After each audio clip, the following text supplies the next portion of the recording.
The sky rumbled with thunder. Two giant fierce birds clashed on a desolate, fiery battlefield. Blood flowed like rivers. Corpses lay scattered everywhere. A giant eye opened amidst the scene of death. A soldier screamed in utter despair, blood gushing from his mouth. The bald leader strained his neck. Young hero, we, the Ghost Smoke Valley bandits, only rob for money, we don't kill. Why must you cut off our path to survival? The blue-eyed swordsman coldly replied. You've misunderstood. I don't care if you are bandits or not. The leader's face went blank. Before he could process it, a brilliant blue sword energy tore through space. The swordsman stood amidst the rain of blood, continuing coldly. It's just that. The weak are merely prey for the strong. A truth declared amidst the petrified corpses. The scene shifted to the Azure Cloud sect, a place that appeared peaceful and majestic. A crowd gathered before the gate. A voice rang out. Taoist master, please accept me into the sect. A ragged boy clung tightly to a fat disciple, recounting how his family of 300 had been slaughtered, leaving only him and his sister to wander. The boy, with teary eyes, continued to plead. I only wish to find a master to learn the Tao. Please accept me. The fat man jutted his chin, asking, Do you have a letter of recommendation? The boy looked bewildered, replying, Uncle? I don't have any uncles. The fat man continued to press. Then do you have any treasures to offer? He then grabbed the boy's hand. Do you have any special physique? The fat man hoisted the boy onto his shoulder. The boy nonchalantly replied, I can eat a lot. The fat man growled, Kid, do you know where this is? The boy grinned widely.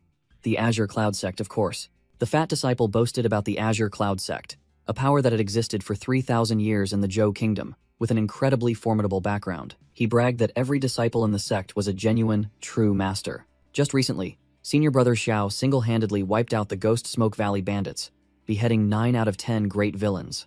It turned out, the previous slaughterer was from this sect. The fat man turned back with a scornful expression. No letter of recommendation means low class. No treasures means impoverished. No special physique means useless trash. The fat disciple launched a kick, sending the boy flying, and roared, You beggar trash, get lost.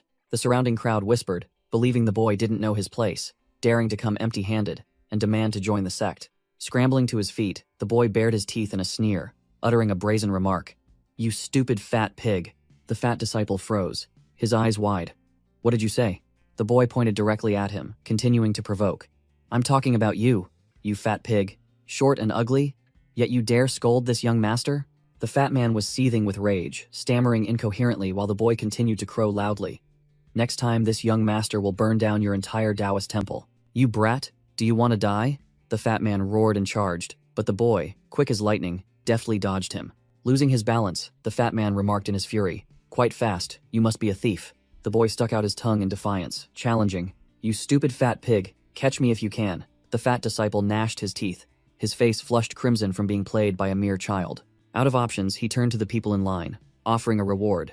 Whoever catches that brat, I'll let them cut in line. Surrounded by the crowd, the boy cursed loudly. You damn old man, that's not fair play at all. The greedy crowd swarmed in like a disturbed beehive, scrambling to grab the boy. I caught him. No, I did. Amidst the chaos, one man realized the boy had vanished. That brat escaped. The boy had already made a clean getaway, looking back with a mocking grin. This young master is leaving now. You all can slowly queue until you die. He ran like the wind, his face full of triumph. Whoosh! A hand suddenly seized the boy's wrist, blocking his escape path. A yellow-robed master grabbed the boy's leg, hoisting him upside down, and said nonchalantly, You know a bit of martial arts, but you're still too green. The fat disciple ran over, panting, and profusely thanked him. Thank you so much, brother. The yellow-robed master introduced himself as Hu Qing, casually saying, Catching this little monkey is a trivial matter, no need for thanks. The fat disciple puffed out his chest, cracking his knuckles. Excellent. Let me teach this brat a lesson first. As he spoke, he pointed at the upside-down boy. After that, I'll take you to register. Daring to be rude to an outer sect disciple of the Azure Cloud sect. If I don't take your life today, I'll at least give you a lesson you'll never forget. Suddenly, a small figure rushed forward, shouting loudly, Don't harm my young master. It was a little girl, charging straight at the fat disciple to protect the boy. Thud. The girl was sent flying by the fat man's punch, sprawling onto the ground. The girl scrambled to her feet, tears welling in her eyes, but still trying to appear strong. Hu Qing held the boy upside down, snapping at the girl. Stupid Xiaoman, why did you run out here? I told you to hide. The girl stood up, spreading her arms to block the fat disciple, resolutely shouting, Don't harm my young master. The fat man sneered. Xiaoman? A beggar like you even has a servant? Hu Qing looked at the girl, his voice icy.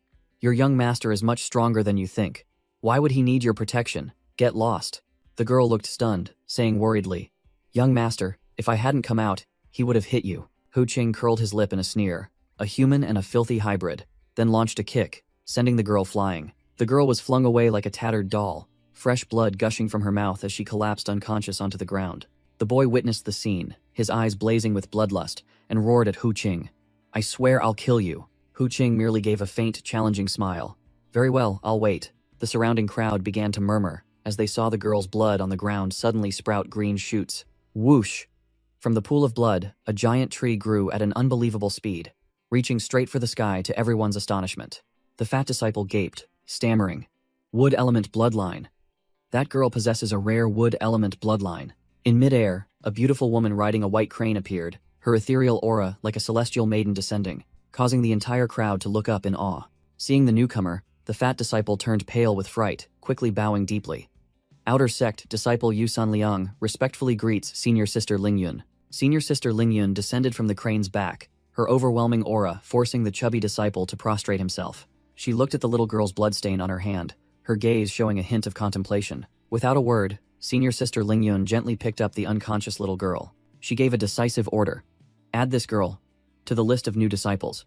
In her daze, the horned little girl still faintly called out, "Don't hit young master Fang Xing." Hearing the strange name, senior sister Lingyun immediately asked, "Who is young master Fang Xing?" In the distance, Hu Qing was still holding Fang Xing upside down, despite the boy's shouts to be released. Hu Qing looked annoyed and curtly said, "Let go." As soon as he was released, Fang Xing performed a cool flip and landed, striking a combat-ready pose. The boy pointed directly at himself and shouted loudly, "I am young master Fang Xing, give me back my servant." Senior sister Lingyun threw him a bottle of spirit medicine and coldly declared, "From today, that girl is no longer your servant." A disciple in the crowd gasped in recognition.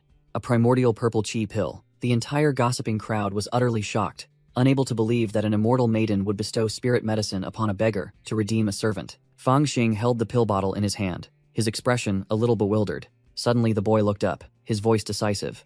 "This young master does not need spirit medicine." Senior sister Lingyun raised an eyebrow, seemingly intrigued by the unexpected answer. Fang Xing shouted his true condition. Unless you let me join the Azure Cloud sect." Senior sister Lingyun glanced at the chubby disciple, giving an order. "Just let him in as a menial laborer, do with him as you please." Then she rode her crane and soared away. Yu Sanliang bowed deeply, his voice full of flattery. "Yes, this disciple will follow your instructions." In the sky, the conversation ended swiftly, as a voice called from afar. "It's done. We're over here." Fang Xing was thrown into a place that looked like a slum, secretly cursing. What kind of dilapidated corner is this? As soon as he landed, Fang Xing immediately took a sneak kick from the chubby disciple, angrily shouting, "Damn it, I've been sneak attacked." The boy sat dumbfounded on the ground, unable to believe his eyes. "Is this the Azure Cloud sect?" Yu Sanliang arrogantly barked. "Country bumpkin, this is the Azure Cloud sect's medicinal garden." Fang Xing immediately retorted, "A medicinal garden? Haven't I become a disciple? Why bring me here?" The fat guy smugly explained, "Of course, it's to tend to the medicinal garden. Otherwise, where would Azure Cloud sect disciples get spirit medicine to cultivate?" Fang Xing became furious, realizing he had been tricked, saying that is no different from calling me a menial laborer. Yu Sanliang threw a uniform and a book at Fang Xing, his voice full of sarcasm. "That's right, many who wish to be a menial laborer here don't even get the chance, kid." The boy picked up the book and curiously asked, "What is this small book?" The fat guy put on an air of importance. "That is the Azure Cloud Chi forging scripture, the introductory cultivation technique that every disciple must learn." Fang Xing pouted, openly showing disdain. "Is that all? Does it even do anything?" This made the fat guy fume with anger at having the sex item called trash. The fat guy explained that one only needed to cultivate to the first level of spirit resonance to be promoted, then sneered, "But with your talent, haha." Yu Sanliang turned and walked away, uttering a meaningful remark. "If you don't understand anything, just go ask the senior brothers." He flashed a deadly cunning smile, clearly setting a trap for the boy. "They will surely be kind enough to guide you." Fang Xing sat cross-legged in the dilapidated room, trying to cultivate but failing. "Still can't sense the chi. Am I really a good-for-nothing?" He irritably ruffled his hair, realizing he had been tricked. "That woman tricked me. She said I'd be a disciple, but I ended up as a useless coolie." But then he pulled himself together, determined. "As long as I break through to the first level of spirit resonance, I can officially enter the sect. But when will that be?" He pulled out another book, which looked older, muttering, I wonder if this thing can help with cultivation. At first glance, it looks like some invincible secret manual. Fang Xing skeptically opened the book, and immediately, his eyes widened in astonishment at what was inside. A dazzling golden light erupted from the book named Yin Yang Divine Demon Scroll, throwing Fang Xing far away. Fang Xing screamed in pain as a violent golden light violently jolted his body as if struck by lightning. His eyes rolled back, sweat poured off him like rain, clearly being forced to level up in a far from gentle manner. The boy found himself floating amidst a massive energy vortex. Bewildered, he wondered, what is this? The entire incantation of the Azure Cloud Chi forging technique was poured directly into his brain, a cultivation method to condense spiritual energy and transform it into divine power. The chi burst more violently, and Fang Xing braced himself, enduring the onslaught within the frenzied energy vortex. Pop! A drop of blue spirit liquid shot directly into the center of his forehead, marking a transformation. The overloaded energy shock threw Fang Xing flying backward like a broken puppet. He fell face down on the floor, clutching his head and shouting, "My head." He frantically realized the book had disappeared, wondering in astonishment, did it enter my head? Fang Xing sat up, unable to believe his luck. Could it really be an invincible secret manual? Not only can I sense the chi, but the cultivation method has also been directly installed into my brain. While he was still dazed, a wooden token slid out from inside his robe. As soon as the token fell to the ground, the door burst open, and a group of fierce-looking thugs entered, clearly looking for trouble. The shirtless leader grinned maliciously. "Are you Fang Xing, the kid who dared to offend Steward Yu? Let me teach you a lesson." The leader paid no attention, stepping directly on Fang Xing's token, causing the boy to speak up. "You've stepped on my token." The leader immediately grabbed Fang Xing's collar and lifted him up, growling. "Listen here, brat. I'll only say this once. You are not allowed to speak to me here." The subordinates behind him cheered like a bunch of small fry. "Big brother is right. Big brother is right." Fang Xing looked around, immediately realizing he was being ganged up on. "So you guys are planning to gang up and bully me?" One of them sneered defiantly, his voice full of sarcasm. "That's right. So what? What can you do to us?" Fang Xing suddenly changed his demeanor, feigning weakness with teary eyes. "Are you guys going to hit me? I know how to scream for help." The whole group burst into laughter. The leader scoffed. "Go ahead and scream. There's no one within 10 miles. Let's see if anyone cares." Then he clenched his fist, preparing to strike. Fang Xing put on a pitiful act, whimpering. "Big brothers, please don't hit me. I'll do whatever you say." The ringleader threw Fang Xing to the ground, sneering. "Ha ha, turns out you're just a coward. Don't worry, I'll teach you a proper lesson." Fang Xing lay flat on the ground, thinking to himself, "I've just sensed the spiritual energy. I need time to cultivate. It's best not to cause trouble right now." And so, the days of being a laborer began. Fang Xing had to toil in the scorching hot medicinal fields while the others idled away. From the fields to chopping firewood, the boy was utterly exhausted, while one of the henchmen stood guard, clearly enjoying the sight. The old bullies feasted and drank boisterously, clinking their cups loudly, while Fang Xing quietly sat in a corner, gnawing on a bowl of plain rice. But in the shadows, a wicked smile appeared on the boy's face. The real show is about to begin. Night fell, insects chirped incessantly, and a candle was lit in the bully's room. Fang Xing crept in, holding the candle, a sinister smile on his face as he saw them all sleeping soundly. "It's dark now, time to pay them a visit." A henchman shook the ringleader awake. Big brother, making him wake up irritably. In the middle of the night, "What are you doing?" Whoosh. A dagger grazed the ringleader's cheek, embedding itself in the wall right behind him, startling everyone. The henchman trembled, holding the candle, shining it towards the darkness from where the dagger had flown. Fang Xing stood there, another dagger in hand, a smirk on his face. "Oh dear, I missed." The ringleader's face turned pale, his voice trembling. You bastard." The ringleader roared furiously. "Do you want to die?" Then lunged forward, throwing a devastating punch. Suddenly, Fang Xing erupted with dazzling azure spiritual energy, making the small fry gape in terror. Spiritual energy. Quick as lightning, he dodged the attack and delivered a direct elbow strike to the leader's face. Bang! The impact made the ringleader lose his balance, his face contorting. Fang Xing landed as lightly as a cat, then immediately straddled the man, his eyes glowing crimson with killing intent. Slash! The dagger plunged straight into the ringleader's shoulder, making him scream miserably. While his henchman cowered, calling out to the gods in vain, Fang Xing leaned close to his ear, his voice icy. "Go ahead and scream all you want, you brat.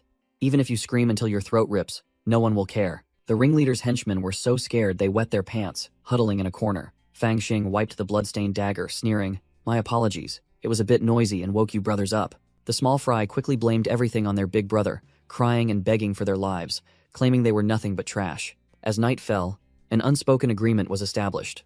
The next morning, yesterday's bullies had transformed into genuine laborers, diligently tilling the soil to plant medicinal herbs. Meanwhile, Fang Xing sat leisurely on a chair, looking every bit like a true boss. The former ringleader now scurried over to report. Boss Fang. All the spiritual herbs I collected are over there. He was astonished to see the empty basket, his voice filled with panic. Boss Fang, you used it all up? Fang Xing flipped through a book, casually asking about their progress in cultivating the Azure Cloud Chi forging technique. The former ringleader whined, complaining that he had cultivated for 6 years and still hadn't sensed any chi. Another henchman chimed in, saying that the rest of them hadn't fared any better in 3 years, and that Fang Xing sensing chi already made him a 1 in 1,000 genius. The former ringleader gave a thumbs up, fawningly correcting, "No, it must be 1 in 10,000. Fang Xing waved his hand, ordering, "All right, get back to work, and remember to wash your clothes thoroughly." Alone, he thought to himself, "I've eaten enough spiritual herbs, why haven't I broken through yet? Where's the problem?" The former ringleader busily ran over to offer tea again, looking exactly like a loyal puppy. From a distance, Yu Sanliang, the chubby disciple who had brought Fang Xing here, stood on a rock outcrop, observing the medicinal field. He rubbed his eyes, unable to believe what he was seeing, muttering, "Am I seeing things? Is that kid ordering others around?" Suddenly, a shower of golden spiritual energy poured down across the medicinal field, bathing the working individuals. A green object, resembling a sprout, gently fell right beside Fang Xing's foot. The former ringleader immediately bristled, turning sharply to roar. "Which bastard, are you blind? Can't you see?" The ringleader was about to curse but looked up, freezing when he recognized Yu Sanliang, the chubby disciple from before. He hurriedly bowed deeply, his voice filled with fear. "It is this humble one's blindness, for not recognizing Steward Yu." Yu Sanliang's face was cold as ice, and he raised his chin, asking, "Wang Ji, where is that beast?" The ringleader broke out in a cold sweat, almost blurting out Boss Fang, but quickly corrected himself. "Yes, that beast is sleeping in the room." Whoosh! Yu Sanliang pressed his sword against the man's neck, growling. "Is this how you make him wish he were dead?" The ringleader knelt down, hugging the chubby man's leg, crying and pleading. "Oh, Steward Yu, it's not my fault. That beast is too vicious." Thwack! The chubby man threw a heavy punch, cursing him directly. "Useless, you can't even handle him?" The ringleader covered his face, whimpering and tattling. "Steward, you don't know, that brat somehow managed to cultivate spiritual energy." Yu Sanliang's eyes widened, completely shocked. "Are you sure? He really cultivated spiritual energy?" All the henchmen behind him confirmed in unison, their faces as green as banana leaves. "Absolutely, we saw it with our own eyes." The chubby man fell silent, his eyes thoughtful and calculating, clearly hatching some scheme. After pondering, he waved his hand, ordering the small fry. "Lead me to him." As he walked, Yu Sanliang wore a sinister smile. "Oh right, while you're at it, pick some spiritual herbs from the field." The ringleader frantically tried to dissuade him, as this was a serious crime, but the chubby man brushed him off. "What's there to worry about? Just take them. I have my ways." They all trudged towards the living quarters of the servant disciples. In the dilapidated room, Fang Xing was still sitting in meditation, focused on cultivating. He opened his eyes, sighing helplessly as he felt he still couldn't break through to the next realm. Bang! The room door was kicked open with immense force, shattering into pieces. Yu Sanliang stormed in aggressively, loudly accusing. "Fang Xing, you servant disciple of the Azure Cloud sect, you are guilty of deceiving your superiors, disregarding sect rules, and secretly stealing spiritual medicine." He pointed to the basket of spiritual medicine he had just ordered someone to pick, arrogantly. "This is the evidence. Do you have anything to deny?" Fang Xing merely watched silently, his expression unchanged. Fang Xing sneered. "Oh, so Brother Pig is trying to set a trap for me?" Yu Sanliang arrogantly replied. "So what? I am the steward here." The fat man drew his sword threateningly, laying down conditions. "If you obediently follow me to the medicine hall to receive your punishment, your sentence might be reduced. But if you dare resist, don't blame me." Fang Xing growled. "Brother Pig, I am different now." Then a brilliant golden spiritual energy erupted, enveloping his entire body. Yu Sanliang and his cronies were deeply shocked. He yelled, "You beast, don't think you're hot stuff just because you can condense spiritual energy." The fat man broke out in a cold sweat, unable to believe the terrifying cultivation speed of this servant boy. Fang Xing secretly calculated, realizing his spiritual energy was limited. He had to achieve a quick victory before it ran out. Whoosh! He shot straight towards Yu Sanliang like a golden arrow, giving his opponent no time to react. Thud! Thud! Fang Xing continuously struck, the power from his spiritual energy forcing the fat man to struggle to block, his mouth screaming. How can he be this strong? Another heaven-shattering punch from Fang Xing caused Yu Sanliang's sword to crack, his face turning ashen with fright. The fat man was sent flying backward, staggering, realizing this kid was using spiritual energy to enhance his body, each blow as heavy as a sledgehammer. Seeing the situation was dire, Yu Sanliang yelled, ordering his subordinates, "Everyone, get out of here." The cronies, hearing the order as if granted a great pardon, fled headlong from the battlefield. Cornered, Yu Sanliang roared, "You forced my hand, you beast," then activated his cultivation technique, summoning a series of light blue ice swords that hovered around him. Whoosh! The entire array of flying swords shot straight towards Fang Xing, forming a rain of sharp sword energy. Fang Xing remained calm, his hands quickly forming a complex hand seal. A blue defensive formation suddenly appeared, enveloping Fang Xing just as the swords were about to strike, surprising even himself. "What is this?" Yu Sanliang smirked sinisterly, explaining that this was a sword formation of the Spirit Resonance first stage, and with Fang Xing's cultivation level, he couldn't escape. The sword formation tightened. Countless illusions of Fang Xing were pierced by the energy swords, cornering him. The fat man triumphantly named his price. "How about it, you beast? Just kowtow 3 times, call me." Fang Xing roared back at the fat man. "Dream on, you stupid pig." Provoked, Yu Sanliang furiously poured all his strength into the sword formation. "You! Fine, then die." The sword formation tightened. A barrage of blue flying swords shot rapidly towards Fang Xing from all directions. Fang Xing activated his movement technique, weaving and dodging the rain of sharp sword energy. He slid across the ground, narrowly dodging a fatal sword strike. Yu Sanliang sneered smugly, believing his opponent was just a naive kid. Fang Xing looked up, his eyes revealing a clear look of astonishment at something. In his pupils, Yu Sanliang's image was replaced by a mysterious, glowing blue crystal. A flood of memories rushed back. Fang Xing wondered if he had died. As before, his eyes was the scene of a devastated village trampled by soldiers. An arrogant fat official was yelling at the starving villagers. "Do you commoners think that just because there's a natural disaster, you can refuse to submit grain to the imperial court?" he cruelly declared. "Dream on. I'm telling you, even if you starve to death, you must hand over the grain." The official pointed at young Fang Xing, who was kneeling beside a sack of rice, accusing, "This beast's parents refused to hand over the grain, so they were killed, and now? He even dares to hide the rice." He raised his saber, aiming directly at the boy's tender head. "Today, I'll show you troublemakers the consequences of not handing over the grain." The saber blade slashed down, but a hand stopped it, fresh blood splattering onto young Fang Xing's face. The boy's eyes widened in horror, looking at the scene before him. A valiant hero appeared, grabbing the fat official by the throat. The official let out a miserable scream. Amidst the chaos, the villagers cried out in panic. "It's bandits! The Ghost Smoke Valley thieves are here!" Young Fang Xing was still kneeling on the ground, looking up at a bandit and innocently asking, "Why are you kneeling?" Then confidently said, "I've heard of the Ghost Smoke Valley. You won't kill me, will you?" Young Fang Xing looked up at the bandit, listening as he declared the philosophy of the Ghost Smoke Valley gang. "We never kill commoners.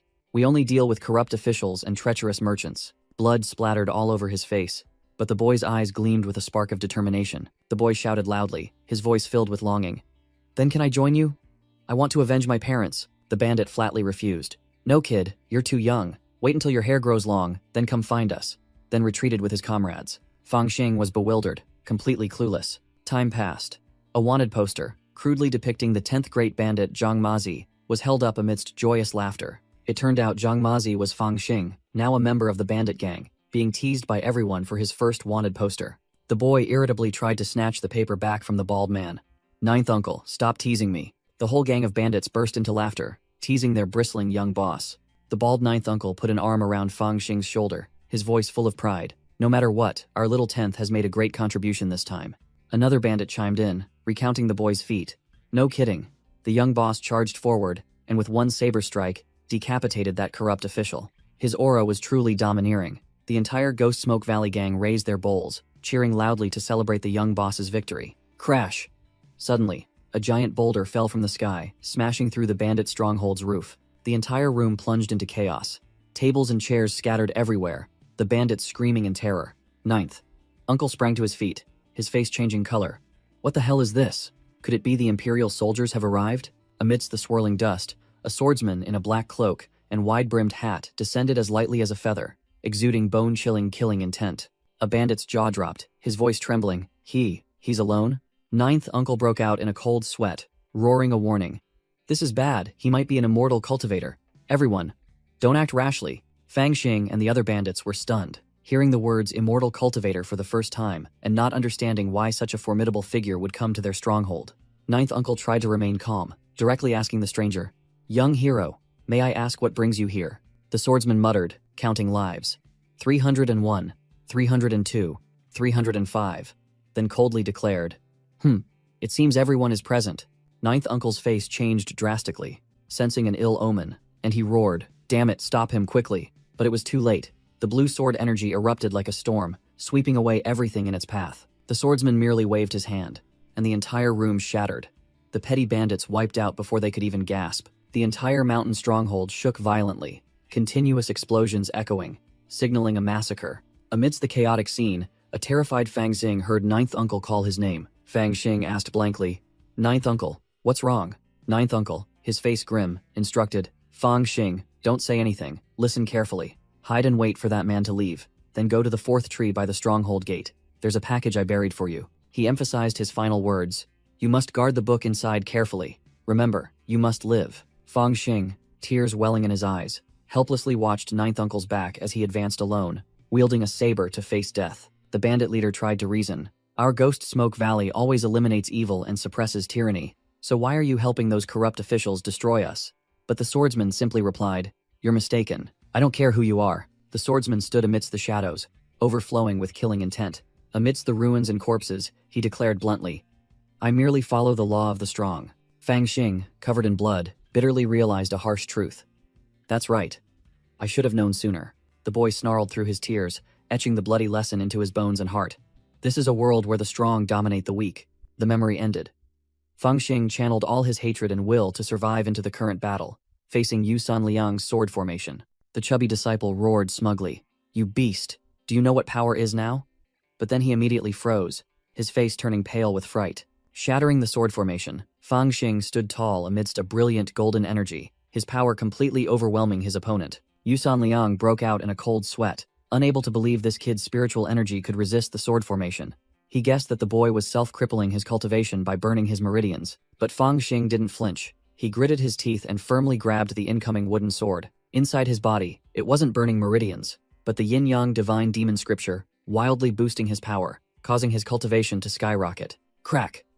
The wooden sword couldn't withstand the power, and began to splinter. Yu Sanliang gaped in astonishment as the wooden sword shattered, unable to believe this brat had broken through right in the middle of the fight. Fang Xing, his entire body erupting in golden light, charged straight at Yu Sanliang and delivered a devastating punch to his face. The fat man flew like a bullet, his face disfigured after the thunderous punch. Fang Xing felt the surge of new power, realizing he had just broken through to Spirit Resonance Stage 1. Yu Sanliang lay unconscious, blood streaming from his nose, completely defeated. The bully disciples watching from afar had their faces drained of all color, gaping in horror at the incredible comeback. Night fell, the bright moonlight shining in the sky.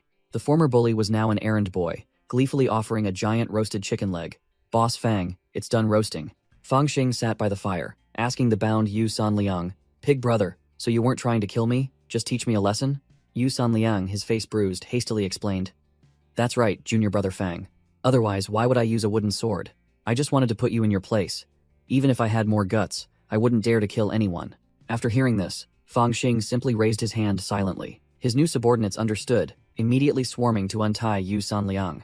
Yu Sanliang stood up, completely convinced and impressed, saying, "To be honest, junior brother Fang, I am thoroughly convinced." He continued to admit, "Managing the medicinal garden for so many years, I've never seen anyone break through to Spirit Resonance Stage 1 as quickly as you." Fang Xing replied with magnanimity, "Pig brother, if you had been more open-minded from the start, this wouldn't have happened.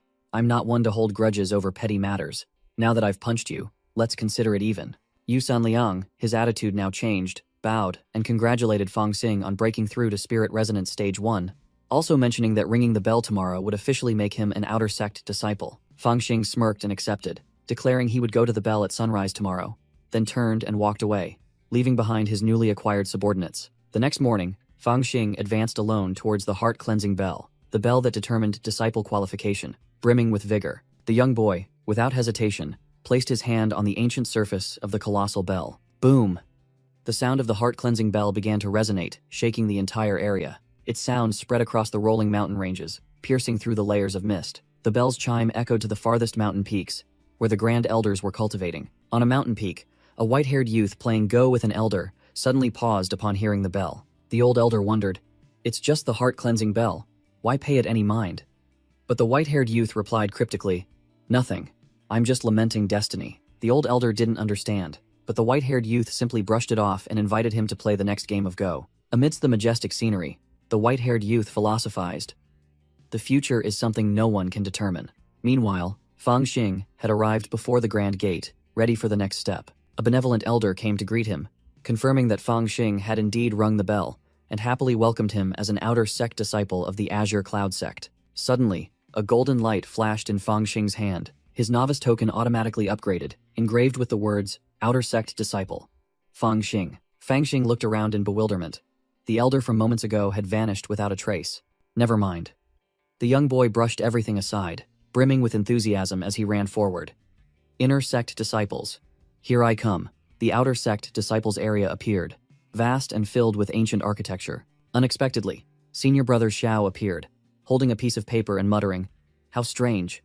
His gaze directed towards Fang Xing. Fang Xing started, breaking into a cold sweat as he recognized Xiao Jianming. While the swordsman was annoyed at not finding the 10th great bandit, Xiao Jianming flew away on his sword, and Fang Xing could only gaze up at that domineering figure. The young boy gritted his teeth, his eyes filled with determination. Xiao Jianming, sooner or later, I will be stronger than you. Stepping into the outer sect area, Fang Xing looked around everywhere with wide-eyed curiosity, truly a complete newbie. Suddenly, an arrogant senior brother appeared right in front of him, blocking Fang Xing's path. Fang Xing immediately bowed respectfully. Disciple Fang Xing of Area C3, greetings, senior brother. The senior disciple extended his hand without a word, coldly uttering a single word. Token. Fang Xing fumbled for a moment before finally pulling out his novice identification token. With a swift motion, the senior disciple snatched the token, and a golden aura enveloped it. He glanced at the information, then curled his lip in disdain. D-grade aptitude? Another piece of trash. Fang Xing was bewildered, not understanding what D-grade aptitude even meant. The senior disciple irritably tossed back the token, then turned and left, leaving Fang Xing rooted to the spot. Just then, Yu Sanliang ran over, calling out to the senior disciple, which made Fang Xing turn his head as well. The senior disciple's annoyance was clear. He turned back to question Yu Sanliang. Junior brother Sanliang, I am in charge of guiding today. What is your intention? Yu Sanliang chuckled and quickly explained. This junior disciple is an acquaintance of mine. May I take care of him? Saying this, Yu Sanliang swiftly slipped a heavy pouch into the senior disciple's hand. The bribery was executed smoothly. The senior disciple cleared his throat. His expression immediately changed, becoming visibly pleased after receiving the gift. After receiving the money, the senior disciple vanished instantly, leaving Fang Xing to Yu Sanliang and his cronies. Fang Xing looked at Yu Sanliang, giving a meaningful sneer. I didn't expect senior brother Yu to personally come to greet me. I'm truly grateful. Yu Sanliang patted Fang Xing's shoulder, feigning familiarity, saying that brothers should help each other, then casually inquired about his aptitude grade. Fang Xing, bewildered, asked in return, what exactly is D-grade aptitude? Yu Sanliang explained that outer sect disciples were divided into 4 grades, A, B, C, D, which utterly shocked Fang Xing when he realized he was in the lowest grade. The fat man consoled him, saying not to worry, that he himself was also D-grade, and more than half of the outer sect disciples were similarly useless. But Fang Xing still wanted to wallow in self-pity. Fang Xing quickly regained his composure, accepted his fate, and urged Yu Sanliang to lead him to his quarters. Yu Sanliang cleared his throat, putting on a serious expression. Settling into your quarters is indeed important, but before that, the fat man continued with a mysterious expression.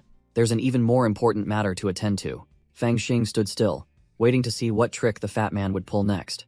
Yu Sanliang led Fang Xing to a magnificent building with a sign that read, Spiritual Artifact Pavilion. The fat man explained that outer sect disciples, after advancing, must come here to choose a spiritual artifact, and this opportunity only comes once. Yu Sanliang said he could only bring Fang Xing this far, then gestured for him to enter by himself. Just as Fang Xing took a step, the fat man suddenly called out, Ah, wait a moment. Fang Xing turned around, awaiting instructions from the senior disciple. Yu Sanliang looked at Fang Xing with a meaningful gaze. The fat man warned, on the surface, this sect appears otherworldly, but in reality, it's no different from the martial world. Once inside, you should be a bit more open-minded. Fang Xing grinned, signaling that he understood, and told Yu Sanliang not to worry. Just as he reached the door, Fang Xing was blocked by a group of 3 other disciples. The leader arrogantly shouted, Who dares to trespass into the Azure Cloud Sect's spiritual artifact pavilion? Fang Xing cupped his hands, politely introducing himself as a new disciple here to receive a spiritual artifact according to the rules. One of them snatched Fang Xing's token, making him think to himself, just another hazing ritual for new recruits. The leader of the gatekeepers swaggered, pretending to forgive Fang Xing for being a new recruit unfamiliar with the rules. But immediately after, he changed his tune, sarcastically remarking that Fang Xing came to receive a spiritual artifact empty-handed. clearly implying he was asking for money. Fang Xing feigned ignorance and asked again, but in his mind, he already understood. So, they want to extort money from me. One of the cronies impatiently roared, pointing a threatening finger. Brat, don't you understand human speech? Spit out the money or scram. Fang Xing retorted instantly, without a trace of fear. Are you trying to rob me? Aren't you afraid I'll report you to the sect? A minion, enraged, was about to charge, but the leader raised a hand to stop him. The leader sneered, putting on a superior air. Junior brother, you're young but already know how to talk about rules, quite impressive. He suddenly changed his tone, waved his hand, saying it was just a joke, then allowed Fang Xing to enter and choose an item. But before Fang Xing turned away, the leader threw back a meaningful warning. Keep your eyes wide open when you choose. Click! The door of the spiritual artifact pavilion opened, and Fang Xing's shadow stretched long on the stone floor as he stepped inside. Inside was a colossal space with countless shelves holding spiritual artifacts. Fang Xing couldn't help but be overwhelmed. So many. A guard busied himself placing a wooden box on the ground, preparing to play a new trick. The leader announced the malicious rule. Junior brother, each person only has the time it takes for one stick of incense to burn to choose a spiritual artifact. Begin. He gave a sinister smile, emphasizing, after all, we must abide by the rules, mustn't we? Fang Xing stood before the burning incense burner, with smoke curling upwards, officially entering a race against time. He muttered, calculating. There were at least 2,000 or 3,000 spiritual artifacts here, and it was impossible to tell genuine from fake just by looking at the exterior. Fang Xing scratched his head. Now he understood why those little rats wanted to extort money from him. Yawning, he told himself that if he chose randomly, the chance of picking trash was too high. He couldn't waste this opportunity. He approached a sword rack. His gaze swept over a red copper flying sword, and he immediately realized, engraved with 3 array formations, but already damaged. Fang Xing suddenly spun around, moving so fast he left after images, cautiously asking, "Who's there?" The guards outside the door looked at each other in confusion, wondering what that kid was doing inside. A flood of information about the items appeared in Fang Xing's mind. A fire banner engraved with 7 array formations but already broken, low-grade flying swords with weak spiritual energy, all trash. Fang Xing realized this was the formidable ability from the Yin-Yang Divine Demon Scroll, not only appraising items but also discerning cultivation levels. With a single glance, he knew the gatekeeper leader was merely trash at the 3rd level of spirit resonance. He affirmed with certainty that all the spiritual artifacts here were either defective or damaged. The genuine good ones had surely been hidden by them to extort bribes. Suddenly, his gaze fell upon an extremely peculiar stone mask. Huh? What in the world is this? As soon as he touched it, information appeared. Myriad Net Mask, mid-grade spiritual artifact, engraved with 36 array formations. In good condition, capable of changing shape, appearance, and even aura. Fang Xing laughed gleefully, with only one thought in his mind. This is exactly the divine artifact for killing people and robbing treasures. Perfect. The gatekeeper leader appeared with a sinister smile, announcing that time was up. Junior brother, time is up. The man glanced at the mask in Fang Xing's hand, a little surprised as he couldn't recall where he had discarded this piece of junk. Without wasting words, Fang Xing raised the mask and declared succinctly, "I choose this one." The leader sneered, feigning congratulations before dismissing him. "Congratulations, junior brother, on choosing your spiritual item. You may leave now." Fang Xing calmly departed, whistling cheerfully, having snagged a great item from a bunch of fools. Behind him, the guards burst into laughter, mocking Fang Xing for choosing a worthless item and sarcastically remarking that having offended them, he shouldn't dream of getting anything good. The leader wore a sinister smile, confident that before long, that kid would have to return and beg to exchange it for something else. Once outside, Fang Xing held up the stone mask, examining his spoils. Yu Sanliang was already waiting, and upon seeing the ugly mask in Fang Xing's hand, he was speechless, unable to comprehend what this junior was thinking. The fat man pressed him, asking why he wasted time choosing such a thing, but Fang Xing confidently replied, "Don't worry, senior brother Yu, I have a plan." Yu Sanliang sighed helplessly, decided to let it be, and led the way to their living quarters, a phrase Fang Xing had been waiting for all this time. Yu Sanliang panted from exhaustion, complaining about the long distance, while Fang Xing stood beside him, completely unfazed. The two finally arrived at the outer sect disciples' living quarters, a small village nestled amidst bamboo forests and mountains. Fang Xing assessed the terrain, remarking that it was easy to defend and difficult to attack, an excellent location to establish a base. The fat man was dumbfounded upon hearing this, not understanding why this kid was muttering about bases and soldiers, while Fang Xing eagerly asked where his house was. Yu Sanliang pointed, saying there was an empty house right next to his for convenience in looking after each other. Fang Xing's house came into view, a small, simple wooden house, yet it looked quite sturdy. Suddenly remembering something, Yu Sanliang hastily rummaged in his robes for an item. The fat man handed Fang Xing a cultivation technique manual and a red spirit stone, explaining it was the newbie gift package. Fang Xing held up the spirit stone, examining it, and curiously asked what it was. Yu Sanliang explained that it was a spirit stone, an essential item for cultivation, and warned that D-grade aptitude disciples like them only received one every 3 months, and if lost, they were on their own. Fang Xing snapped upon hearing this, complaining that the sect was too stingy. How could anyone cultivate with just one stone every 3 months? The fat man hastily explained not to underestimate this stone. In the mortal world, it was worth hundreds of taels of gold, and it was already a great blessing for D-grade aptitude disciples to receive it for free. Hearing this, Fang Xing carefully put away the items and gleefully told senior brother Yu that he would begin cultivating immediately. Yu Sanliang waved goodbye, promising to return that evening with wine for a proper feast. Slam.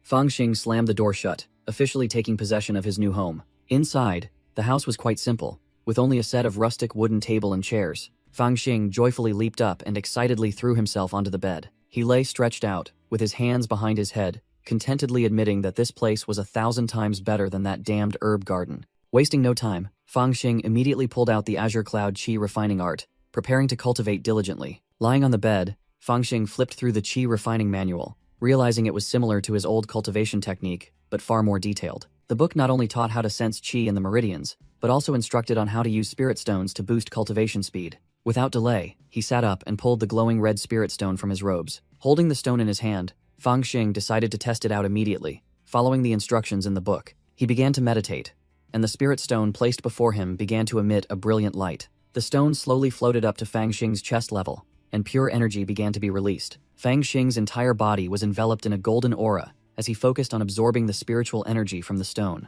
As night fell, he remained immersed in cultivation, the qi flow around him growing increasingly powerful. Opening his eyes, Fang Xing looked at his glowing hands and nodded in acknowledgement that using spirit stones indeed boosted cultivation speed tremendously. But good things don't last long. He was speechless looking at the remaining fragments, the stone completely depleted in just half a day. Stretching, Fang Xing decided he had to go out and ask the fat man if there was anywhere to acquire more spirit stones. Creak!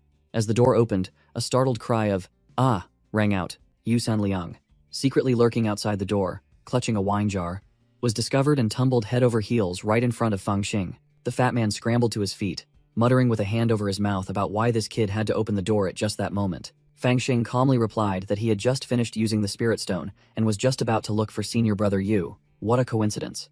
Yu Sanliang's eyes widened upon hearing this. Shocked, he asked again, "What?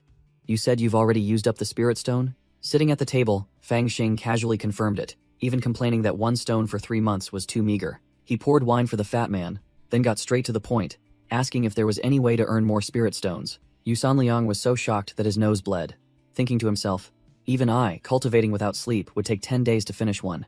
He burned through it in just half a day? Fang Xing scratched his head and gave a dry laugh, calmly replying, "Oh, I thought everyone was that fast." Yu Sanliang shook his head frantically, his face contorted, muttering that he had never heard of anyone cultivating at such an insane speed. The fat man regained his composure and began to act mysterious. "There are places to get more spirit stones, but telling you would be useless." Fang Xing immediately refilled his wine cup, with a generous attitude. "Senior brother, just say it, don't be shy." Yu Sanliang took a sip and began to explain. Among the outer sect, disciples, many come from powerful backgrounds and possess immense wealth. He continued, "Those rich kids naturally spare no expense on cultivation resources or magic treasures." The fat man revealed the secret of a black market within the sect, where disciples wore masks to trade valuable goods without fear of revealing their identities. At the black market, as long as one has money, even spirit stones are just common goods. Yu Sanliang shot a sidelong glance, his voice full of sarcasm. "But knowing that is useless. Where would you get that kind of money?" Fang Xing's eyes shone brightly. He clenched his fists and pressed him. "So, do you know when the black market opens?" Yu Sanliang looked at his junior in surprise, wondering what on earth he was asking for. The next night, at a secret location marked with a black market sign, 2 masked guards stood watch at the entrance, highly vigilant. One of the 2 guards narrowed his eyes, noticing someone approaching. The 2 guards immediately took a defensive stance, blocking Fang Xing's path and asking, "Senior brother, what brings you here?" Fang Xing, now wearing the demon mask, held out his storage pouch and declared bluntly, "I'm here to trade." Of course. The 2 guards exchanged glances, realizing Fang Xing's demeanor was not that of a mere nobody. One of them extended a hand in invitation, saying, "It seems senior brother is one of us. Please enter." he secretly gloated. This myriad net mask was truly a high-quality item, not only concealing his face, but also altering his voice and automatically adjusting its shape to fit. Looking at the bustling black market, Fang Xing smirked. Black market, this young master has arrived. The black market bustled with buyers and sellers. All sorts of goods, from spirit stones to magic treasures, were laid out in abundance. In a hidden corner, 2 disciples were whispering, trading something that looked quite shady. Fang Xing, wearing a myriad net mask, strode through the market thinking to himself, more crowded than I expected.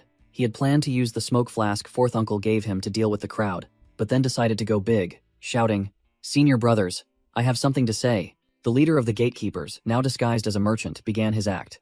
Since you're here, let's get down to business quickly. He boasted that what new recruits lacked most were spirit stones, and today he brought 90 pieces, selling them at a discounted price of 80 gold per piece, compared to 100 outside. Fang Xing heard a familiar voice and immediately activated his yin-yang divine demon mirror to observe, while the crowd had already begun to stir with excitement over the bargain. A cautious disciple spoke up, his voice hesitant. I want to inspect the spirit stones first. The vendor appeared generous, spreading his hands. Go ahead. As soon as he held it, the pure spiritual energy emanating from it made the disciple's eyes light up. He stammered, confirming it was genuine, then shouted, I'll take 5 pieces. The crowd immediately rushed forward to snatch them, some demanding 3 pieces, others 2. Throwing money frantically. Fang Xing's eyes flashed with a cold glint. He immediately recognized this aura as belonging to that rat-faced fellow from the spiritual artifact pavilion, who was definitely selling stolen goods. After a while, the vendor raised his money pouch, shouting loudly, Senior brothers, I apologize, but today's spirit stones are all sold out. He appeased the crowd, who hadn't managed to buy anything, promising that he would soon return with more goods. Suddenly, a calm voice echoed from within the crowd. I have an item I wish to exchange for spirit stones or spiritual energy. The mysterious masked man stepped out, sneering. I just wonder if any of you senior brothers can afford it. Whoosh! He raised his hand, the jade ring on his finger flashed, and a powerful surge of energy burst forth. A blazing golden light sword slowly materialized in his palm, its domineering aura spreading in all directions. The crowd gasped. One person pointed at the sword in astonishment. He took the sword out of a storage ring. This sword possesses astonishing spiritual energy. It's at least a mid-grade flying sword. The mysterious man proudly introduced it. This is the mid-grade flying sword. 9 serpent golden flame sword. I no longer use it, so I've brought it out to see if any senior brothers are interested. The masked swordsman, putting on airs, shouted the price of his sword. This item cost tens of thousands of gold to acquire. Now it's worth at least 100 spirit stones. The small fry in the crowd, hearing the price, could only lament, 100 pieces. Who can afford that? A fat man in the crowd tried to haggle, claiming the price was too steep and no one could afford it. The swordsman sneered, displaying a superior attitude. I just came to try my luck, knowing full well you clueless novices wouldn't stand a chance. Just as that fellow was boasting prematurely, Fang Xing, wearing a demon mask, stepped out to interrupt him. Hold on, I have a spiritual artifact whose value is certainly no less than your swords. The swordsman showed interest, and Fang Xing began to pull out his item. Fang Xing confidently held out an extremely ordinary-looking stone pot. See for yourself. The swordsman took the pot, and the entire black market focused all its attention on the exchange. After examining it, the swordsman curled his lip. It is indeed a spiritual artifact, but it doesn't seem to be genuine. Fang Xing smiled mysteriously. The aura around him began to erupt. Senior brother, what you say is strange. Today I will open everyone's eyes to what a true spiritual artifact is. He continued to put on a show, channeling his cultivation into the pot. Open your eyes wide and see. This item is special because of its subtlety. If you don't look carefully, you'll miss it. Their curiosity piqued. The entire crowd clamored and leaned in closer to get a clear look. Suddenly, the pot released an extremely powerful purple energy surge, blowing away the entire gossiping crowd. The swordsman standing closest, his face changed color, unable to believe his eyes. His expression stiffened, completely unable to react to the terrifying power. The overwhelming aura made the swordsman stumble backward, dropping his precious treasure sword. The entire black market fell silent.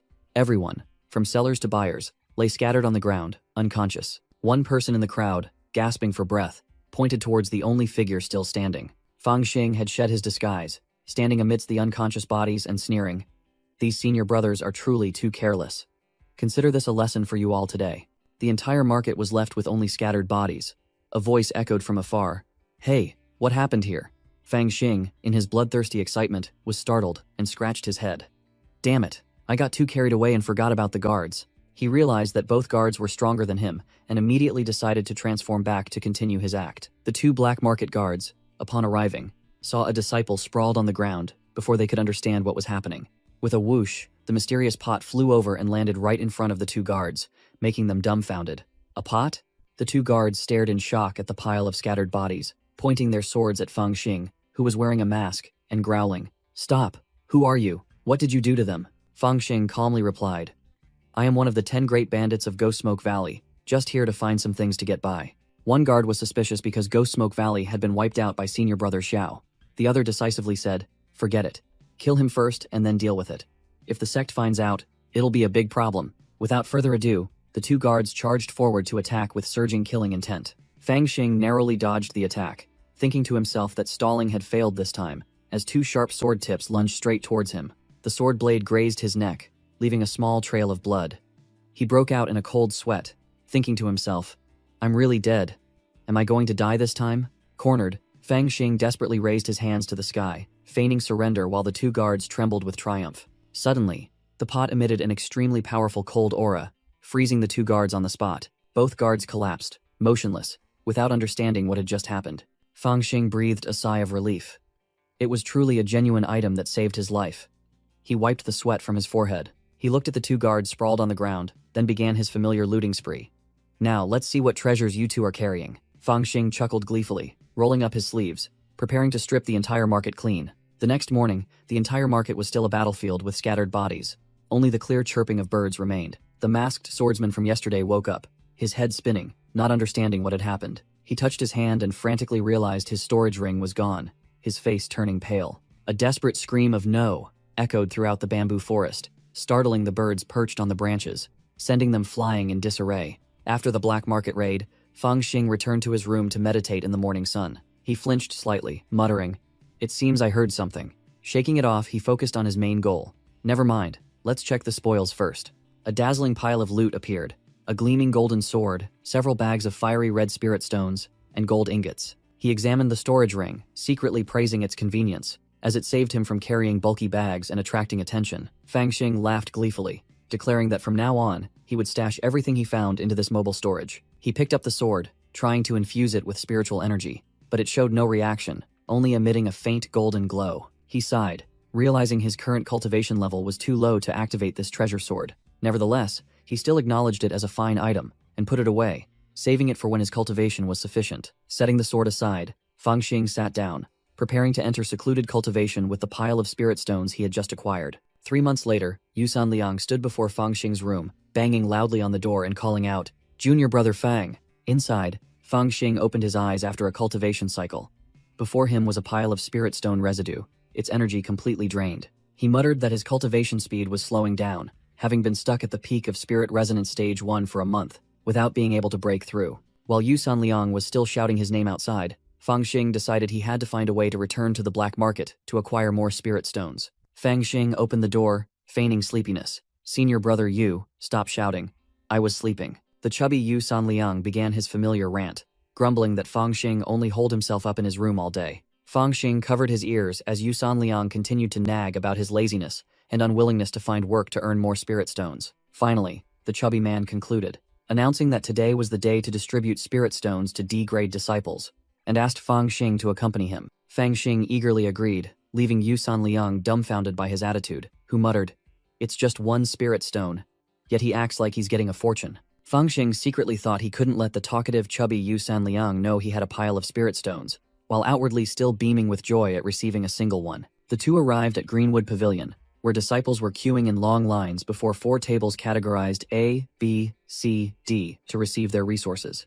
An elder was diligently recording in a ledger. Beside him was a bag of fiery red spirit stones. The B-grade line had a few individuals whispering, looking quite relaxed. In contrast, the D-grade line for disciples with poor aptitude was as crowded as ants, the atmosphere utterly silent. Yusan Liang began to complain, annoyed that the A-grade line was empty, while the D-grade disciples had to suffer in a crowded squeeze. The chubby man clicked his tongue helplessly, blaming his unfortunate fate for having D-grade aptitude, and also remarked that this time there were significantly more people. Fang Xing glanced at the chubby man, casually stating, "It's probably just because of the black market incident 3 months ago." Yusan Liang asked blankly what had happened, while Fang Xing clearly showed the guilty expression of the culprit. The chubby man began to gossip, recounting rumors about a mysterious individual who had swept through the black market, stripping everyone of their belongings, including influential figures. Since the culprit had not yet been caught, The black market was scared witless and dared not reopen for business. Yu Sanliang deduced that the wealthy D-grade disciples previously relied entirely on the black market, and now that their supply source was gone, they had to flock here to fight over a measly spirit stone. Fang Xing nodded, feigning understanding, but in his mind, he was already calculating how to find other ways to acquire spirit stones since the black market gold mine was temporarily closed. When it was his turn, Fang Xing stepped forward and politely thanked the white-haired, purple-eyed elder sitting at the table. The elder looked directly at Fang Xing, offering a cryptic piece of advice. "Young man, do not stray from the path of cultivation. Focus." Fang Xing immediately played the role of a diligent disciple, boldly declaring he would redouble his efforts to bring glory to the Azure Cloud sect. The white-haired elder merely sneered, calling him a glib-tongued fellow, then dismissed him to call the next person. As he turned to leave, Fang Xing broke out in a cold sweat, wondering in confusion. That old man couldn't possibly know what I did, could he? Yu Sanliang called out from a distance, urging Fang Xing to guard his spirit stone carefully and quickly make his way back. Fang Xing held the red spirit stone, asking blankly, "Senior brother Yu, why are you in such a hurry?" Yu Sanliang pulled Fang Xing's arm, running while explaining, "Junior brother Fang, every time spirit stones are distributed, the bullies in the sect block the way to rob us." The chubby man continued to lament that if they went slowly, they would be beaten and completely robbed, and then there would be nothing left but tears. Fang Xing frowned, asking a fatal question directly. "Doesn't the sect care?" Yu Sanliang helplessly explained that outwardly it was forbidden, but in reality, no one paid attention. The elders only regarded it as trivial squabbles among disciples. He even recounted a horrifying incident. A new disciple without backing was beaten to death, and in the end, the elder merely ruled it an accident and sentenced the killer to only 1 year in prison. Upon hearing the brutal law of the jungle, Fang Xing showed no fear but instead flashed a cunning smile, thinking to himself, "How terrifying. This is exactly what I need." Before he could finish speaking, an arrogant senior disciple blocked their path, making Yu Sanliang jump in fright. Yu Sanliang immediately switched to fawning mode, bowing his head and greeting, "Good morning, Senior Brother Liu." Yu Sanliang offers his respects. The man named Liu didn't bother with pleasantries, getting straight to the point. "Where is your tribute?" Yu Sanliang whimpered and pleaded, saying he had already handed over all his spirit stones to the steward, begging Senior Brother Liu to spare him and leave him 1 stone. The man named Liu narrowed his eyes menacingly, his voice icy. "Are you bargaining with me?" Terrified, his face pale, Yu Sanliang hastily offered the red spirit stone he had just received, his voice trembling. "This junior wouldn't dare." The man named Liu snatched the spirit stone, sneering contemptuously. "At least you know your place." He let out a cold snort, then turned his back, ignoring Yu Sanliang, who was bowing his head in resignation. Immediately after, the bully turned to Fang Xing, jerking his chin. "Hey kid, it's your turn. Where are your spirit stones?" Fang Xing stood still, his hands clenched tightly. His entire body began to tremble, but not from fear. Seeing Fang Xing didn't respond, the man named Liu growled, "Kid, I'm talking to you." Yu Sanliang hastily ran forward to interject with an appeasing smile. "Senior Brother Liu, this junior just joined the sect and doesn't understand the rules." Yu Sanliang tried to mediate. "Flattering. Please give this junior some face this time." But the man named Liu kicked the chubby man squarely in the face, snarling, "Your face is that big? Not worth it." With a thud, Yu Sanliang hit the ground, lying flat on the spot. Suddenly, Fang Xing held out a red spirit stone in front of Senior Brother Liu. He looked up, his voice full of sincerity. "Senior Brother Liu, one look tells me you are a master.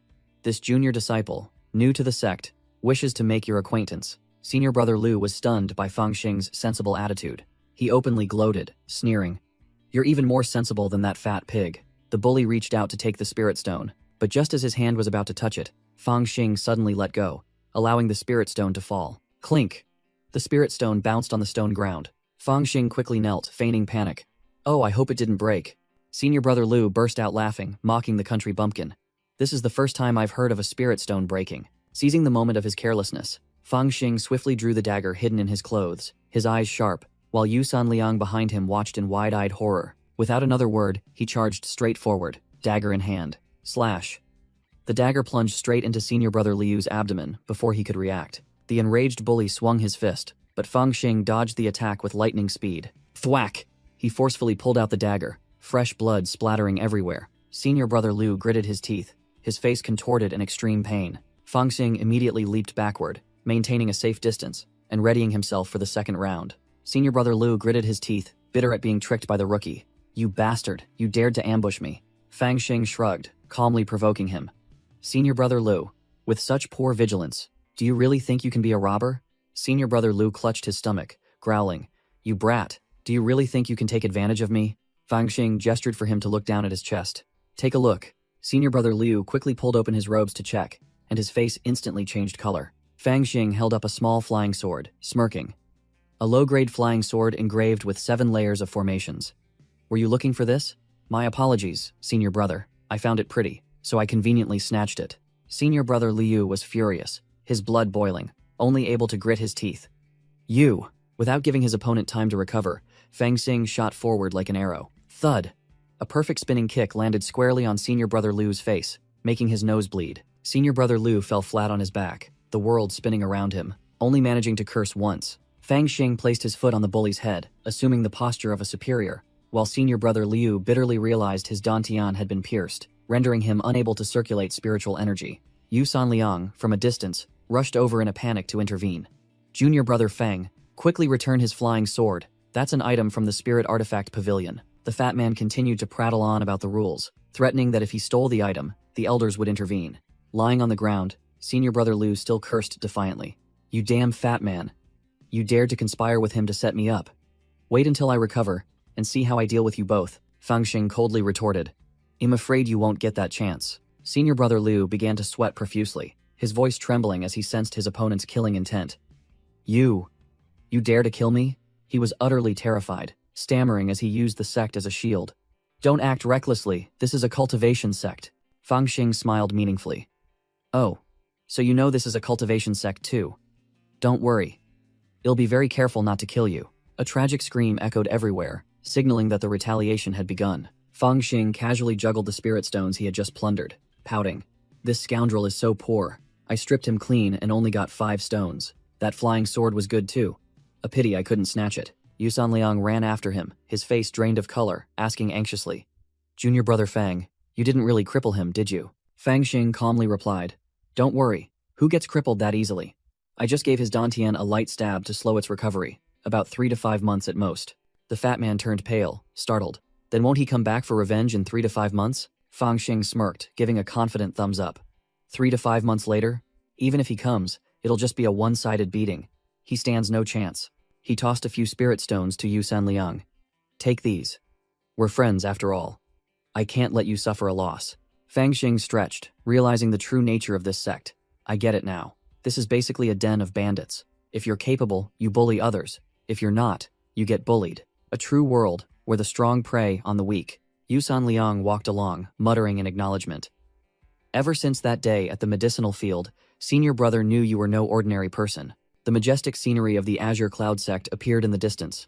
A towering snow-capped mountain amidst the clouds. On another mountain peak, a white-haired elder was playing chess and asked the white-haired youth, I heard you went down the mountain today to distribute spirit stones to the outer sect disciples? The white-haired youth calmly replied, I've been on the mountain for too long, so I just took a stroll. The elder placed a chess piece, his gaze sharp. Was it to meet that disciple? The white-haired youth evaded the question, coldly commanding, Enough. Let's continue playing chess.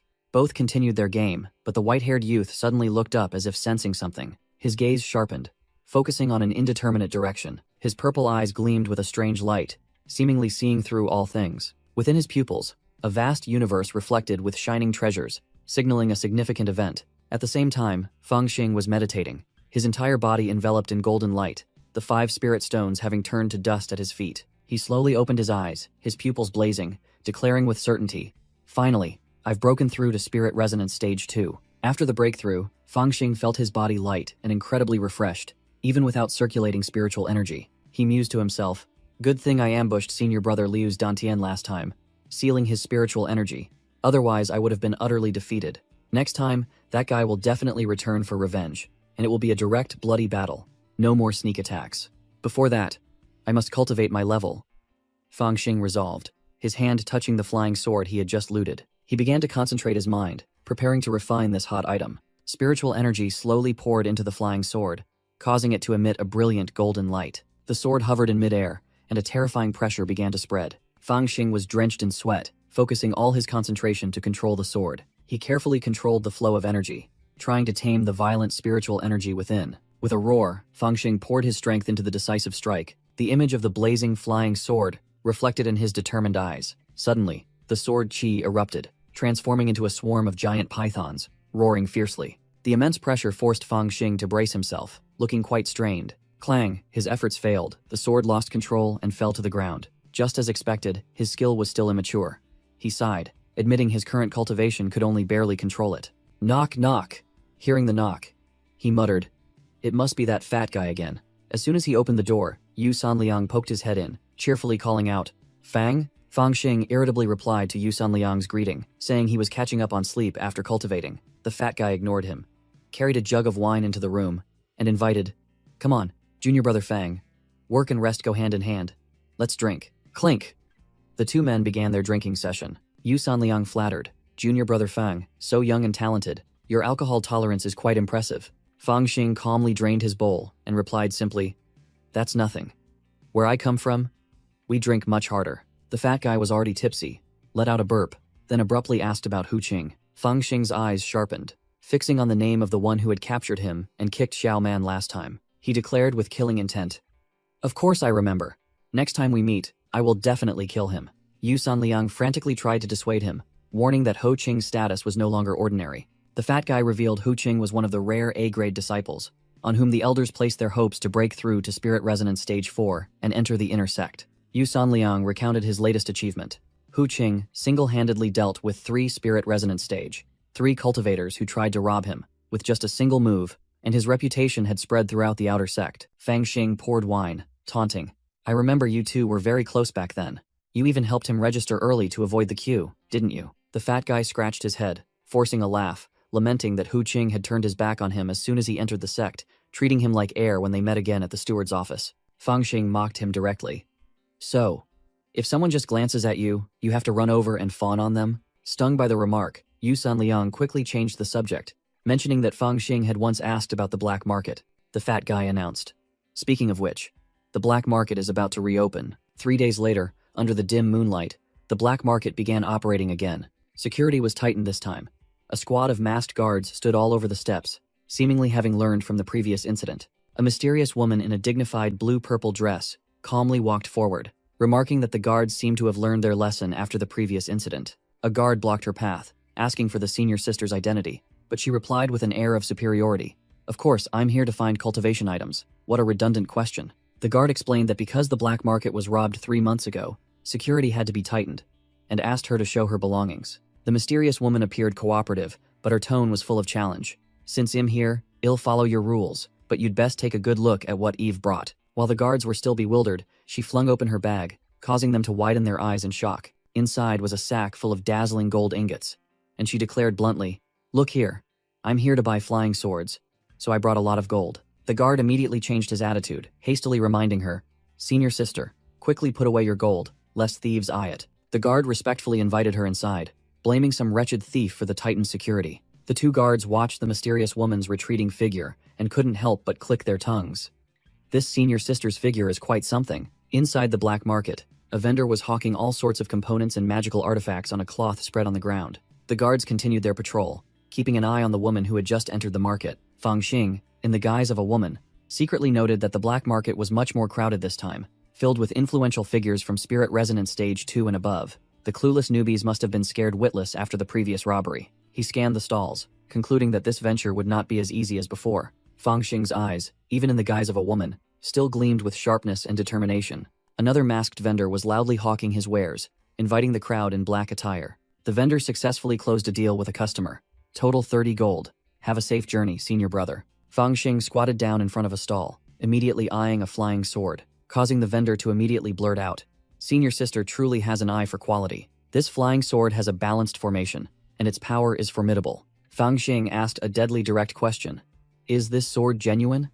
The vendor, startled, tried to explain that he ran an honest business, but he still pressed him with a low voice. Cornered, the vendor could only stammer, not daring to confirm if the sword was genuine or fake. Fang Xing picked up the sword and declared bluntly, "This flying sword's formation, though complete, is damaged. It's only been temporarily patched up with a special trick." He pointed directly at the fake item, asserting that if someone bought it and tried it, it would work perfectly at first, but would break after just 1 or 2 uses. Then, he glanced at the pile of spirit stones and elixirs, exposing them as fakes as well, crafted so skillfully that their color and scent seemed even more genuine than the real thing.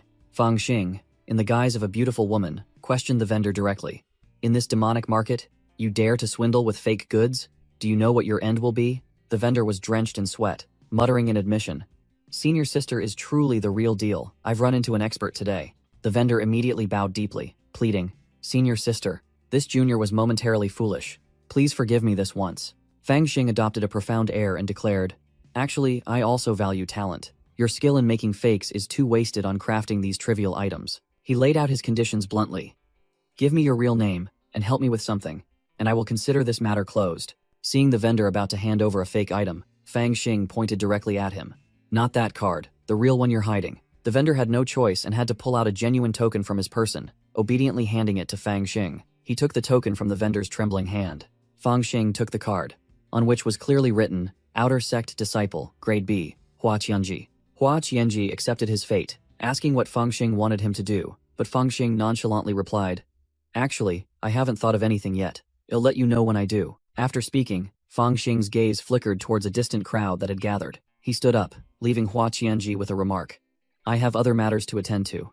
Just wait for my word. Hua Qianji could only watch in silence, muttering, Then this junior will await your good news. Fang Xing leisurely departed, leaving Hua Qianji sitting dazed amidst his ruined stall. Drawing closer, Fang Xing heard the crowd buzzing about a mysterious vendor hawking demon spirit pills. Someone in the crowd exclaimed, asserting that it was genuine, a single demon spirit pill worth over 100 spirit stones. However, the deal was extremely peculiar. The vendor insisted on trading only for stone essence powder, a rare and hard-to-find ingredient. Upon hearing the 3 words, stone essence powder, Fang Xing immediately paid attention, his gaze fixed on the glowing purple pill. Stone essence powder, an essence refined from a large quantity of spirit stones using a special cultivation technique, was a core ingredient for crafting breakthrough pills. Cultivators faced extremely difficult power thresholds to overcome, especially from spirit movement stage 3 to stage 4, with many getting stuck there for life. But with a breakthrough pill, everything became as easy as pie. However, both the pill and its main ingredient, stone essence powder, were forbidden items, strictly controlled by the various sects. Fang Xing secretly analyzed. This pill vendor was clearly stuck at spirit movement stage 3. But if stone essence powder were revealed here, it was likely the entire black market would be shut down. Suddenly realizing something, Fang Xing muttered, Wait, so eager to break through to stage 4. Could it be him? The mysterious vendor, Ho Qing, was still meditating, completely unaware that he had been noticed. Ho Qing lifted his head, his gaze sharp as he sensed someone approaching. Fang Xing, in the guise of a beautiful woman, closed in and imperiously commanded, Don't say a word, follow me. Taken aback by the aura of the unfamiliar senior sister, Ho Qing could only silently follow her into a secluded bamboo forest. Stopping, Fang Xing confirmed his suspicion after hearing the other party's voice. It really is him. This voice belongs to Ho Qing. On the deserted stone path, Fang Xing turned to face Ho Qing, who was approaching. Ho Qing didn't beat around the bush, asking directly, Senior sister, do you have stone essence powder? Slap. A resounding slap landed squarely on Ho Qing's face from Fang Xing's hand. Ho Qing was stunned, clutching his still burning cheek, unable to comprehend what was happening. Fang Xing began his tirade. Are you insane? I've never seen an idiot like you, daring to brazenly ask to buy stone essence powder in the middle of the black market. He warned that if the sect found out, everyone present, including the 2 of them, would be wiped out. Ho Qing clenched his fists, realizing he had been too impatient and reckless. Ho Qing lowered his voice, admitting his mistake. Senior sister is right. I was too hasty. So, what about the stone essence powder? Fang Xing put on a mysterious air, admitting he had a way to obtain stone essence powder, but the price would be immense. He added a psychological trick, feigning a formidable background. If this matter gets out, let alone me, even my father would be implicated. Talking to a small fry like you wouldn't make you understand anyway. Ho Qing hastily guaranteed that he wouldn't implicate the senior sister, promising that after his breakthrough, he would attribute everything to his own clan. The expert completely took the bait, secretly thinking that such an aura surely belonged to someone from a powerful family. Only such a formidable background could obtain stone essence powder. Fang Xing lifted his chin, beginning to name his price. Talk is cheap, but 1 demon spirit pill won't be enough. Ho Qing tried to haggle, explaining that his pill was refined from the inner core of a 3rd-grade demonic beast, worth hundreds of spirit stones, then offered to give another one. Fang Xing held up 4 fingers, his gaze sharp as he bluntly named his price. 4. Ho Qing was stunned, shaking his head vigorously, admitting he couldn't afford such an outrageous sum. Then forget it. Let's pretend we never spoke, Fang Xing said, turning on his heel and walking away, playing hard to get and leaving Ho Qing frozen. Not letting his prey slip away, Ho Qing hastily grabbed the senior sister's hand to stop her. Ho Qing gritted his teeth and sealed the deal. 4 pills. I will give you 4 pills. I only hope senior sister will be generous enough to grant me a few days to prepare. Fang Xing smirked in agreement, setting a meeting for 9 nights later at midnight on the hill outside Hualing Valley, with 3 claps as the signal. After giving his instructions, Fang Xing vanished in a puff of smoke, leaving Ho Qing standing dumbfounded. The scene shifted to a bustling night market with a black market sign. Fang Xing, still in the guise of a beautiful woman, glided past Hua Qianji, causing the fake goods vendor to snap his head up in astonishment. Junior brother Hua, tomorrow I will send someone to assign you tasks, Fang Xing said, standing before the stall, giving orders with a superior attitude, and promising not to treat him unfairly. Hua Qianji asked blankly, not understanding what this beautiful senior sister wanted him to do. Fang Xing merely replied with a mysterious phrase, "You'll know when the time comes," then turned and walked away. The fake goods vendor blushed crimson, completely captivated by the senior sister's beauty and aura. As he departed, the black market guards, who had once been arrogant, now bowed respectfully to Fang Xing. Fang Xing glanced back with a triumphant smile, casually replying to the guards, "Indeed, I've bought what I wanted after all." Night fell upon the Azure Cloud Sect's outer sect area, quiet but with hidden undercurrents. In a dilapidated room, Hua Tianji sat restlessly, clearly waiting for something. He listened intently, his face visibly tense. Click. A small sound outside the door made him jump, sweat pouring down him like rain. He cautiously called out, "Who's there?" A nimble young disciple poked his head in and called out loudly, "Senior brother." The boy held out a letter. "Someone asked me to bring this to you." Hua Tianji took the letter, then quickly looked outside, but saw no one else. After delivering the item, the boy immediately turned and vanished. Whoosh! Hua Tianji snatched the boy, grabbed him by the collar and lifted him up, growling, "What's that woman's name? Where is she? Spill everything, or don't blame me." The boy cried out in fear, stammering that he knew nothing. He was just fetching water when a strange senior sister asked him to deliver the letter. He added tearfully, "She also said you'd reward me with money after receiving the letter," and then was so scared he wet his pants. Hua Tianji was speechless, realizing he was wasting his time with a useless kid. He roared, "So you're just an errand boy who knows nothing. Money? Get lost." Then unceremoniously threw him out. The boy was thrown sprawling, quickly scrambled up and ran away. He ran a few steps, then stopped, turned his head and said, "Oh, right, senior brother." The boy relayed the final threat. "That senior sister told me to tell you that if the matter in the letter succeeds, there will be no shortage of benefits, but if it doesn't, shall tell others." Having said that, the boy took off running, leaving Hua Tianji frozen in place. He watched him go, muttering, "That brat runs fast." Cold sweat streamed down him. He sighed, his eyes filled with resignation. "Given the situation, I can only do my best to help that woman." Then began to open the letter. After reading the letter, Hua Tianji broke out in a cold sweat, his face changing color. Stone essence powder. What exactly is this woman planning? 9 days later, Fang Xing, disguised as a beautiful woman, held a bag of glowing powder in her hand and remarked with satisfaction, "Not bad. It seems choosing you was the right decision." He examined the finished product, secretly assessing that this fake, though just ordinary spirit stones soaked in spiritual liquid, was identical to the real thing, in both color and scent. Hua Tianji stood beside him, confidently boasting of his achievement. "I once worked in an alchemy workshop and was fortunate enough to see genuine stone essence powder a few times, which is why I was able to imitate it and produce this item ahead of schedule." He flattered openly, his cheeks flushed. "Only a sharp-eyed senior sister like you could recognize my craftsmanship." Fang Xing didn't say much, directly threw him a money pouch. "Take it, I keep my promises." Hua Tianji opened the pouch, his eyes gleaming at the sparkling gold inside, and stammered out profuse thanks. But when he looked up, the senior sister had vanished without a trace, leaving him bewildered and wondering, why does everyone leave so quickly? Meanwhile, Fang Xing was swiftly moving through a bamboo forest, a dagger ready in his hand. Rustling sounds echoed in the bushes as he glided past. He cautiously advanced through the night, ready for the transaction. A black cat with a heart-shaped white spot on its back suddenly appeared and glided past. Fang Xing stopped, let out a breath, seemingly having reached the rendezvous point. Suddenly, Ho Qing appeared right behind him, his voice full of annoyance. "Senior sister, you've made me wait for 2 hours." Fang Xing coldly retorted, "I never said E'd arrive at midnight," secretly thinking that this guy's cultivation was higher than he'd imagined, and he needed to be more careful. Ho Qing lost patience, getting straight to the point with sharp eyes. "Where's the stone essence powder?" Fang Xing was no pushover either, extending his hand and asking in return, "Where's my demonic spirit pill?" Ho Qing growled. Blue spiritual energy erupted as numerous flying swords appeared, hovering around him. He brazenly showed off his power. "Senior sister, this isn't the black market. With your cultivation, do you think you can withstand a few of my moves?" Fang Xing narrowed his eyes, cursing inwardly. "This bastard Ho Qing, he actually plans to rob me outright." Threatened by Ho Qing, Fangxing nonchalantly retorted. So what? Once I leave here, there are thousands of disciples in the sect. If you want to find me, go ahead and try. Hu Qing lost patience, growling a warning.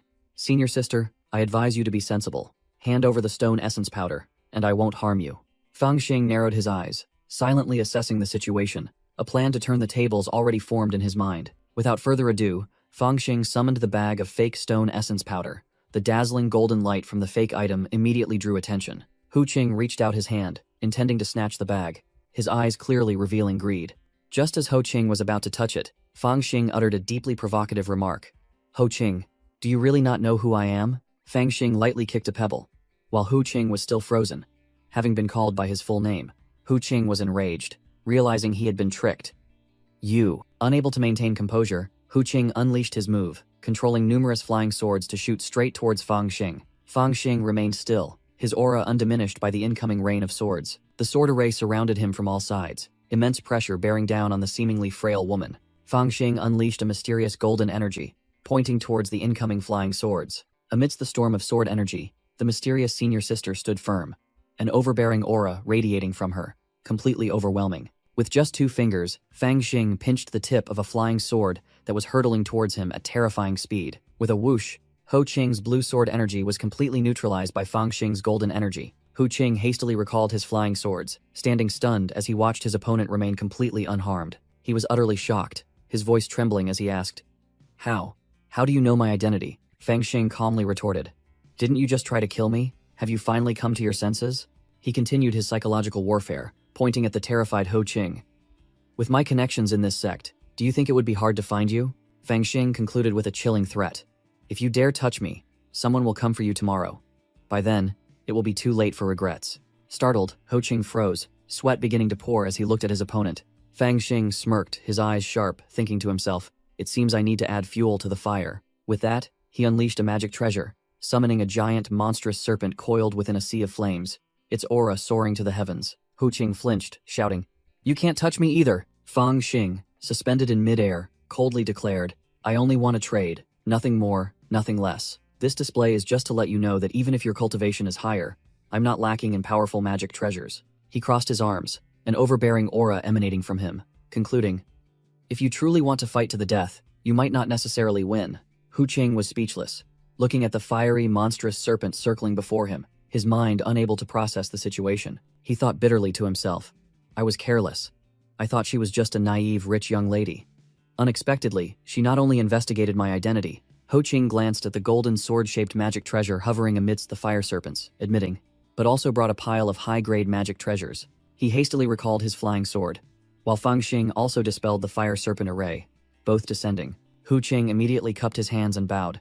Senior sister, it was my momentary foolishness, please forgive me. Fangxing cut short his plea. Enough. I will let bygones be bygones and continue the trade. He stated his condition bluntly.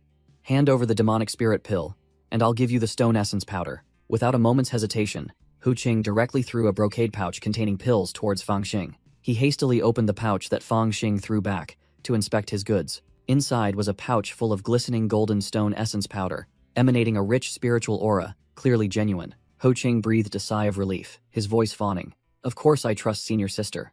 This stone essence powder is abundant in spiritual energy. It's definitely the real deal. Fangxing also tossed the pouch of pills up to inspect it, confirming there were no issues. He let out a cold snort. You know your place. These 4 pills are all genuine, so you didn't trick me. Such a simple transaction, yet you had to complicate it. Before leaving, Fangxing didn't forget to offer a piece of advice filled with veiled threats. Junior brother, here's one last piece of advice for you. Don't be so petty in life, or sooner or later, you'll bring disaster upon yourself. Turning pale with fright, Hu Qing hastily bowed. I will engrave senior sister's advice into my bones and certainly amend my ways. With that said, Fangxing, in his female disguise, turned and left, leaving Hu Qing standing, rooted to the spot behind him. Hu Qing was still dazedly calling senior sister. When that figure had already vanished into the night like a wisp of smoke, he muttered to himself, feeling that something was amiss. This woman's cultivation is clearly weak, but her movement technique is incredibly bizarre. He narrowed his eyes and thought. Not only had his identity been exposed, but he had also lost his stone essence powder. He decided he must go back and ask his junior sister to investigate this person's background. In Hu Qing's mind, the image of the golden sword that had intimidated him earlier appeared, blazing with fierce flames and entwined by 9 serpents. looking extremely ostentatious. He frowned, feeling that this sword seemed familiar. Wait, I think I've heard about this sword somewhere before. Hu Qing suddenly realized. That's right. My junior sister once mentioned that a petty thief in the sect had stolen this sword from the black market a few days ago. Sensing an ominous premonition, he tremblingly looked at the pouch of stone essence powder he had just traded for. Wait, don't tell me. He opened his palm, and the golden powder was still sparkling. The sparkling powder emitted a brilliant light, looking no different from the genuine article. But in a flash, the powder completely vanished. Ho Qing realized he had been painfully tricked and roared. You damned thief! How dare you trick me? I'll kill you. Meanwhile, in a secluded wooden house, the spoils of war, a third-grade demonic spirit pill, was emanating a rich spiritual aura. Fang Xing, having returned to his true form, held the pill in his hand, gleefully calculating. Genuine goods, worth hundreds of spirit stones. With it, breaking through to the spirit resonance stage. 3 is just a small matter. But then he scratched his head, wondering. How is this thing used, I wonder? It certainly can't be absorbed externally like spirit stones. Thinking it over, he acted. Fang Xing assumed it was like any ordinary spiritual medicine and promptly shoved all 4 demonic spirit pills into his mouth. Just then, the yin-yang divine demon record displayed a warning. Must be held under the tongue, not swallowed directly, otherwise the spiritual energy will explode and cause death. But Fang Xing had already swallowed them and even let out a burp. His face immediately swelled up, his cheeks taut, realizing he had just done something incredibly foolish. A suffocating sensation overwhelmed him. Fang Xing clutched his throat, his body beginning to convulse from the immense energy about to explode. In a panic, he tried to force his throat to vomit out the deadly pills, struggling to save his small life. Fang Xing was utterly exasperated, swearing with tears in his eyes.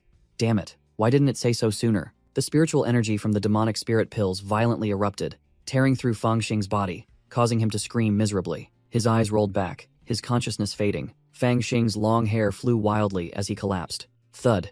Fang Xing fell backward onto the floor, unconscious. Steam rose from his entire body. Fang Xing braced himself, enduring the gut-wrenching pain, muttering, "Damn it." His eyes gleamed with a final resolve. He was unwilling to accept it. There's no way I can die so foolishly like this. In his subconscious, a magnificent scene appeared. Giant stone tablets floating in the cosmos. One of them, glowing brilliantly red, seemed to be the target of the other stone tablets. The other stone tablets simultaneously fired, shooting directly at the red stone tablet. The red stone tablet was struck back, plummeting straight down onto a blue planet like a meteor. Whoosh! It pierced through the atmosphere, carrying destructive power. Its final destination was a secluded pavilion deep within the forest. Inside, a white-haired, purple-eyed youth was meditating, with an overbearing aura. He opened his eyes, a mysterious smile appearing on his lips. History has finally begun. Fang Xing's consciousness gradually sank into a deep void, his body enveloped in a stream of red energy. He thought desperately, am I really going to die? Night fell on the mountainside of the Azure Cloud sect. In the small room, Fang Xing writhed on the floor, his entire body burning like a furnace, sweat steaming profusely. Whoosh! A fiery streak of light, like a meteor, plunged straight down towards the Azure Cloud sect's territory. Inside a room, a disciple engrossed in a beauty picture book was drawn by the strange light outside. He was startled, quickly peeking out the window to see what was happening. The disciple gaped in horror as he saw the fireball plummeting. What in the world is that?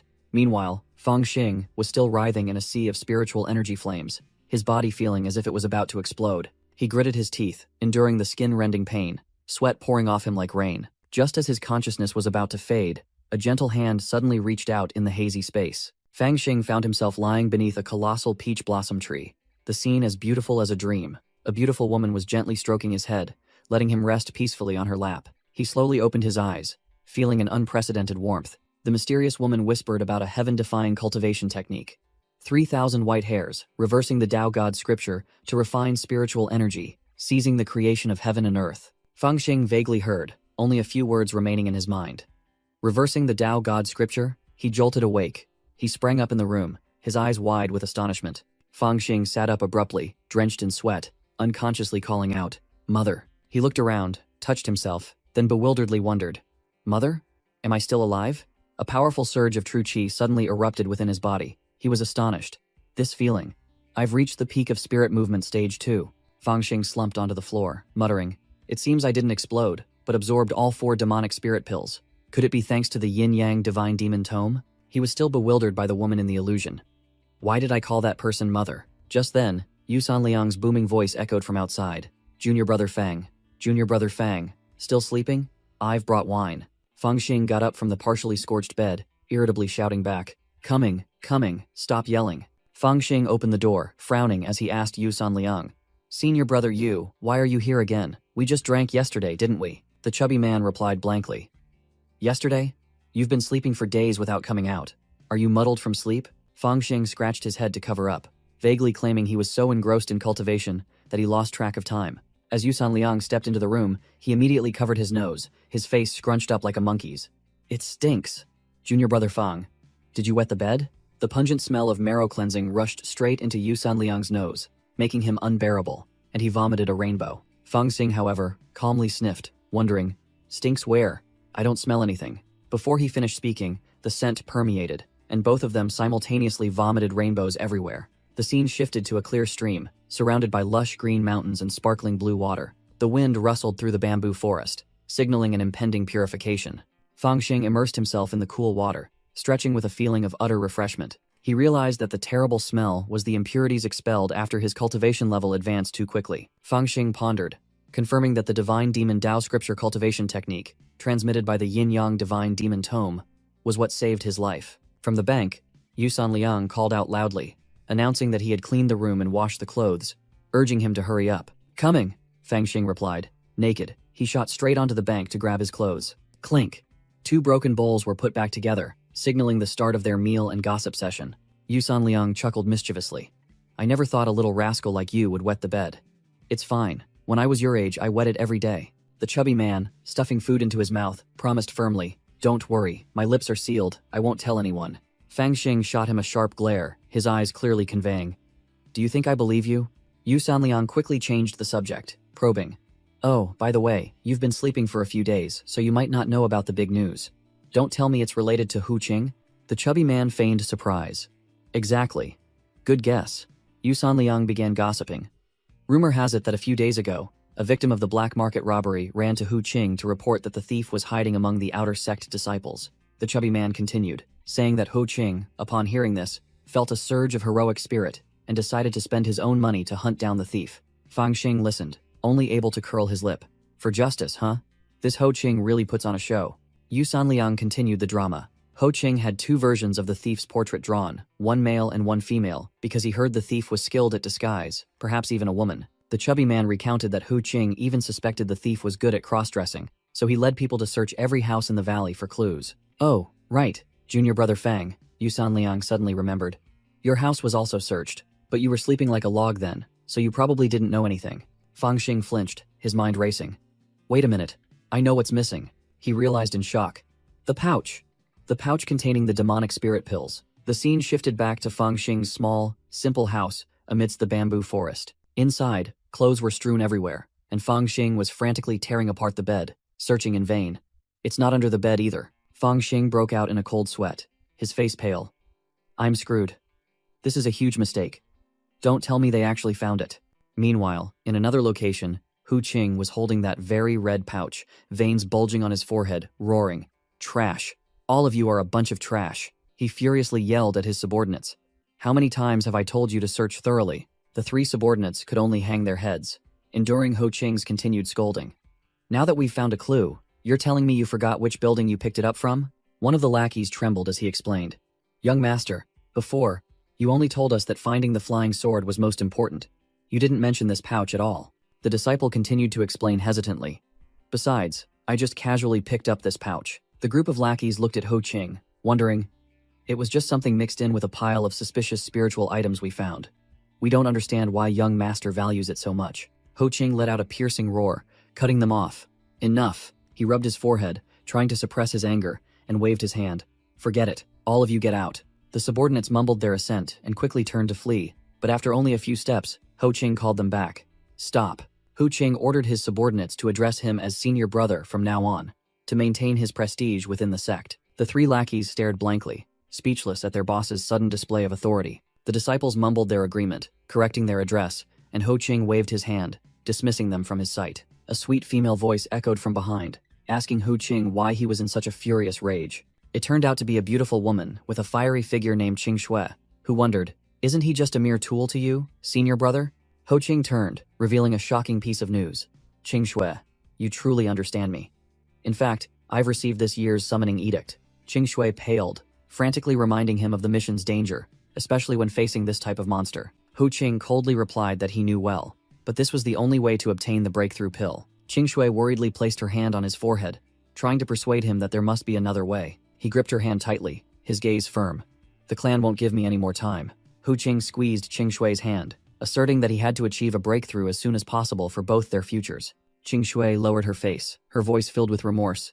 I'm sorry, it's all my fault. Hu Qing smiled confidently, reassuring her that he had his own methods and would surely return safely. Meanwhile, in another place, Fang Xing was sitting on the floor, irritably throwing things around. Suddenly, there was a knock at the door. Fang Xing started, vigilantly asking aloud, "Who's there?" The young boy peeked out the door and was stunned to recognize the uninvited guest. It turned out to be senior brother Liu. Fang Xing immediately flung the door open, spreading his arms with a mocking expression. Fang Xing sneered sarcastically. "Senior brother Liu, your wounds haven't even healed, and you're already here for revenge?" Senior brother Liu pointed inside, grinning sinisterly. "I'm not looking for you.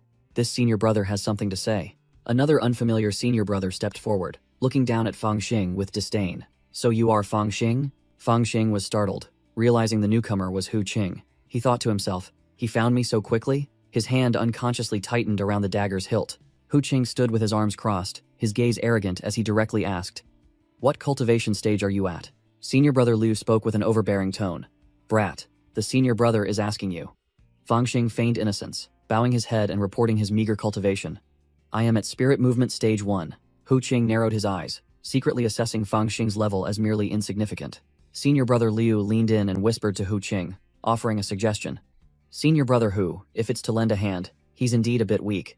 But if it's for that task, then..." Hu Qing smirked cunningly, agreeing with his subordinate's plan. "You're not wrong. Then let him join the group." Hu Qing tossed a pouch to Fang Xing, ordering, "Kid, I've already obtained this year's demon extermination token. We depart tomorrow morning, so make sure you follow." He added a tempting remark. "Don't worry, you'll gain many benefits. Besides the sex rewards, I'll also give you a personal reward." Fang Xing thought to himself, his hand still gripping the dagger's hilt.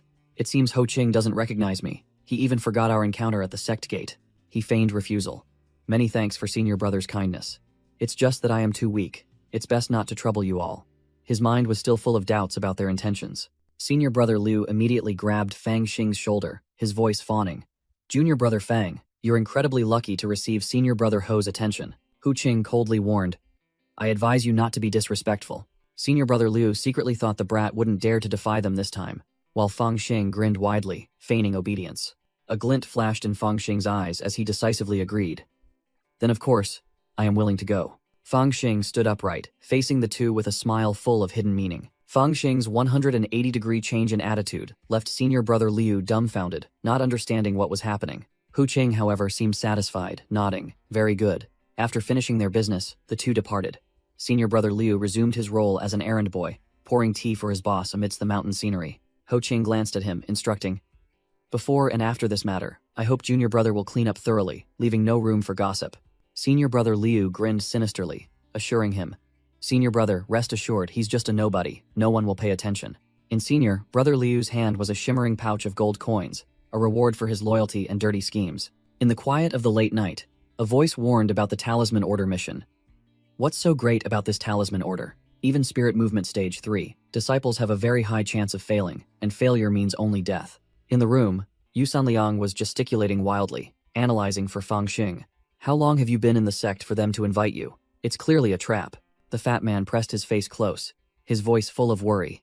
"Listen to me, you absolutely must not go this time, or you'll only encounter misfortune." Feng Xing stood up, his gaze sharp. "I know this is Ho Qing's trick, but whether I go or not depends on my own capabilities and background." He sighed, recalling the image of a tragically deceased blue-haired disciple. Feng Xing turned and asked directly, "Does the sect really ignore matters of forcing people to accept such talisman orders?" Yusan Liang sneered, exposing the harsh truth. "The sect is precisely the one that wants more people to accept talisman orders. They want to force all disciples to risk their lives competing outside." He continued to expose. "Even if you die outside, the sect will just say you voluntarily undertook the mission. Insignificant figures like us, no one cares if we die." Fang Xing looked down at his bowl of rice, muttering, "Ah, so that's how it is." Yusan Liang suddenly leaned in, whispering with a sly expression, "Actually, there's another way to sneak out of the sect. If they can't find you, they'll have no choice but to give up." Fang Xing snapped his head up, his eyes wide with surprise. Sneak away? How? The fat man revealed a shocking secret. He knew a hidden trail on the western slope of the valley, guaranteed to be unknown to Ho Qing and senior brother Liu. Fang Xing was silent for a moment, then bowed his head. Senior brother Yu, thank you. But then the young boy looked up, a challenging smile on his face. But I won't run. Yu Sanliang panicked, shouting, Junior brother Fang, this is no time for false pride. Fang Xing calmly explained. Senior brother Yu, you and I come from different backgrounds. You wouldn't understand. His gaze became resolute. In this world where the strong prey on the weak, fleeing is useless. A giant white vulture circled above the sect's rooftops, while Fang Xing's thoughts echoed. The only way to survive is to face it head-on. The vulture spread its wings across the night sky, and from the shadows, the eye of a mysterious beast silently observed everything. The next morning, horses galloped, kicking up clouds of dust on the mountain road. Fang Xing led the group of horses, along with Hu Qing, senior brother Liu, and another subordinate, officially setting off on the death mission. 2 disciples stood watching curiously, marveling as Hu Qing, the top outer sect disciple, received this year's command talisman, wondering which lucky weakling would get to tag along. Fang Xing gripped the reins, his gaze sharp, his aura completely different from a new recruit. Creak! The door to Fang Xing's room swung open. Hu Qing and his retinue arrived by horse in the courtyard. Seeing Fang Xing, already waiting, the young Fang Xing smirked slightly, his eyes showing not a trace of fear. Hu Qing ordered, Junior brother, if you're ready, mount your horse. But in his mind he found it strange. Why does this kid look so different today? Hu Qing's eyes narrowed, scrutinizing the young man before him. Fang Xing stood alone, facing a formidable lineup, yet his imposing presence was not diminished. The surrounding disciples continued to whisper, not understanding why senior brother Ho brought a child along. He must be some privileged offspring. Yu Sanliang and several other disciples watched from afar, the fat man's face filled with worry for his sworn brother. Seeing Fang Xing disappear from sight, senior brother Liu immediately turned to taunt Yu Sanliang. Fatty, he's gone. You're next. Don't worry, he'll take good care of you. Along the way, another disciple stopped his horse and respectfully handed Ho Qing something. The disciple bowed his head. Junior brother wishes senior brother Ho swift success, as he presented a yellow brocade pouch. Fang Xing, sitting on his horse, replied on behalf of the group with confidence. That's a given. The entire group galloped swiftly, dust flying everywhere, officially beginning their hunting expedition. While galloping, Fang Xing turned and asked Ho Qing directly. Senior brother Hu, what exactly are we doing? Ho Qing scoffed, replying in a seemingly dangerous tone. We're hunting down demonic creatures. Scared yet? He thought to himself. Truly a child. I must have overestimated him. Fang Xing not only wasn't scared but also curiously asked further, Oh, what kind of demonic creatures? Senior brother Liu interjected, his voice full of mockery. Do you know why no one dared to accept this year's command talisman? Senior brother Liu explained why no one dared to accept the mission. Because the target was a level 4 demonic beast, the toad python. The group stopped to set up camp in a gloomy forest under the moonlight, preparing for the hunt. The campfire flickered, signaling a restless night. A bearded man in the group, Liu San, gulped down wine. Liu San turned to look at Fang Xing, his face full of scrutiny. The bearded man taunted. What's wrong? Knowing you're about to battle the toad python, are you scared now? Fang Xing clenched his fists, braced himself, and declared, The greater the danger, the greater the opportunity. I am not afraid. The young man looked bewildered, as Liu San offered him a wineskin. Liu San chuckled, coaxing, Wine is wonderful. A few sips will make all fear disappear. Fang Xing appeared hesitant, holding the wineskin but his eyes remaining thoughtful. Finally, he decided to tilt his head back and drain it in one gulp. Fang Xing collapsed on the spot, while Hu Qing and senior brother Liu burst into triumphant laughter. Ho Qing ordered, Tomorrow we will enter the mountain. Don't drink too much, get some rest. The group obeyed, while Fang Xing lay motionless by the fire. Senior brother Liu asked Ho Qing, his voice full of worry. Young master, is there no other way? Thought to be dead drunk, Fang Xing suddenly opened his eyes, wide awake. Liu San also spoke up, seemingly having developed some sympathy for the young man. Junior brother Fang was also bullied in the sect. We should be a support for him. Ho Qing's face was cold as he affirmed. There's no other way. Our opponent is a level 4 demonic beast. If we don't use bait to ambush it while it's eating, we have no chance of winning. Senior brother Liu brushed it aside. Liu San, you're as soft-hearted as ever. What's wrong with sacrificing this kid to reduce risk? Just consider him dead the moment he left the sect. Liu San bowed his head, accepting the harsh truth. You're right, I was too sentimental. Around the campfire, Ho Qing asked Zhao Ji about the preparations for the plan. A specially crafted dagger, razor-sharp and radiating spiritual energy, had been sharpened, ready for the sinister task. Zhao Ji grinned sinisterly, boasting that this dagger could shatter the Qi Si. and tomorrow he would pierce 18 acupoints so the bait's blood and spiritual energy would seep out to lure the demonic beast. Feigning death, Fangxing kept his eyes slightly open, overhearing the entire plan of those scoundrels. They continued to discuss their plan, asserting that this demonic beast was most fond of cultivator flesh, and the kid's screams would be the perfect bait. Ho Ching instructed his subordinates not to be careless, as this demonic azure mountain was not to be trifled with. Under the crescent moon, they unanimously obeyed, ready for tomorrow's hunt. The next morning, Fangxing received a direct kick to the backside to wake him up. "Kid, get up, it's time." Groggily getting up, Fangxing mumbled, "Yes," while the entire team was already ready to depart. Fangxing innocently asked Liu San, "Aren't we riding horses anymore?" and was explained that riding horses in Demonic Azure Mountain was suicide. Hearing the name Demonic Azure Mountain, Fangxing feigned surprise as if hearing it for the first time. Liu San began to recount the history of the mountain, about 100 zhang toad python that once occupied this place before some soaring rainbow sword immortal impaled it. The clash between the beast's power and the sword immortal transformed the mountain into a graveyard filled with demonic energy, giving rise to countless mutated demonic beasts. He warned that Demonic Azure Mountain was now a dead land, teeming with lurking demonic beasts. One misstep meant instant death. Fangxing perfectly played the role of a new recruit, exclaiming with wide eyes and mouth agape, "That terrifying?" Liu San sighed, his gaze at Fangxing complex.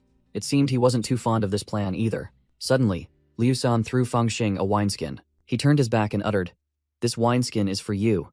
If you return alive, use it to practice your alcohol tolerance." From a distance, Ho Ching had lost patience and snapped, "Hey, Liu San, what are you still dawdling for?" Liu San turned back, his gaze heavy, and called Fangxing to depart. "Let's go, junior brother Fang.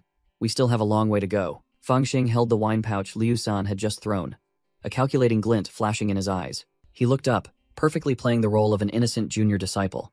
"Thank you, senior brother Liu." The entire group plunged headlong into the dense forest, heading straight for the deadly mountain. The scene that unfolded was truly a graveyard. Human bones and tattered clothes were scattered everywhere. A colossal python slithered over the pile of skeletons, its tongue hissing eerily in the air thick with demonic energy. Not just snakes, a monstrous giant toad also lumbered into view amidst the purple, poisonous mist. The poisonous toad's blood-red eyes swept around, having detected intruders in its territory. Whoosh!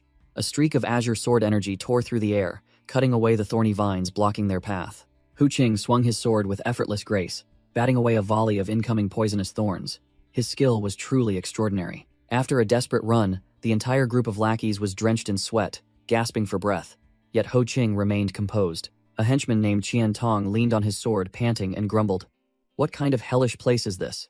It's as hot as a crematorium." The tanned disciple next to him suddenly shouted, pointing forward, "Qian Tong, look ahead." In the midst of the deadly forest, a clear blue lake unexpectedly appeared before their eyes. The tanned disciple turned to flatter Hu Qing. "Young master, we've been climbing Demonic Azure Mountain for days now. How about we rest for a bit?" Ho Qing cast a cold glance, while the disciple's face was beaming with anticipation. A chilling wind swept through, the rustling leaves sounding like the whispers of death. Hu Qing narrowed his eyes, observed, then curtly declared, "All right, take a rest." The tanned disciple was overjoyed, hastily thanking him profusely. "Many thanks, young master." Fangxing also feigned exhaustion, collapsing onto the ground, panting, with Liu San standing beside him, hands on his knees. Hidden behind the dense foliage, a pair of glowing red eyes belonging to a colossal monster silently watched the group. The feast was about to begin. Qian Tong excitedly yelled, "This damn weather, I stink. I'm going for a swim first." He puffed out his chest, feeling smug, then suddenly sensed something was amiss. Bang! Liu San unexpectedly lunged, tackling Qian Tong right at the edge of the lake, startling the tanned disciple standing nearby. Qian Tong furiously shouted, "Liu San, are you crazy?" Liu San retorted in a harsh voice, "You're the crazy one. Don't you know going into this lake means you'll be gone?" Qian Tong still stubbornly argued, "Don't scare me. What's so strange about this crystal clear lake?" Liu San contemptuously declared, Idiot." Whoosh! He drew his knife, slicing off a piece of flesh from a tail covered in sickly green scales. The bait looked like the tail of some grotesque lizard, still faintly emitting demonic energy. Liu San threw the bait directly into the lake before the bewildered eyes of his two henchmen.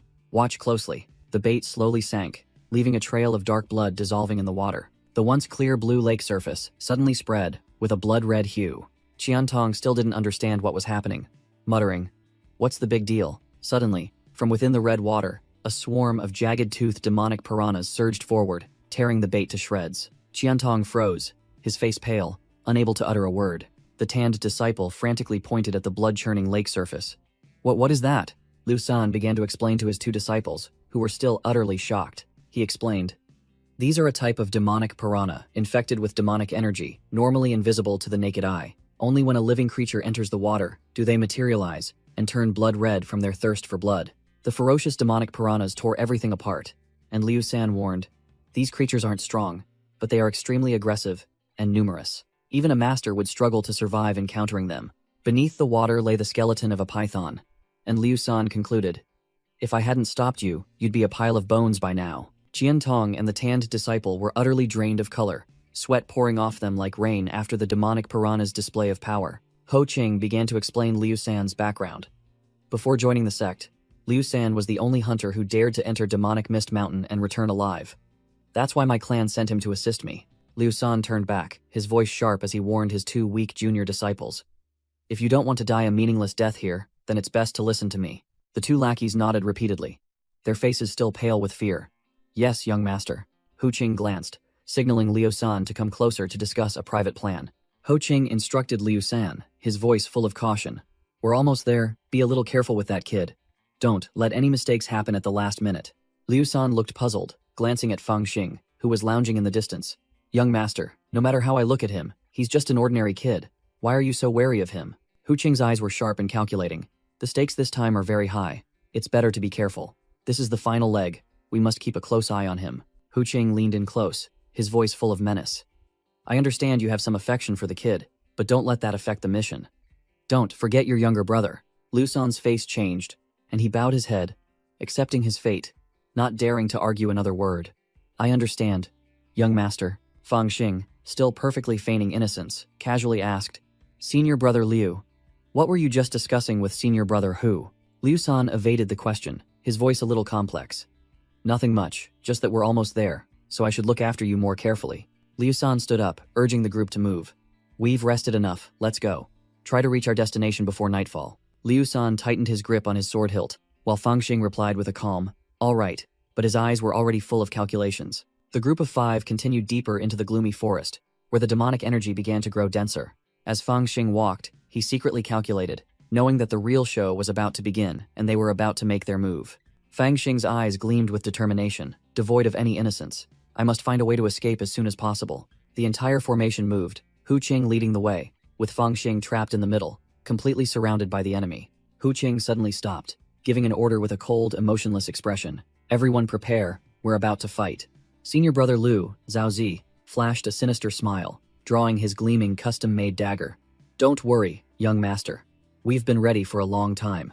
Senior brother Zhao Zaji, smirked nastily, clearly considering Fang Xing his prey. Fang Xing glanced, thinking to himself, "So direct? Have they run out of patience for the act?" Ho Qing pointed forward, his voice cold.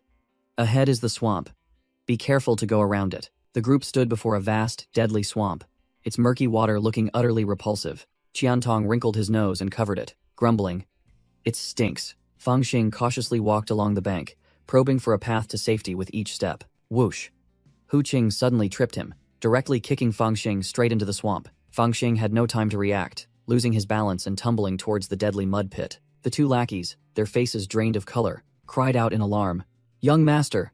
That kid fell in." Slowly sinking into the mud, Fang Xing cried out, playing the victim, "Senior brother Hu, senior brother Zhao, save me." Hu Qing was still frowning because his plan was disrupted when a hand suddenly grabbed Fang Xing's wrist. Fang Xing looked up, crying out in surprise upon seeing his rescuer, senior brother Zhao. Liu San roared, "Are you stupid? Don't move. The more you struggle, the faster you'll sink." He then turned to scold his two subordinates.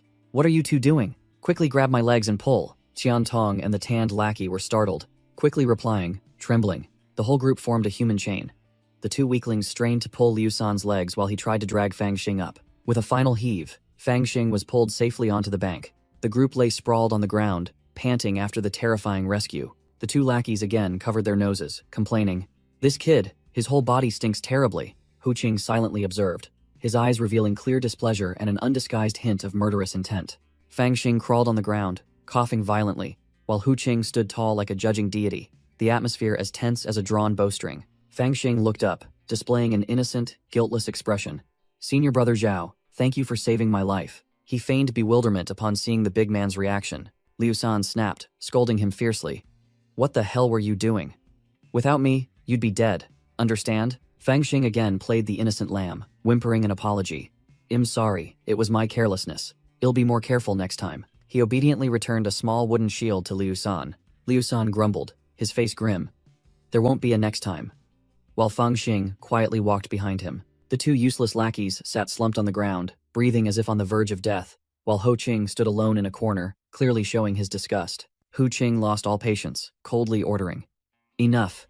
Keep going, there's still a ways to go." The group approached a clear blue lake, but its banks were littered with white bones, signaling it was a graveyard. Ho Qing narrowed his eyes, his voice firm.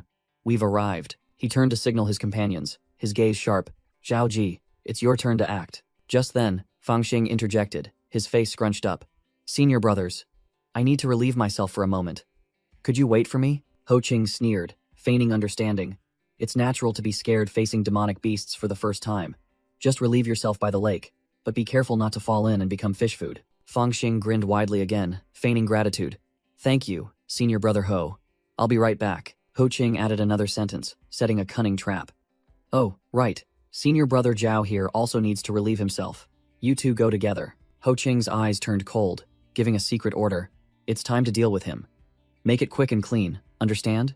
Zhao Ji turned away, displaying a deadly, sinister smile. "No problem, young master." Zhao Ji began to strike up a conversation, feigning friendliness. "Hey kid, I want to ask if you have parents or siblings?" Fangxing calmly replied, "No, I'm an orphan." "What about Senior Brother Zhao?" He continued his act. "Kid, actually, I find you very resilient, much more so than those other crybabies. If you stay in the sect long enough, you might even achieve something great." Zhao Zi leaned closer, beginning to probe for weaknesses. "And that Senior Brother Liu San, he seems to be very fond of you. Do you know why?" Fangxing calmly gave a curt reply. "No." Zhao Zi began to explain. "Liu San has a younger brother about your age, who is very ill. He probably cares for you because he sees his brother in you." Fangxing feigned innocence, smiling as he asked, "Oh, why is Senior Brother Zhao suddenly telling me these things?" The assassin looked up at the sky, his voice dramatic. "Yes, I'm also wondering why." Zhao Ji dropped his facade, his smile turning vicious as he drew a dagger. "Perhaps it's because I want you to know a little more before you die." He smirked sinisterly, thinking his prey was already in his grasp, but Fangxing's figure before him suddenly vanished. Zhao Ji was still bewildered when a sharp blade pierced his hip from behind. The assassin was stunned, sweat pouring down, unable to believe he was outsmarted by a mere kid. "You!" From behind, Fangxing appeared with eyes as cold as ice, completely devoid of his previous innocence. Zhao Ji frantically tore Fangxing's hand away, swinging his dagger, attempting a desperate counterattack. He yelled "Die!" and lunged forward, but Fangxing effortlessly blocked his wrist with just one hand. Crack!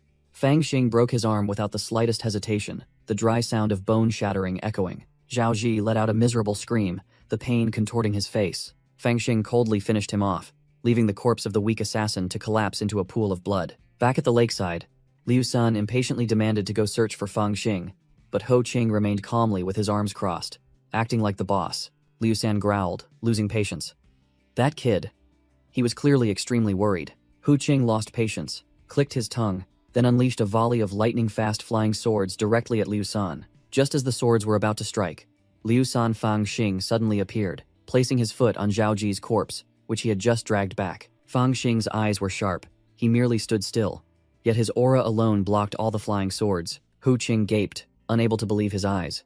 "He dodged my flying swords? Impossible." Fangxing not only parried the attack, he charged forward with terrifying speed, his eyes resolute. Golden energy erupted from Fangxing's body, completely neutralizing Ho Qing's flying sword technique. He glided past the sword aura, aiming directly for the still bewildered assassin Zhao Zi. With a whoosh, Fangxing seized Zhao Ji, using him as a human shield, then plunged straight towards the lakeshore. Both crashed into the water, creating a colossal column of spray.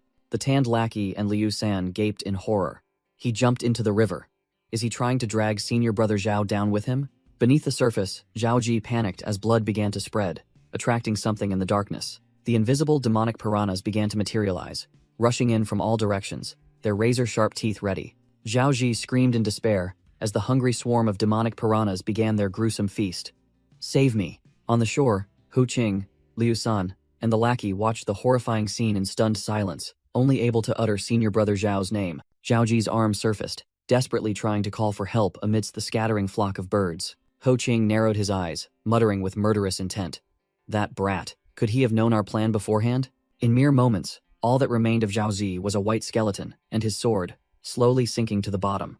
Liu San was the first to notice something amiss, shouting, "Wait a minute. Why is there only Zhao Zi's corpse?"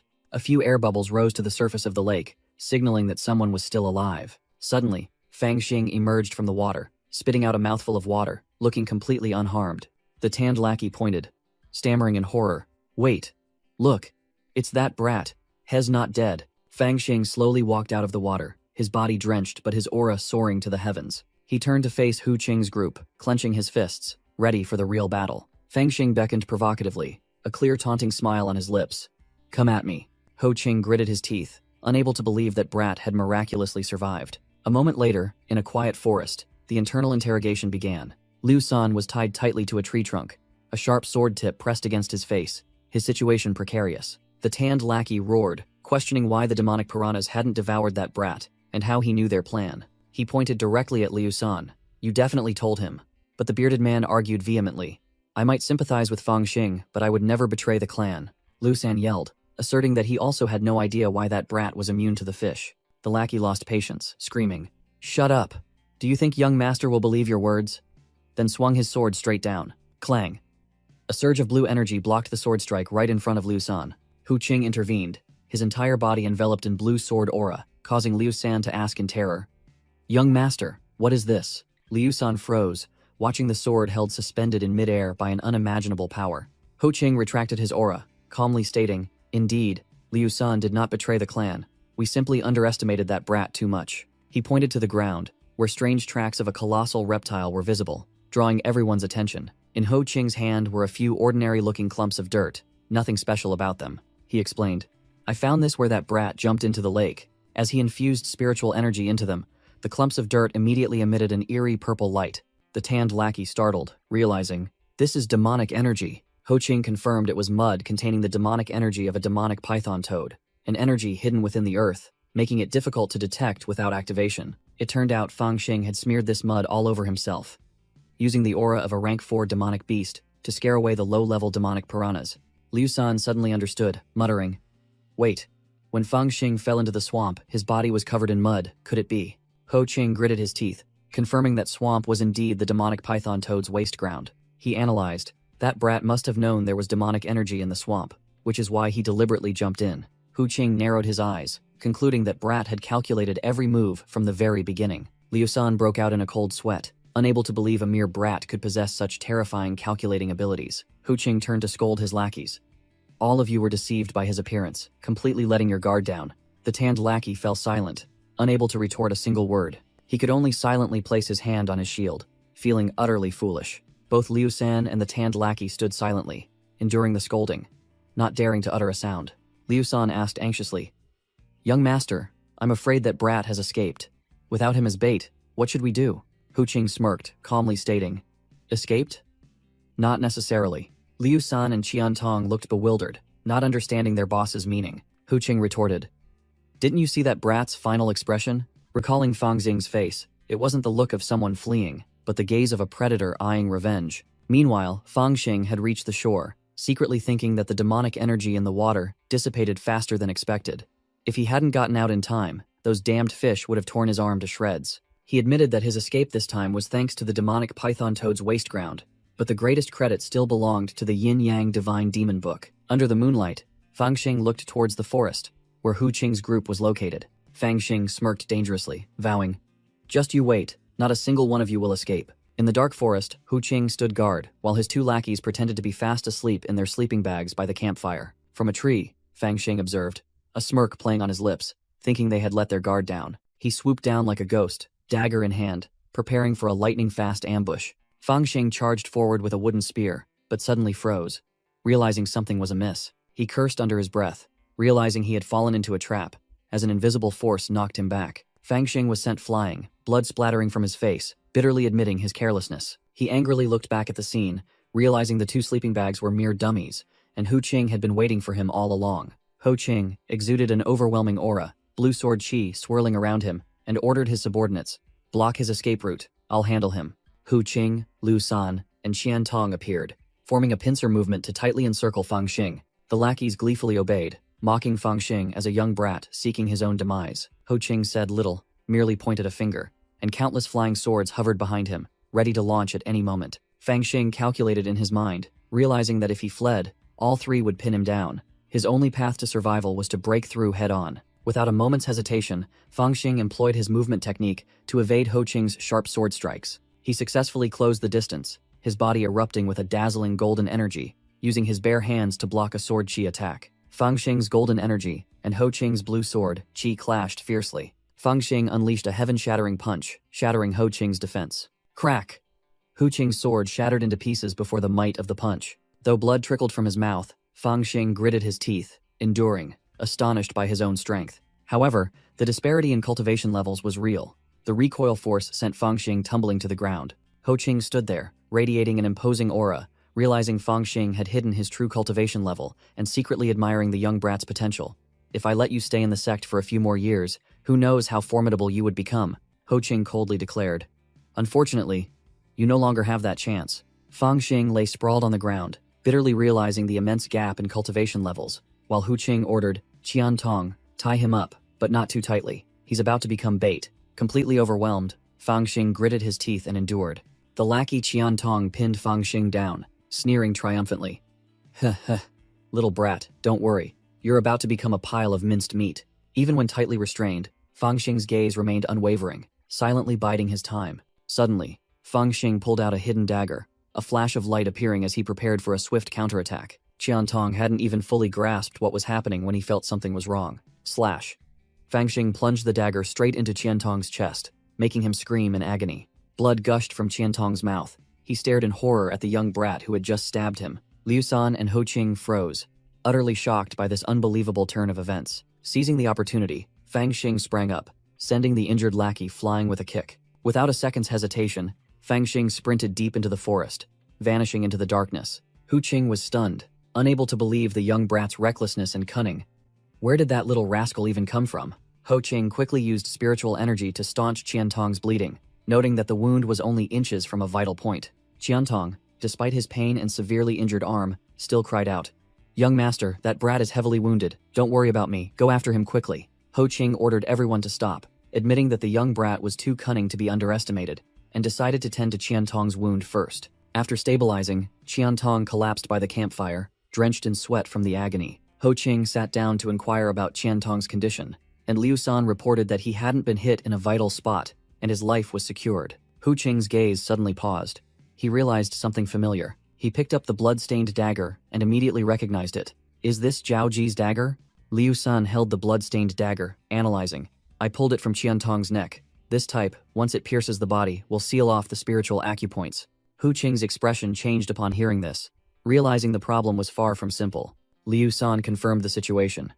Indeed, for at least the next half-month, Qian Tong will be crippled, unable to use spiritual energy. Lying in agony on the ground, Qian Tong gnashed his teeth. That dog dared to stab me with Zhao Ji's dagger. Once I recover, I'll flay him alive. Liu San expressed concern, suggesting, Young master, the bait is gone, and Qian Tong is severely injured. How about we return to the sect to regroup and then plan? Ho Qing brushed him off, his eyes sharp and cold. If we return now, the sect will deem us failures, and there will never be a second chance. Liu San continued to worry. But now without bait, how can we hunt that python toad? Ho Qing turned and asked directly. Liu San, do you have any way to find that brat? Liu San replied helplessly. In this demonic mist forest, the demonic energy is chaotic. If he's hidden himself, it's impossible to find him. Qian Tong, despite his pain, tried to reassure. It's all right, young master. That rascal will have to return to the sect eventually. Then we can deal with him as we please. Ho Qing angrily grabbed Liu San by the collar, growling as he questioned again about the inability to track the brat. Liu San firmly asserted, yes, it's the truth. Ho Qing fell silent, his eyes thoughtful, clearly calculating another move. He began to play psychological games, reminding Liu San of the agreement with his family regarding the treatment of his younger brother's consumption. Liu San admitted, yes, thanks to the family's medicine, my younger brother can live day by day. But consumption is an incurable disease. Ho Qing coldly replied concisely. Indeed. He delivered a direct, fatal blow. If this mission fails, the family will terminate its contract with you. Liu San was heavily shocked, his eyes wide as he screamed. Impossible, he hastily argued, reiterating the agreement that as long as he obeyed orders, medicine for his younger brother would always be provided. Hu Qing ruthlessly crushed his hope. The family only recruited you for this mission. If you fail, you'll be worthless. Swish. Hu Qing, without a word of warning, plunged his sword straight into Qiantong's leg, making him scream in pain. Qiantong collapsed, blood gushing out profusely, while Hu Qing watched coldly, and Liu San stood frozen stiff. Liu San frantically grabbed Hu Qing, yelling, "Young master, what in the world are you doing?" Hu Qing's expression remained unchanged as he calmly explained, "We need bait, and Qiantong is the only one who can do it. I crippled his left leg so he can't run away." Having been turned into a sacrifice, Qiantong screamed in despair.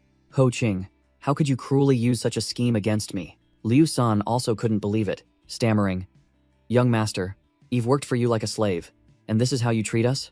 Hu Qing snarled, cutting off his sentimentality. "Liu San, haven't you figured it out yet?" Liu San broke out in a cold sweat, finally realizing his own perilous situation. Hu Qing asserted firmly, cutting off all his escape routes. "Like me, you can no longer turn back now." Cornered, Liu San gritted his teeth, his eyes reflecting resignation and determination. He bowed his head and heavily complied. "Yes, young master." The next morning, Hu Qing calmly sat on a high branch, awaiting the outcome. Qiantong was tied up tightly like an animal, gagged, and left in the misty forest to serve as bait for demonic beasts. Liu San ventured deep into the forest alone, with a heavy demeanor, clearly on a dirty mission. He stopped in a clearing and called out loudly into the air. "Come out, Fang Xing. I know you're there." From a tree branch, Fang Xing jumped down and calmly asked, "Indeed, senior brother Liu, how did you know I was here?" Liu San circulated his cultivation, his entire body radiating a blazing red aura, ready for battle. He pointed at Fang Xing's wine gourd and explained, "That wine gourd was tainted with tracking powder that I used when I was a hunter." Liu San confidently declared, "As long as you're still in these demonic azure mountains, I can follow the scent to find you." After hearing this, Fang Xing's expression showed no panic. He only replied with a concise sentence, "I see." Fang Xing calmly taunted, "But I don't understand why you didn't inform Hu Qing and instead came here yourself to find me." Liu San silently pulled out a red brocade pouch from his fur coat. He growled, his face full of confidence. "I alone am enough to capture you." Crack! He crushed the brocade pouch, and fresh blood splattered everywhere, making even Fang Xing freeze in shock. The tattered brocade pouch fell heavily to the ground. Immediately, a blood-red aura flared up, enveloping Liu San's entire body. He laughed maniacally, his eyes gleaming. "This is a spiritual artifact of my clan, capable of temporarily enhancing bodily functions by absorbing the user's flesh and blood." Fang Xing also gasped, "Senior brother Liu, are you going to such great lengths just to capture me?" Liu San drew his sword, his aura blazing. Qiantong isn't skilled enough to lure the demonic toad and the giant python. The mission might fail. Fang Xing took a defensive stance, ready to meet the challenge, as a dazzling golden sword energy surged towards him. "Die!" Liu San roared, swinging his sword down with all his enhanced strength. A gigantic sword energy tore through the air, aimed directly at Fang Xing's position.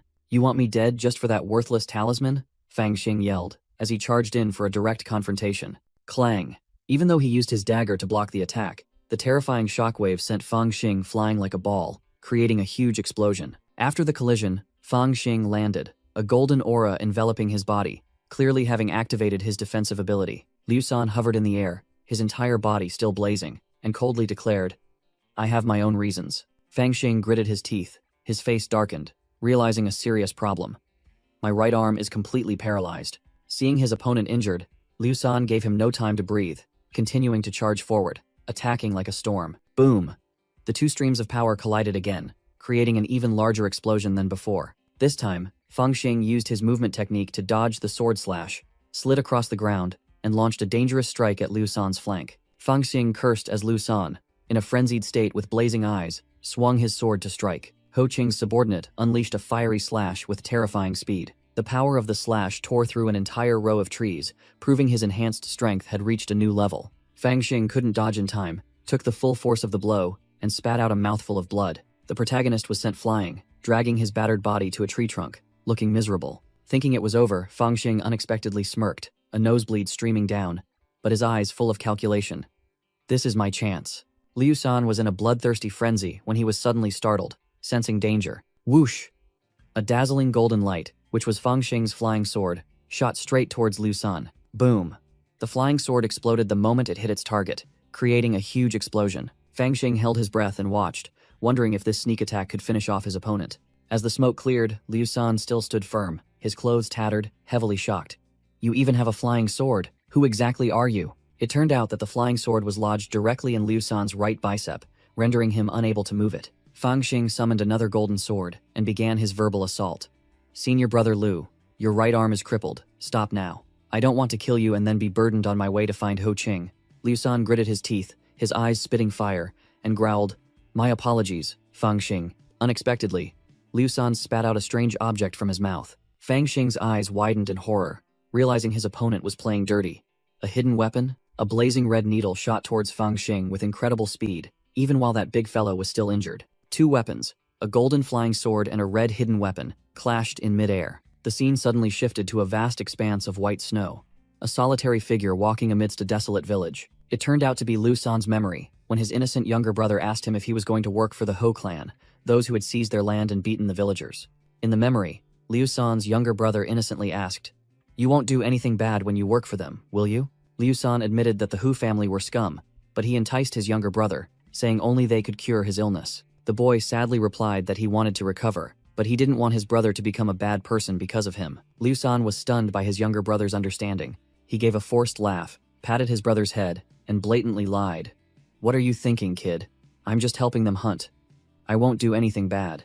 The boy believed him, and the two brothers walked hand in hand through the snow-covered landscape.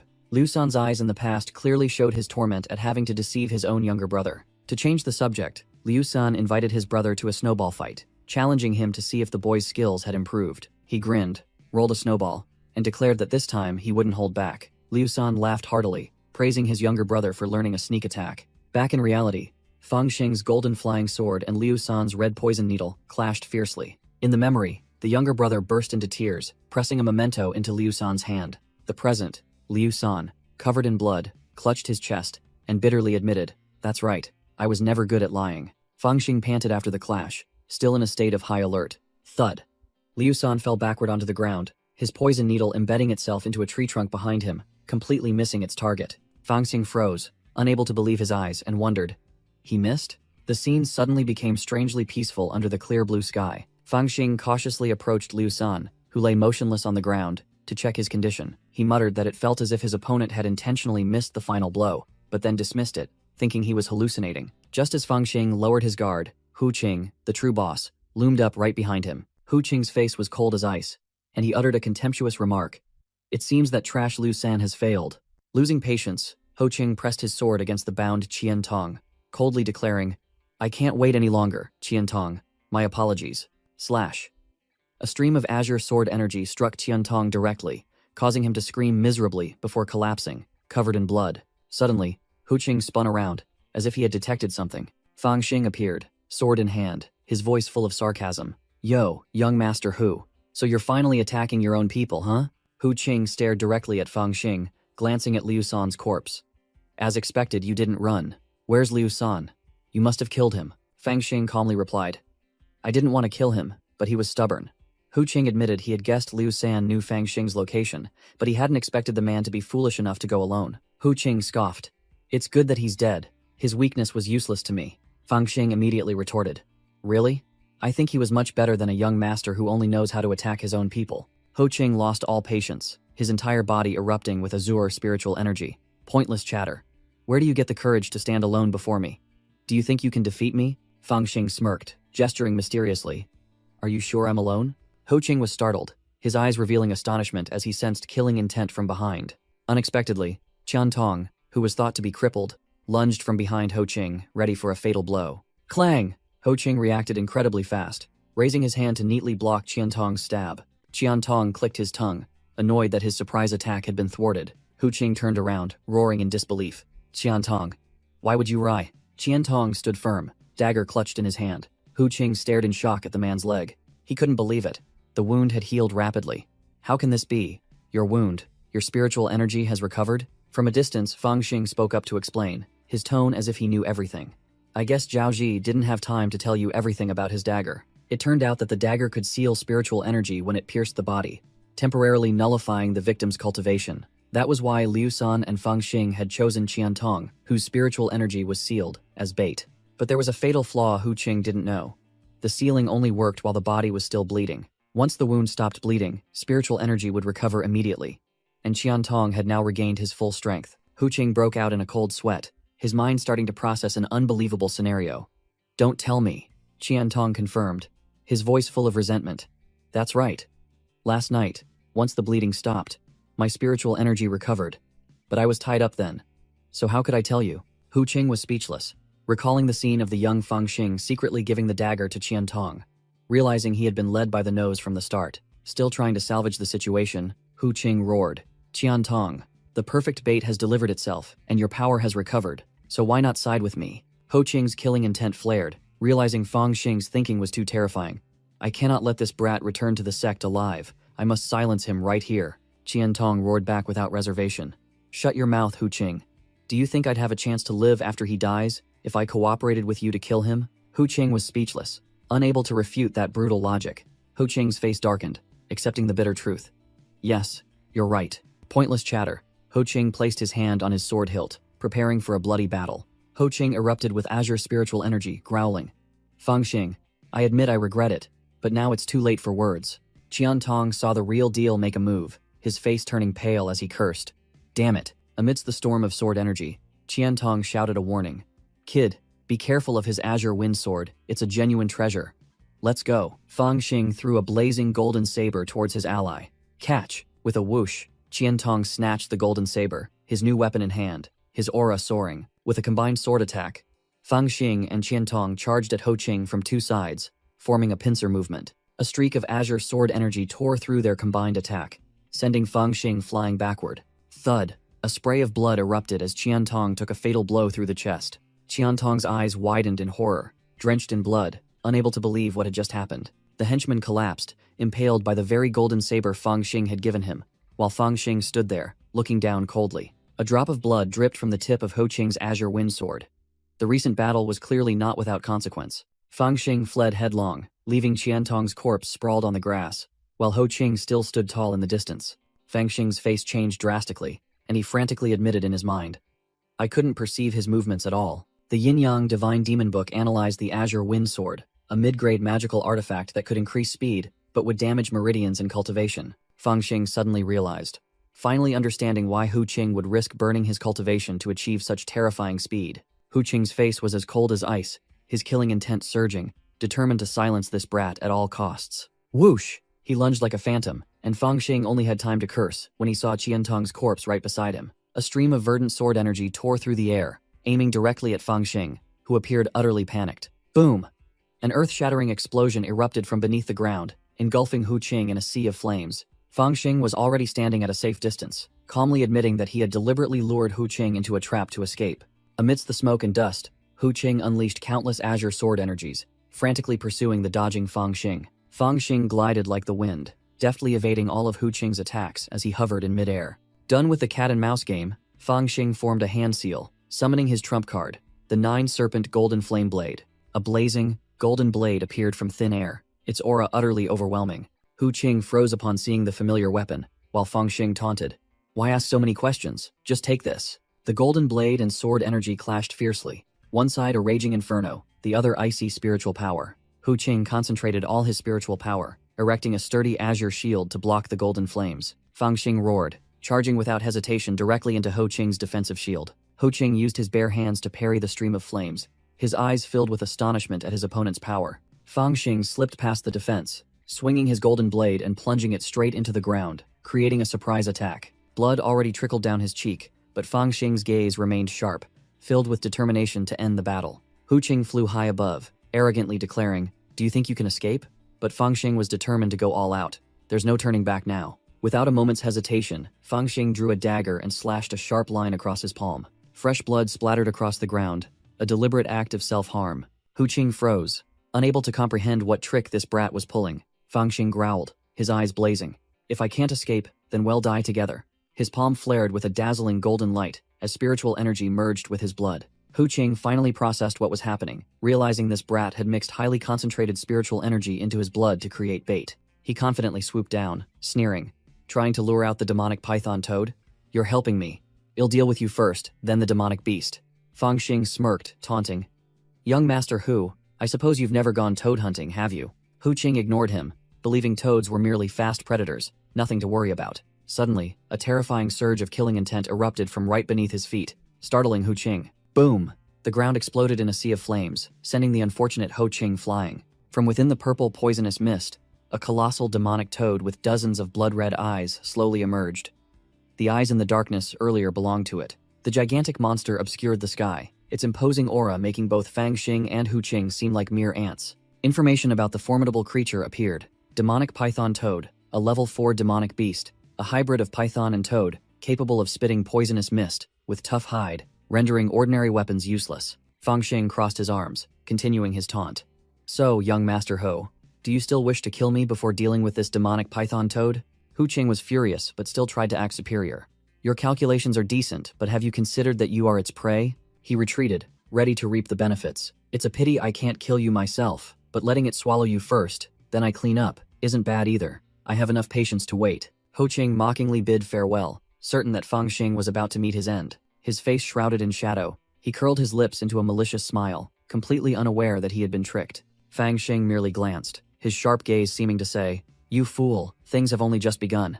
No sooner had it appeared than the demonic python toad shot out its crimson tongue like a deadly arrow. Ho Qing's face changed drastically, and he hastily channeled spiritual energy to create an azure shield enveloping his entire body. Realizing defense was insufficient, Ho Qing frantically leaped to the side to dodge the lightning-fast attack. The colossal tongue grazed past him by a hair's breadth, its sheer force sending Ho Qing flying. As soon as he landed, he flipped back up, his eyes burning with anger, his hand gripping his sword tightly. Ho Qing gritted his teeth, pouring all his strength into his sword, preparing to launch a counterattack. He spun to gain momentum, but the monster's tongue swept towards him once again from behind. A dazzling stream of azure sword energy shot forth from the tip of Hu Qing's sword. Fang Xing merely stood there, calmly observing Hu Qing struggling to defend himself. Ho Qing fell sprawling, spitting blood, and roared bitterly.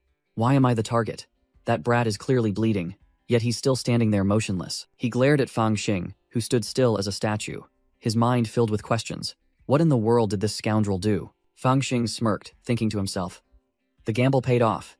It's indeed a level 4 demonic beast, but it still retains the habits of its original species. He analyzed the strategy in his mind. Its eyes are exactly like a python's. They only perceive moving objects, while stationary targets are automatically invisible. Ho Qing lost all his arrogance, pointing at Fang Xing and yelling, "Hey, you monster! That bastard is bleeding right next to you, quickly eat him." The demonic python toad completely ignored Hu Qing's shouts, continuing to swing its tongue at the only moving target. Realizing he couldn't just sit there and wait for death, Ho Qing gritted his teeth, his eyes filled with killing intent. Because you're a brainless beast, he frantically swung his sword, creating countless sharp sword energies that slashed towards the monster. Hu Qing actively charged forward, gliding past the attacking tongue of the demonic python toad. He leaped into the air, pouring all his spiritual power into his sword, and roared, "Then I'll carve you up first." Thud.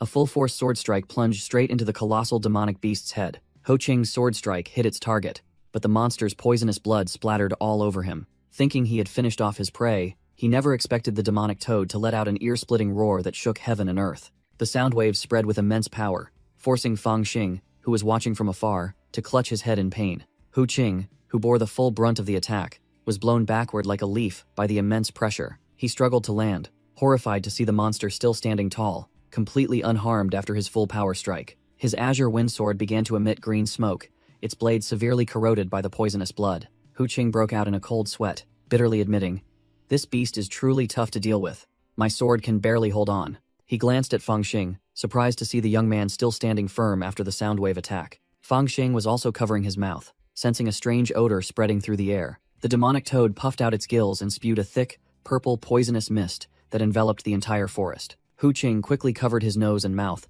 trying to hold his breath against the deadly toxic gas. Amidst the mist, the monster's silhouette appeared even more sinister and terrifying. It gradually faded into the shadows, leaving only its glowing red eyes like two ghostly lanterns. Ho Qing thought the monster had run out of tricks, but Fang Xing had a bad premonition, his face turning pale. Suddenly, the demonic toad opened its mouth wide, preparing to unleash another attack. Fang Xing was scared out of his wits, hastily waving his hands to explain, "Big brother demonic toad, I'm not with him." At that very moment, Hu Qing unexpectedly made his move, unleashing a fiery chain from his sleeve, a potent spiritual artifact he had kept hidden. Fang Xing was stunned, realizing he had been tricked.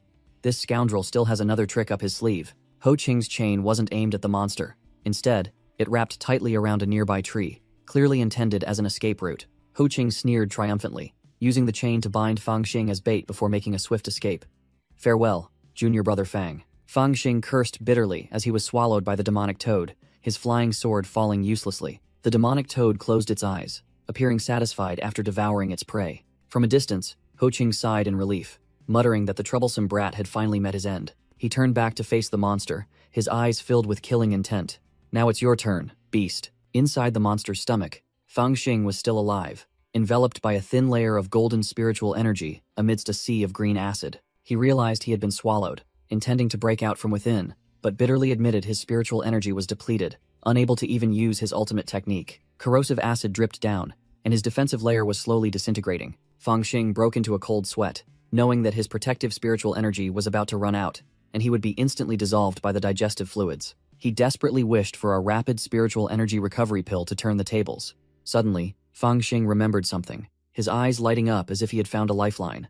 Wait, a medicinal pill. All of a sudden, an earth-shattering explosion erupted from the demonic toad. Ho Qing was thrown backward, his clothes tattered, covered in blood, looking utterly miserable. He looked at his azure windsword. It had been corroded by the toxins to the point of becoming almost scrap metal. Ho Qing played his trump card, a blazing red spiritual energy chain burning in his hand, ready for a fight to the death. He roared, admitting that his spiritual energy had reached its limit, and this monster was beyond his capabilities. He couldn't handle it alone. Thinking of the girl named Xing Shui, Ho Qing tightened his grip on the chain, determined to pour out all his remaining strength. He gritted his teeth, growling madly. All or nothing, the chain in his hand erupted with fierce spiritual energy flames, ready for the decisive strike. Opposite him, the demonic toad also opened its mouth wide, filled with killing intent, preparing for a life-or-death clash. Seizing the opportunity, Ho Qing roared and swung the blazing red chain, charging straight at the demonic toad. Whoosh! The chain wrapped tightly around the monster, but he was also thrown back by an incredibly powerful recoil force. Ho Qing coughed up blood, flying backward like a kite with a broken string after the collision. He couldn't even crawl on the ground, his entire body severely injured, his eyes filled with resentment. The demonic toad lumbered forward, its bloodshot eyes staring at him as if he were a meal already served. Suddenly, the monster froze, and smoke and fire began to billow from its throat. Ho Qing was stunned, then his face lit up with joy, thinking his attack had been effective. It worked, but the demonic toad didn't look externally injured. It staggered as if intoxicated, its entire body convulsing. The monster threw its head back and let out a tragic roar as a swirling energy burst forth from within its belly. A terrifying explosion echoed throughout the forest, scattering birds in all directions. After the dust settled, the giant demonic toad lay collapsed, no longer moving. Smoke and fire still billowed from its hill-sized corpse. Ho Qing froze, completely bewildered by what had just happened. He suddenly snapped out of it, realizing that the corpse of this demonic beast was a valuable trove of alchemy resources. Perched atop the corpse, Fang Xing was leisurely gnawing on a piece of golden brown roasted meat, greeting him. Young Master Ho, we meet again. Ho Qing was dumbfounded, staring at the brat he thought was dead, now sitting proudly on his spoils. He yelled, unable to believe it. Did you kill this demonic beast? You ate its flesh without being blown apart by its spiritual energy? Who exactly are you? Fang Xing waved his hand dismissively. Young Master Ho, aren't you tired of asking so many questions? If I'm not mistaken, your spiritual energy is completely depleted, isn't it? He smirked meaningfully. Don't worry, he'll take good care of you. Of course, if you kneel and kowtow, perhaps I'll spare you. Thud. Ho Qing, who had proclaimed himself a genius, knelt prostrate on the ground without the slightest hesitation. Fang Xing froze, not expecting his opponent to endure such humiliation so quickly. Ho Qing bowed his head, offering a pouch of medicinal herbs. Junior brother Fang, I was wrong. Please forgive me. This is a small token of my sincerity. Fang Xing thought to himself. I didn't expect a pampered young master like him to be so sensible. But in Ho Qing's mind, a different thought emerged, filled with disdain. In the end, he's just a greedy bandit. He already had a plan. Once that brat gets close, I'll swallow this chi ignition pill to recover, then stab him to death. Whoosh! Before he could finish his act, a sword pierced straight through Ho Qing's chest, fresh blood splattering everywhere. Ho Qing collapsed, his voice trembling in disbelief. Didn't you say you would spare me? Fang Xing sneered, pointing to his own head. Do you think I'm so foolish that I can't read your thoughts? Ho Qing was stunned, recalling the warning from a mysterious woman in the past. Don't be too merciful, or you'll bring disaster upon yourself sooner or later. In the flashback, the veiled woman continued to advise him, and he had firmly promised to change. The memory faded, and Ho Qing returned to the harsh reality. He screamed in despair, finally realizing, it's you. You tricked me out of my demonic spirit pill and forced me to accept that damned Taoist law edict. Fang Xing coldly retorted, I don't care how much you suffered. The moment you kicked Xiao Man in front of the sect gate, you were already a dead man. Ho Qing looked bewildered, muttering, Kicked the sect gate? Finally, he recognized that the young boy in front of him was the beggar from back then. His breath weakening, Hu Qing gasped in regret. If only I had known sooner. He drew his last breath, collapsing to the ground. In his final moments, Hu Qing only wished he had waited in line like a normal person that day. His task complete, Fang Xing silently gazed at Hu Qing's corpse, the sword still embedded in him. He looked up, his eyes devoid of regret, only relief after avenging himself. In the vast expanse, only Fang Xing stood beside the defeated foe, whose role was now over. Suddenly, a surge of energy erupted from the corpse of the demonic python toad, leaving behind a glowing gem. Fang Xing held the glowing gem in his hand, immediately recognizing it as the demonic spirit pill of the python toad. A grade 4 demonic beast's treasure was truly different. Just holding it, he could feel an astonishing pressure. He recalled the cultivation technique that allowed devouring spiritual objects, a risky shortcut that almost cost him his life in a previous existence. But if he played it safe and refined it slowly, with his mediocre talent, he might not be able to fully absorb all the spiritual energy. After much deliberation, Fang Xing concluded, "Damn it, high risk, high reward, let's do it." Swallowing the pill, he even reassured himself, "It's fine, seems okay." He hadn't boasted for long before the explosive surge of energy made his eyes widen. A piercing scream tore through the forest, sending birds scattering in chaos. In the quiet forest, a nimble black cat leaped onto a branch, perking its ears to listen. It spotted Fang Xing lying unconscious on the ground and cautiously approached. The cat tilted its head, letting out a curious meow as it pressed its face close to the strange young man. Suddenly, Fang Xing opened his eyes, startling the black cat, its tail fur standing on end. He slowly floated into the air, a black silk band covering his eyes, his entire being exuding a completely different aura. Fang Xing landed on the ground, the black cat fearfully hiding behind a bush to observe. He felt the new surge of power, exclaiming, "Finally, a breakthrough." This is the feeling of spirit movement stage 3. Fang Xing excitedly stretched, feeling the new power after leveling up, and realized it was time to return to the sect. But just as he thought about having to fabricate a story to explain to the elders, he froze before 2 giant vultures. He pondered deeply, and a cunning plan began to form in his mind. Looking at the flock of birds flying in the sky, Fang Xing decided to pull off a big trick. Returning to the Azure Cloud sect, he muttered, "I guess I'll have to stick to this script." 2 gate-guarding disciples were chatting idly, the fat one even craving bird meat to eat. Suddenly, a loud noise startled the fat disciple. A massive chunk of roasted meat fell right in front of them, and Fang Xing appeared, his face obscured by shadows. The 2 guards panicked, one drawing his sword and shouting, "Identify yourself quickly." Fang Xing looked up, displaying a pitiful expression, eyes brimming with tears, and began his act. He collapsed to his knees, wailing miserably, which stunned the 2 gate-guarding disciples. Fang Xing began to recount through tears that he was the only survivor after going on a mission with senior brother Ho. The 2 disciples were utterly shocked to hear that Ho Qing,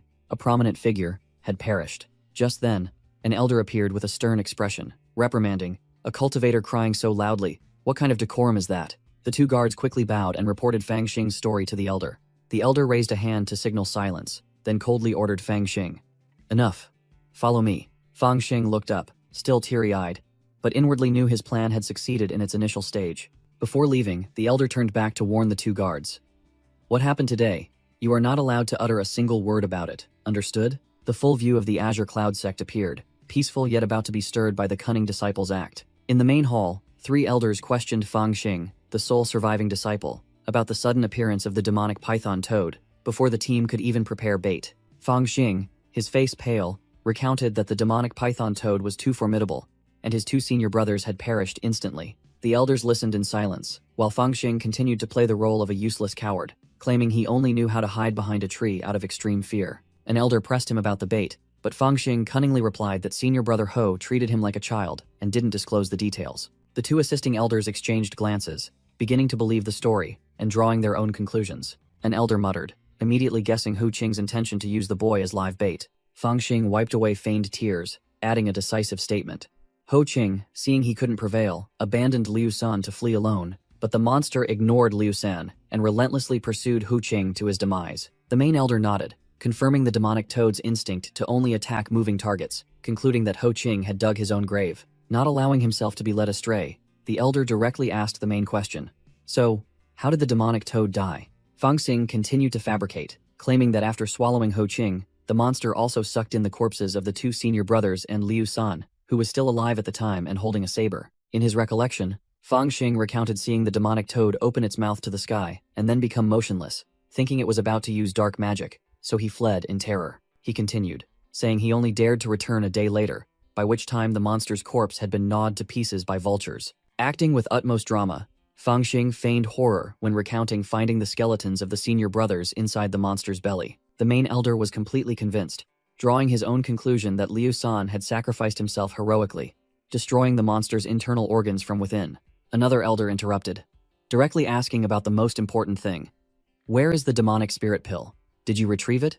Fangxing whimpered, saying he searched endlessly but couldn't find it, so he could only bring back the remaining toad leg. That elder scornfully criticized Fangxing as truly useless, but also explained to himself that the demonic spirit pill must have been torn apart by other demonic beasts. The main elder declared the mission a failure due to the absence of the demonic spirit pill, but also consoled him that life itself was the greatest reward, then dismissed Fangxing.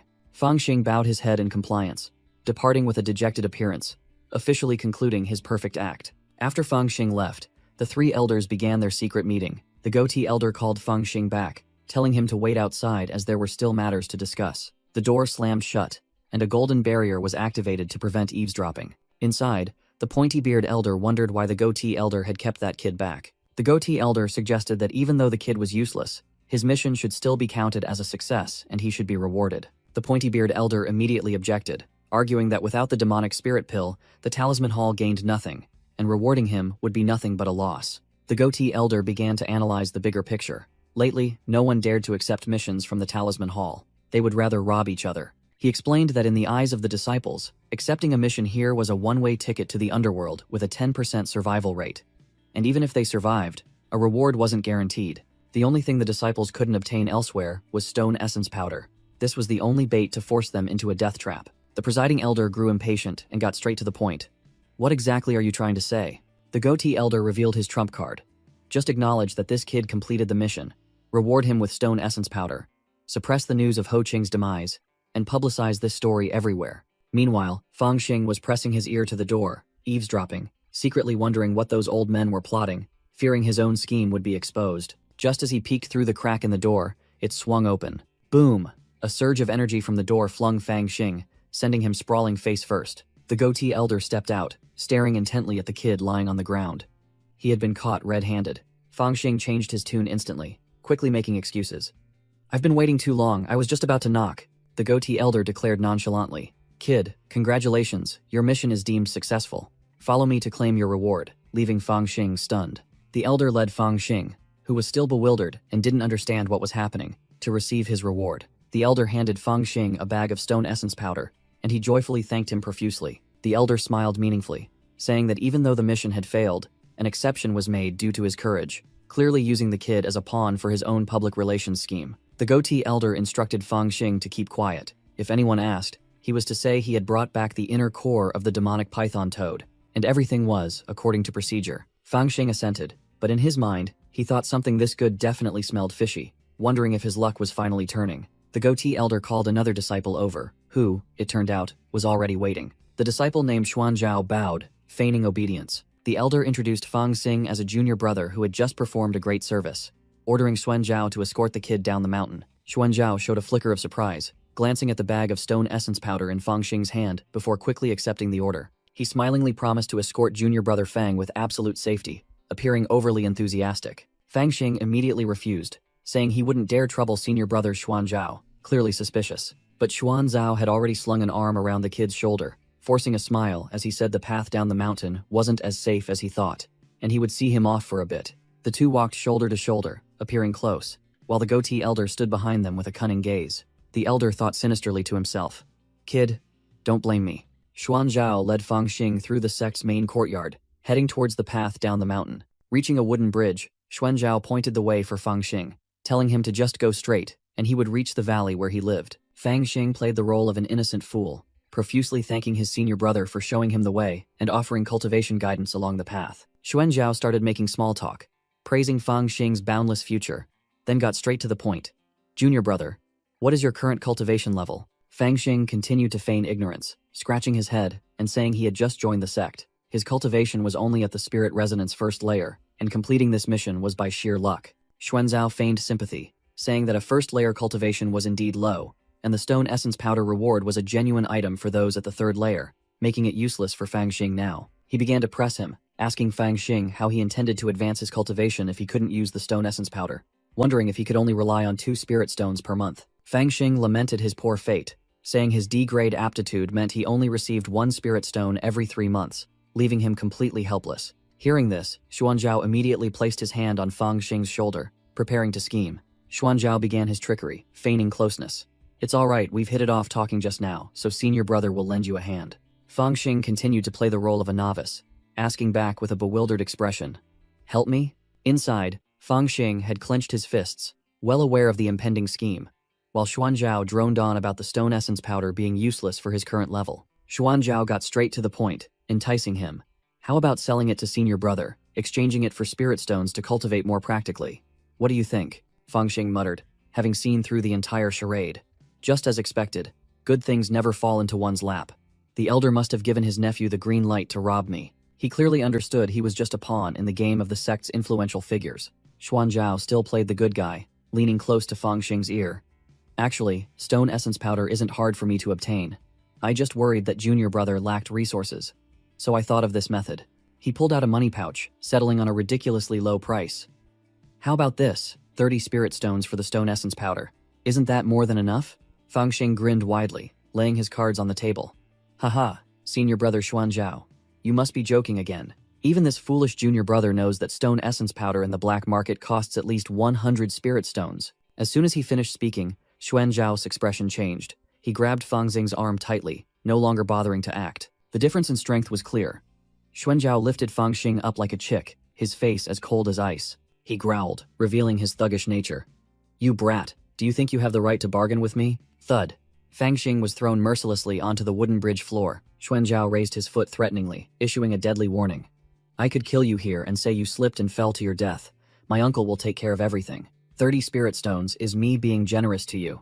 Don't be ungrateful." Crushed, Fang Xing gritted his teeth and endured, secretly thinking he couldn't reveal his trump card now, or the sect would suspect his origins. It was a scene of the strong, completely suppressing the weak, leaving no room for resistance. Fang Xing immediately changed his tone, feigning fear. "Senior brother Xuanzhao. This junior brother was unreasonable.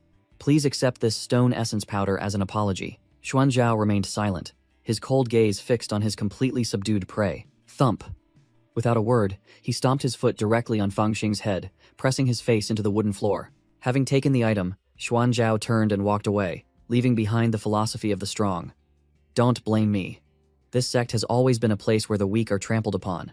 You're weaker than me, so everything that happened is what you deserve. Understand?" Fang Xing collapsed on the ground, bitterly watching Xuanzhao's retreating back. His gaze was silent but filled with resentment, determined not to let it rest. Meanwhile, Xuanzhao leisurely walked through the bamboo forest, a smug expression on his face. He sneered, thinking to himself that, with this stone essence powder, he would have to properly thank his uncle when he returned. Suddenly, a strange sound made Xuanzhao cautiously turn his head. Whoosh!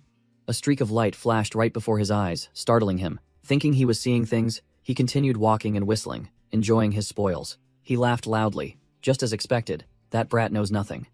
"I didn't realize the stone essence powder was so valuable. This time, a breakthrough is certain." A premonition of danger struck him again, and he froze with a panicked expression. Swish!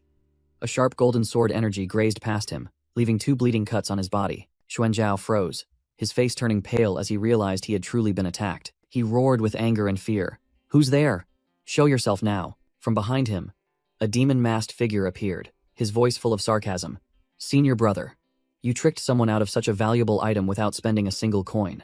Are you planning to keep it all to yourself?" Xuanzhao furiously unleashed a blue palm force towards the stranger. He yelled, "It seems you've been eavesdropping and dare to steal my things within the sect. You must be tired of living." The masked figure remained unfazed, growling, "You're the one tired of living." Then unleashed a punch enveloped in brilliant golden radiance.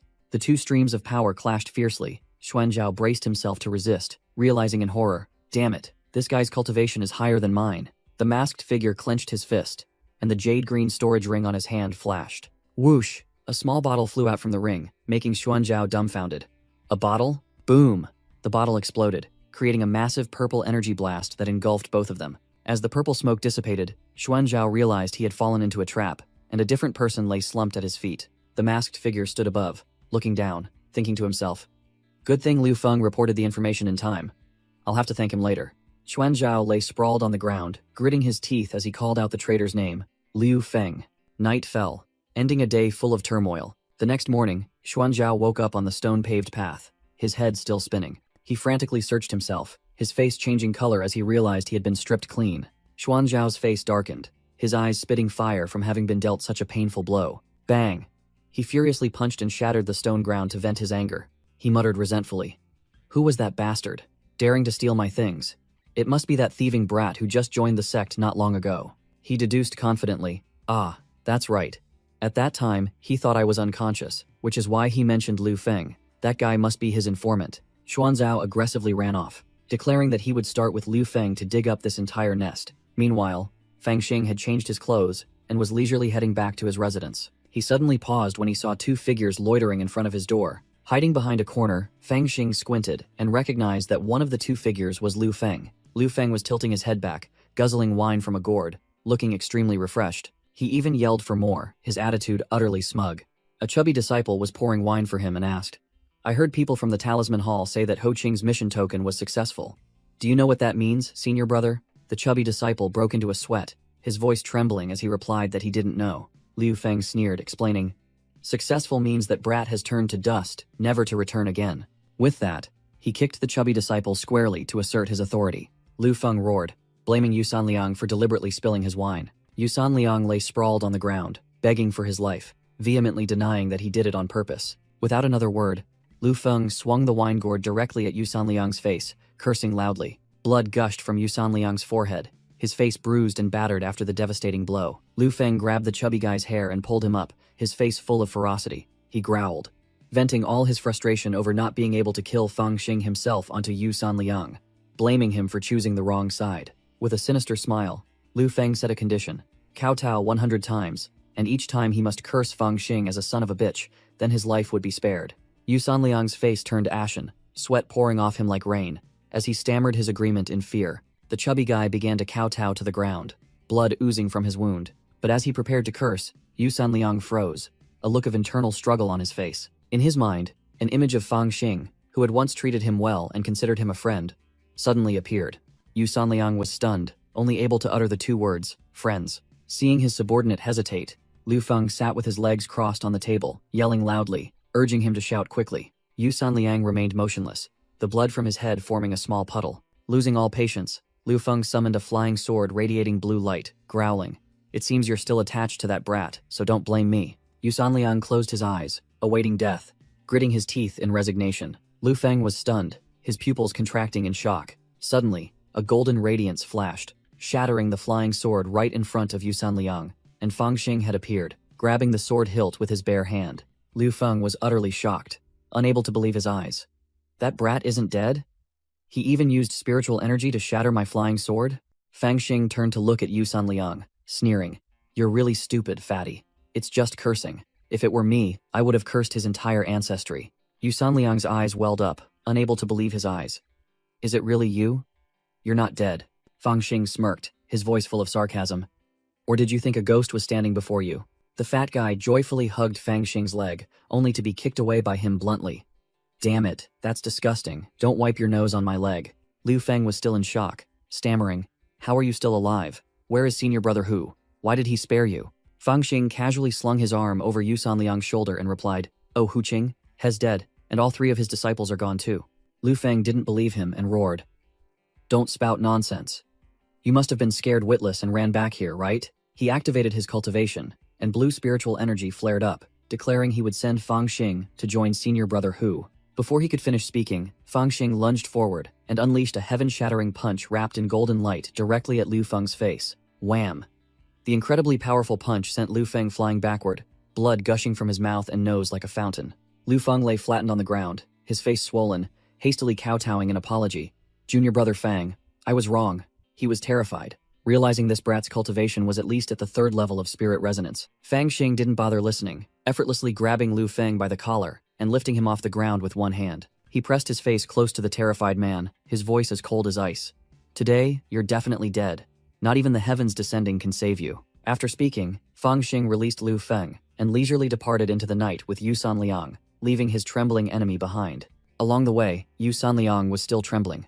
Junior brother Fang, earlier you said you wanted to kill Liu Feng. I was truly scared. Luckily, you stopped in time. Feng Xing clasped his hands behind his head and sneered.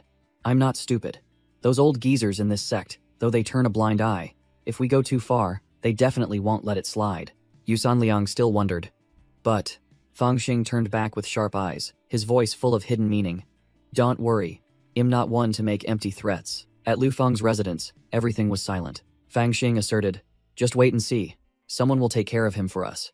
Meanwhile, Lu Feng lay slumped on the floor, blood pooling around him. He tried to get up, but his internal injuries were too severe. He coughed up another mouthful of fresh blood, his entire body trembling in pain. Liu Feng lay flattened, grinding his teeth in resentment, secretly cursing Feng Xing for his vicious attack, estimating it would take half a month for his meridians to recover. Suddenly, countless dark figures shot forth like specters, surrounding him in an instant. Liu Feng, his face bruised and battered, looked up, horrified to see a group of strangers in black standing tall before him. A masked figure sat down and asked directly, "Are you Liu Feng?" Liu Feng trembled, confirming in fear. Without another word, a hand firmly grabbed his collar. The burly assassin easily lifted Liu Feng upside down, as if carrying a chicken. The leader coldly ordered, "Our young master has some questions for you. Come with us." Liu Feng's face turned pale, completely bewildered as to which powerful figure he had offended. Meanwhile, Feng Xing was inventorying his spoils. 2 flying swords, several bottles of elixirs, and a pile of glowing red spirit stones. He sat cross-legged, holding a bag of spirit stones and a jade talisman emitting a soft blue light. The jade talisman was identified as a genuine item, an earth-shrinking talisman, a high-grade auxiliary magic treasure that allows instant teleportation when infused with spiritual energy. Feng Xing secretly praised, acknowledging Hu Qing's possessions.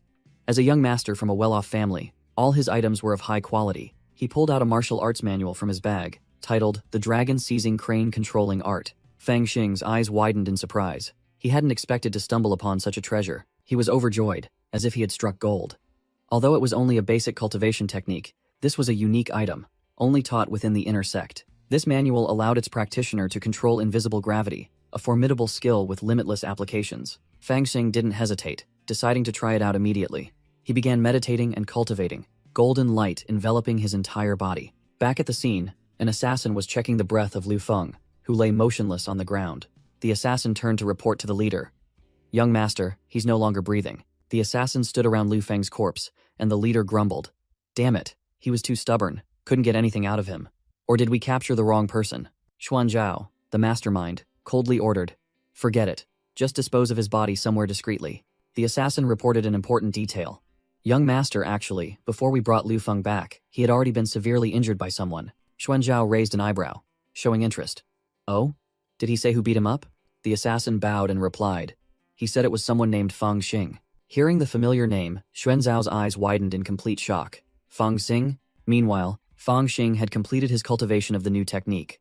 Golden light enveloping his entire body, his aura soaring to the heavens. Feng Xing grumbled as he opened the door, thinking it was some fat guy coming to bother him early. But standing at the door was a fiery beauty who introduced herself as Lin Qing Shui, a friend of Ho Qing, here to inquire about the mission decree and why Feng Xing was the only survivor. Feng Xing suddenly remembered several elixir bottles engraved with the character Shui among Hu Qing's belongings, immediately guessing that this woman was the alchemist who had assisted him. Lin Qing Shui stated her purpose directly. "I came here to ask you about Ho Qing's matter. I hope I am not disturbing you." Feng Xing immediately played the role of a well-behaved junior disciple, warmly inviting her in. "Greetings, senior sister Lin. Since you are senior brother Ho's friend, it is naturally my responsibility to explain everything. Please, come in." He politely gestured for Lin Qingxue to enter the room. Feng Xing was startled, breaking out in a cold sweat as he realized he had left the dragon-seizing crane-controlling art manual on the table. In his frantic rush to hide the incriminating evidence, Feng Xing tripped and face-planted onto the floor. He looked up with extreme embarrassment, trying to salvage the situation. "Ah, senior sister Lin, about this." Lin Qingxue had already picked up the book, covering her mouth as she chuckled, teasing, "Junior brother, at your age, you should be diligently cultivating. Why are you reading these kinds of books?" Feng Xing quickly put on a convincing act, scratching his head with an awkward smile. "This was forced upon me by the other senior brothers. I don't quite understand it myself. Please, senior sister, have a seat, and I will recount everything from the journey." Lin Qingxue smiled contentedly, seemingly having completely believed his act. "Then I've troubled you, junior brother," Feng Xing muttered, realizing that the demonic python toad was a level 4 demonic beast. It was no wonder Hu Qing was doomed, not understanding its habits. After hearing the fabricated story, Lin Qingxue thanked Feng Xing for his detailed explanation. Fang Xing continued to play the innocent lamb, expressing his sorrow. Senior brother Hu was a good person. I never expected things to turn out this way. Please, senior sister, restrain your grief. Lin Qingxue offered a bottle of medicinal pills as a thank you gift, but Fang Xing feigned refusal. The moment he took it, he realized the bottle was completely empty. Before he could react, a wave of killing intent surged forth, and Fang Xing quickly tilted his body to dodge the attack. Whoosh!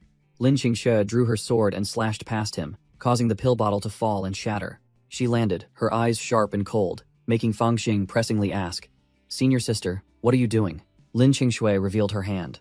The book you're hiding is the dragon-capturing crane-controlling art I gave to Hu Qing. Your words might fool those old men, but they won't deceive me. His death is definitely related to you. Fang Xing dropped his act, his face cold as he retorted.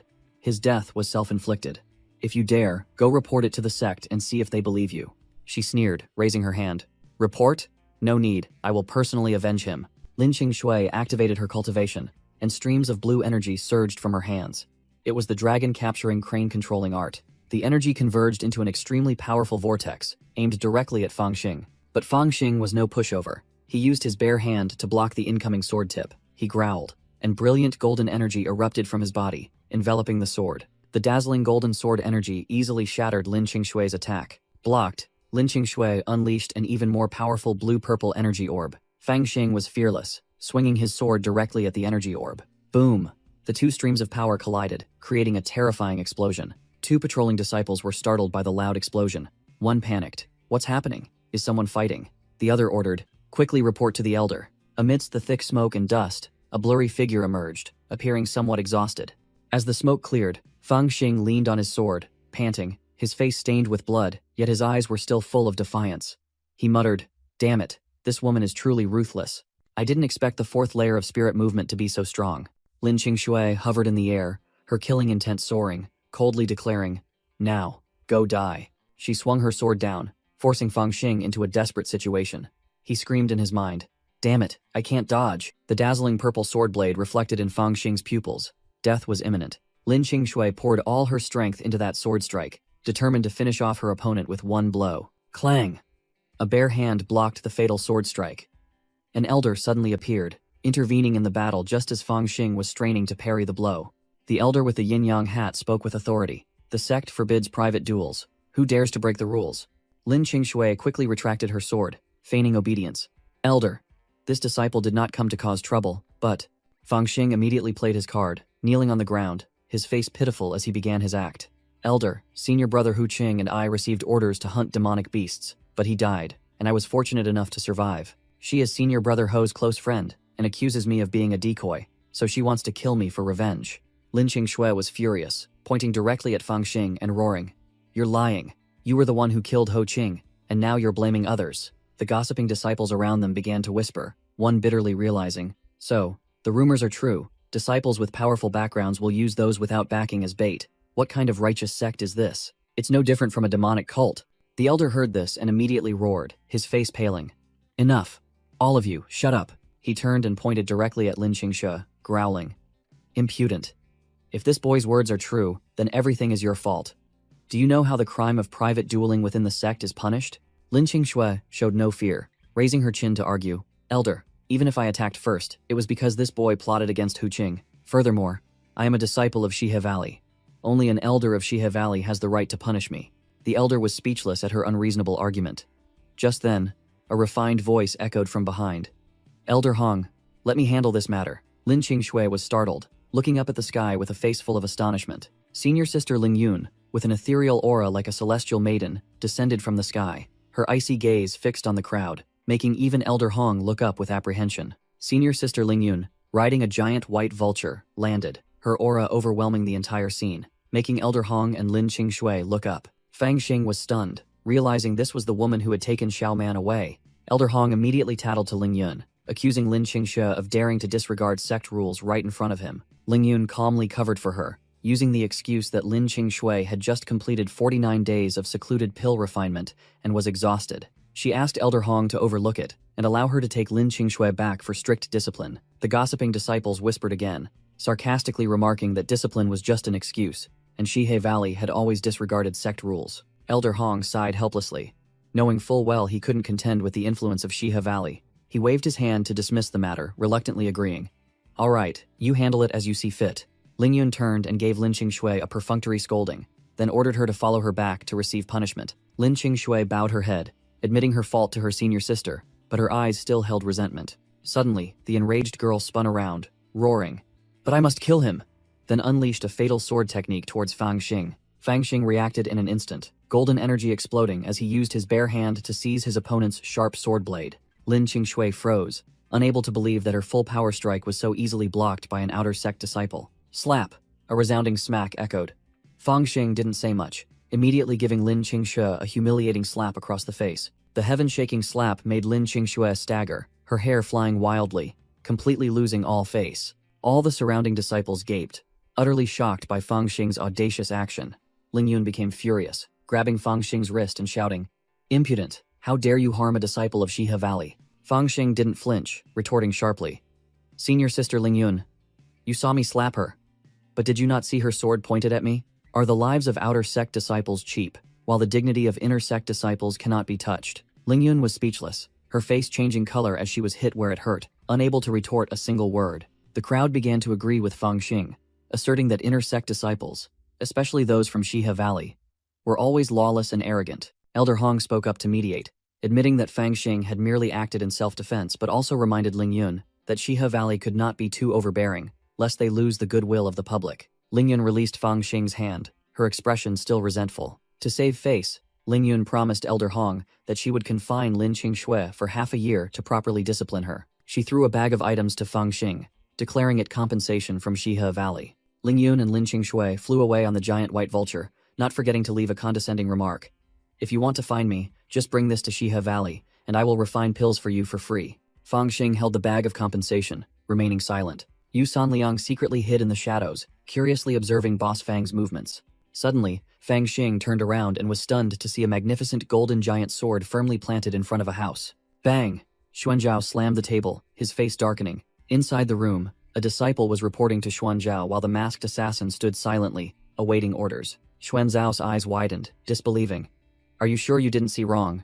The disciple hastily confirmed it was indeed the Nine Serpents golden flame sword, stolen from the black market, asserting that Fang Xing was definitely involved with the thief. Xuanzhao gritted his teeth, deducing that Fang Xing had colluded with the thief to frame Liu Feng. The masked assassin spoke up, requesting instructions from the young master. "Bring it here to me," Xuanzhao growled, his eyes blazing with fury. The scene shifted to a majestic mountainous region, where an ancient tower stood. Fang Xing climbed the stone steps leading to Lingyun Valley alone, secretly thinking that core disciples truly enjoyed privileges, even having their own private valley. Suddenly, he sensed killing intent, and his gaze sharpened. Whoosh! A sword unexpectedly shot towards him, and Fang Xing hastily leaned back, narrowly dodging the attack. As soon as he set foot in Lingyun Valley, Fang Xing sensed killing intent and shouted, "Who's there?"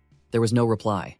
Instead, Fang Xing unleashed a burst of golden energy, assuming a combat stance. His gaze darted quickly from side to side, scrutinizing every movement around him. Whoosh! Several emerald flying swords shot forth, but Fang Xing channeled his golden energy, swatting them away with his bare hands. He leaped into the air, gracefully dodging the barrage of swords plunging into the ground like rain. Fang Xing landed lightly on the rooftop, sat down to observe, and realized this was a long-range attack. He muttered, "Flying swords can only be controlled within sight, yet there's no one around." Suddenly, an entire forest of emerald sword energy surged forth from nowhere, surrounding the building. From afar, senior sister Ling Yun smirked, skillfully controlling the sword formation with her fingers. Fang Xing was cornered, continuously dodging the sharp sword strikes that whizzed past him. Completely overwhelmed, he could only curse under his breath while trying to survive the sword storm. Inside the hall, Ling Yun sat calmly on a chair, while Fang Xing had been captured and was kneeling on the floor. Fang Xing raised his head, growling directly.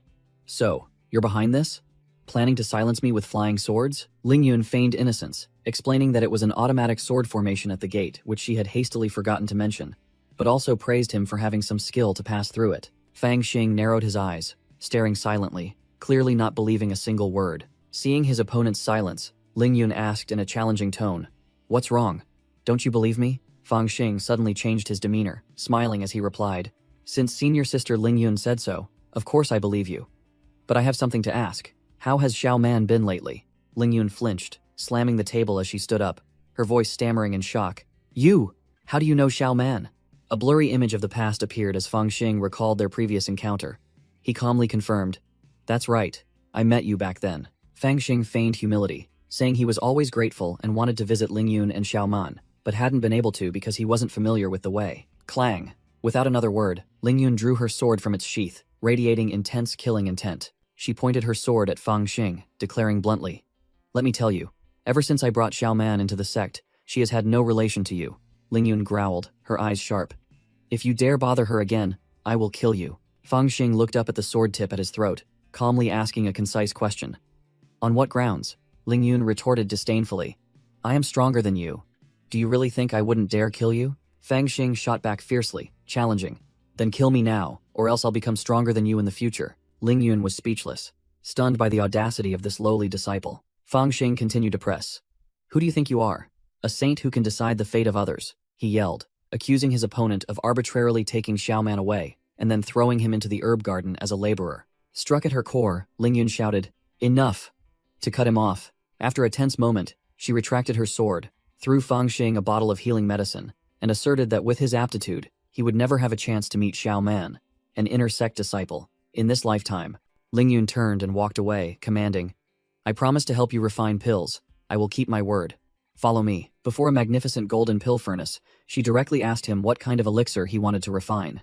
Both sat facing each other, preparing for the pill refining session. The atmosphere was still quite tense. Fang Xing looked directly into his opponent's eyes, boldly declaring, "Breakthrough pill." Ling Yun was stunned, stammering the words breakthrough upon hearing his unbelievable request. She burst out laughing, scoffing that the breakthrough pill was only for experts at spirit movement stage 3 to break through to stage 4, and someone as weak as him couldn't possibly use it. Ling Yun set a condition. "I will only help you refine it. You must prepare the necessary ingredients yourself." Fang Xing nonchalantly declared that he knew the rules and had a reason to use the pill, and as for the ingredients, he casually pulled out a paper packet containing glistening golden stone essence powder, a genuine rare item. Ling Yun's jaw dropped, utterly shocked as she recognized the precious item. Stone essence powder. "Where did you get it?" Fang Xing retorted sharply, reminding her of the unwritten rule of the pill refining world. "Do not question the origin of ingredients." Ling Yun fell silent, secretly thinking that this kid's background was extraordinary. Stone essence powder was not something a nobody could possess. She accepted the transaction, turned, and walked inside. "It will take some time. Wait here." Fang Xing didn't stand on ceremony, sitting in a corner and sleeping soundly, even drooling while waiting. Suddenly, a medicine bottle flew straight at Fang Xing's head with a thud, making him dizzy and fall backward. He woke with a start, jumping up and shouting in panic. "What's happening? Are the soldiers here?" Fang Xing stared blankly at the medicine bottle that had just landed in his hand, still not understanding what was happening. Ling Yun, calmly sipping her tea, coldly declared, "There are no soldiers. That's the breakthrough pill you wanted." Fang Xing's eyes widened in disbelief, and he hastily opened the bottle to check if the item was genuine or fake. A perfectly round elixir, radiating powerful spiritual energy and brilliant light, rested in his palm. He muttered, surprised that senior sister Ling Yun had refined it so quickly. Truly, a master's work was different. Ling Yun stood up, delivering a scathing remark. "You slept day and night, so of course it seems fast to you." Fang Xing scratched his head with an awkward laugh, realizing an entire day had passed, and silently thanking Ling Yun for her hard work. Light filtering through the door crack showed that it was already pitch dark outside. Through the window frame, the moon had risen high, and a quiet night enveloped everything. Ling Yun turned her back, coldly dismissing him. "Now that you have the breakthrough, pill begone." She also reassured him that the sword formation at the door only blocked entry, not exit. Senior sister Ling Yun coldly issued a restriction order. "From now on, without my command, you are forbidden from approaching Ling Yun Valley within 10 miles. Fang Xing muttered sarcastically about his senior sister's unique way of entertaining guests, making them leave through the window, but was immediately met with a cold splash. "By the way, you are not my guest," she asked directly, full of curiosity. "That time, why were you so sure I wouldn't kill you? Were you truly not afraid of death?" Fang Xing nonchalantly replied, "How could I not be afraid?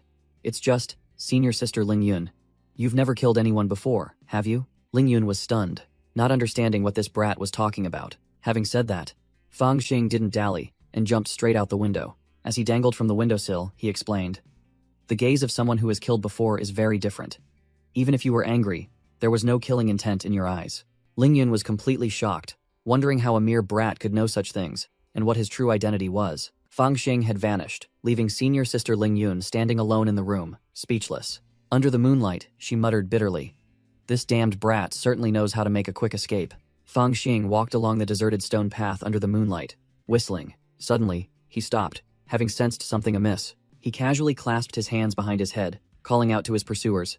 "Senior brothers, you've been following me for so long. Why not come out and walk together for fun? It's really tiring having to slow down and wait for you all." With a whoosh, 3 dark figures dressed as assassins appeared, surrounding Fang Xing from all sides. All 3 clutched their weapons, forming a pincer movement that blocked all his escape routes. The leader spoke, inviting him to reminisce over tea in the name of young master Xuanzhao. Fang Xing sneered, flatly refusing.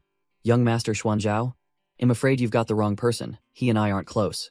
The leader wasted no words, drawing his sword and declaring, "If that's the case, we shall have to help you show your sincerity." Fang Xing smirked.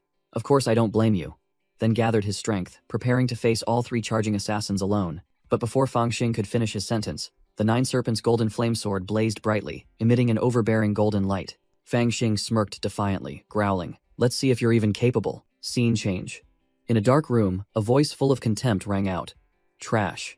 Young Master Xuanzhao was in a furious rage, cursing directly at the 3 kneeling assassins.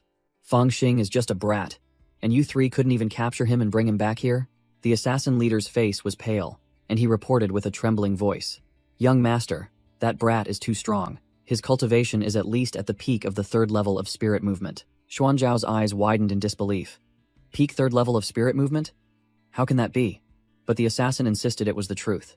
Another henchman, his face swollen, tearfully recounted that after defeating them, Fang Xing had vanished into the bamboo forest, nowhere to be found. Xuanzhao gritted his teeth and ordered, "If that's the case, then there's no doubt. Continue searching for him. Find him at all costs." The assassins fearfully obeyed. Meanwhile, at a small, secluded house at the foot of the mountain, the banner of the West Temple scavengers fluttered in the wind. Fang Xing leisurely walked towards the house, where a group of people were already waiting. The waiting group was none other than the gang of bullies he had subdued, now standing as straight as soldiers saluting a flag. Seeing their boss return, they all bowed in unison, shouting, "Welcome back, Boss Fang." The entire group obediently bowed, showing absolute reverence for their new boss. Fang Xing crossed his arms, looking pleased. "Good, that's the spirit." He stepped closer, asking his subordinates, "It's late at night. What are you all doing here? Why aren't you sleeping?" The leader hastily reported. "Reporting. Boss Fang, we are cultivating together. Since you left, we've been cultivating day and night for over half a year now." The chubby henchman next to him blurted out, "That's right, boss. We stayed up all night drinking and gambling," causing the leader to startle and quickly correct. "No, I mean we've been cultivating very diligently." Fang Xing pulled out a wine jug and a dice cup from behind his back, sneering. "Oh really? So these must be your cultivation artifacts then," leaving them speechless. He tossed a money bag onto the ground, bluntly declaring, "Forget it. I don't expect you to cultivate seriously anyway. There are 20 taels of gold in here. Take it, go down the mountain, and spend it all, then come back. I need this house tonight." The henchmen's eyes widened, and mouths gaped, as they looked at the bag Fang Xing handed over. Inside was a mountain of glittering gold ingots, dazzling them all. Fang Xing shot them a sharp glance, warning, "I don't want anyone to know I've been to the medicinal field. If any of you utter a single word, you'll know the consequences." The leader and his lackeys hastily nodded repeatedly, profusely thanking Boss Fang and promising to keep silent. After receiving the money, they joyfully linked arms and headed down the mountain to feast and play, leaving the house to their boss. After sending the subordinates away, Fang Xing stood alone. Realizing this place wouldn't be safe for long, he had to break through quickly. He sat in the dilapidated wooden house, the first place he had sensed spiritual energy. Nearly a year had passed, and the house was as rundown as ever, but now it was the perfect location for his secluded cultivation. He pulled out the glowing elixir Ling Yun had given him, preparing for his level up through pill consumption. After swallowing the pill, he boldly declared, "4th level of spirit movement, here I come." He braced himself and waited, but remained silent, as absolutely no reaction occurred. He frowned in doubt. His body was completely still, showing no signs of a breakthrough. He wondered in confusion, "Damn it, didn't they say the breakthrough pill would burn my meridians? Why don't I feel anything?" He cursed inwardly, furious. "That woman, Ling Yun, don't tell me she swapped a fake for me while I was asleep?" Suddenly, a torrent of energy swept through his body, shocking him to his core. His entire body convulsed, his eyes wide with the tearing pain, as if the medicinal power was taking effect belatedly. The pain struck too quickly and dangerously, leaving him no time to react. Unable to bear it, Fang Xing collapsed onto the floor, losing consciousness. When he awoke, he was on a sky-piercing mountain peak, facing a muscular bald old man meditating like a statue. In his mind, a young Fang Xing sat beside a muscular man, asking, "Ninth uncle, what are you looking at?" The bald man pointed down into the abyss, The place where I found you. Fang Xing curiously peered down, but only saw a vast sea of white clouds, nothing else. The man stood up, his voice deepening. That place has been destroyed. Fang Xing asked in astonishment who had done it. Ninth uncle turned away, explaining that this was merely an illusion within Fang Xing's mindscape, and he was just a manifestation of memory. Fang Xing completely failed to understand what on earth Ninth uncle was talking about. Ninth uncle's voice resonated, explaining the mechanism of the breakthrough pill. First destroy, then rebuild. It will shatter the limits of your spiritual meridians with violent energy. Afterwards, it will burn your meridians and then reconstruct your body, forging your physique anew, just like a phoenix reborn from ashes. Fang Xing frantically clutched Ninth uncle's clothes as if unwilling to face the impending pain. Without a word of explanation, Ninth uncle directly pushed Fang Xing off the cliff. Mid-air, Fang Xing heard Ninth uncle's final instruction. Remember, Fang Xing, you must survive and become stronger. Fang Xing plunged straight into the dark abyss. Fang Xing jolted awake in his house. His subordinates anxiously gathered around him, and he unconsciously called out, "Ninth uncle's name!" The leader reported, "Boss Fang, are you all right? Early this morning, we came back and found you lying on the ground, your entire body glowing red. And for some reason, this house too." Everyone's gaze turned to the ceiling, where a gaping hole had appeared. Fang Xing sat up, his mind still hazy. "I'm fine. I feel like I just had a dream, but suddenly I can't remember it anymore." A subordinate recounted, "Boss Fang, earlier you were muttering about Ninth uncle and something about a phoenix. We were scared to death." Fang Xing stood up, looking through the hole in the roof, feeling the new surge of power swirling within his body. So this is what the spirit resonance fourth layer feels like. He clenched his fist, his eyes filled with determination. "I finally did it." The lackeys gaped when they learned Boss Fang had reached the 4th level spirit resonance, meaning he had a ticket to become an inner sect disciple. Fang Xing smirked, summoning his 9 serpents golden flame sword, which erupted with brilliant golden flames, radiating an overwhelming aura. He casually stepped onto the sword, ordering his subordinates, "I'm leaving now.